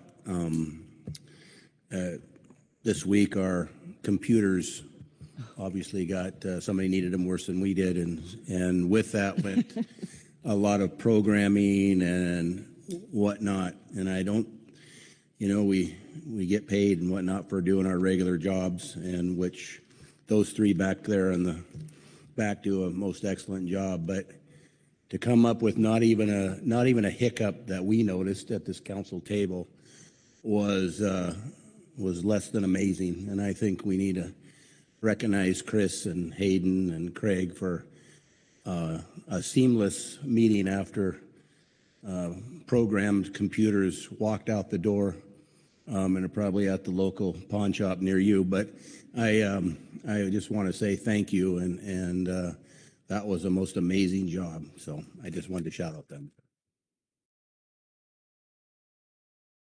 Thank you, Mr. Chair. Thanks, Mr. Vice Chair, and likewise for all the other staff. I mean, it starts with, well, day one, but then we have the chair's reception and a lot of planning for that. And so I'm sure the executive director and Kelly will take that gratitude for all the staff who participate back to the office and let them know. So thanks. Sharon?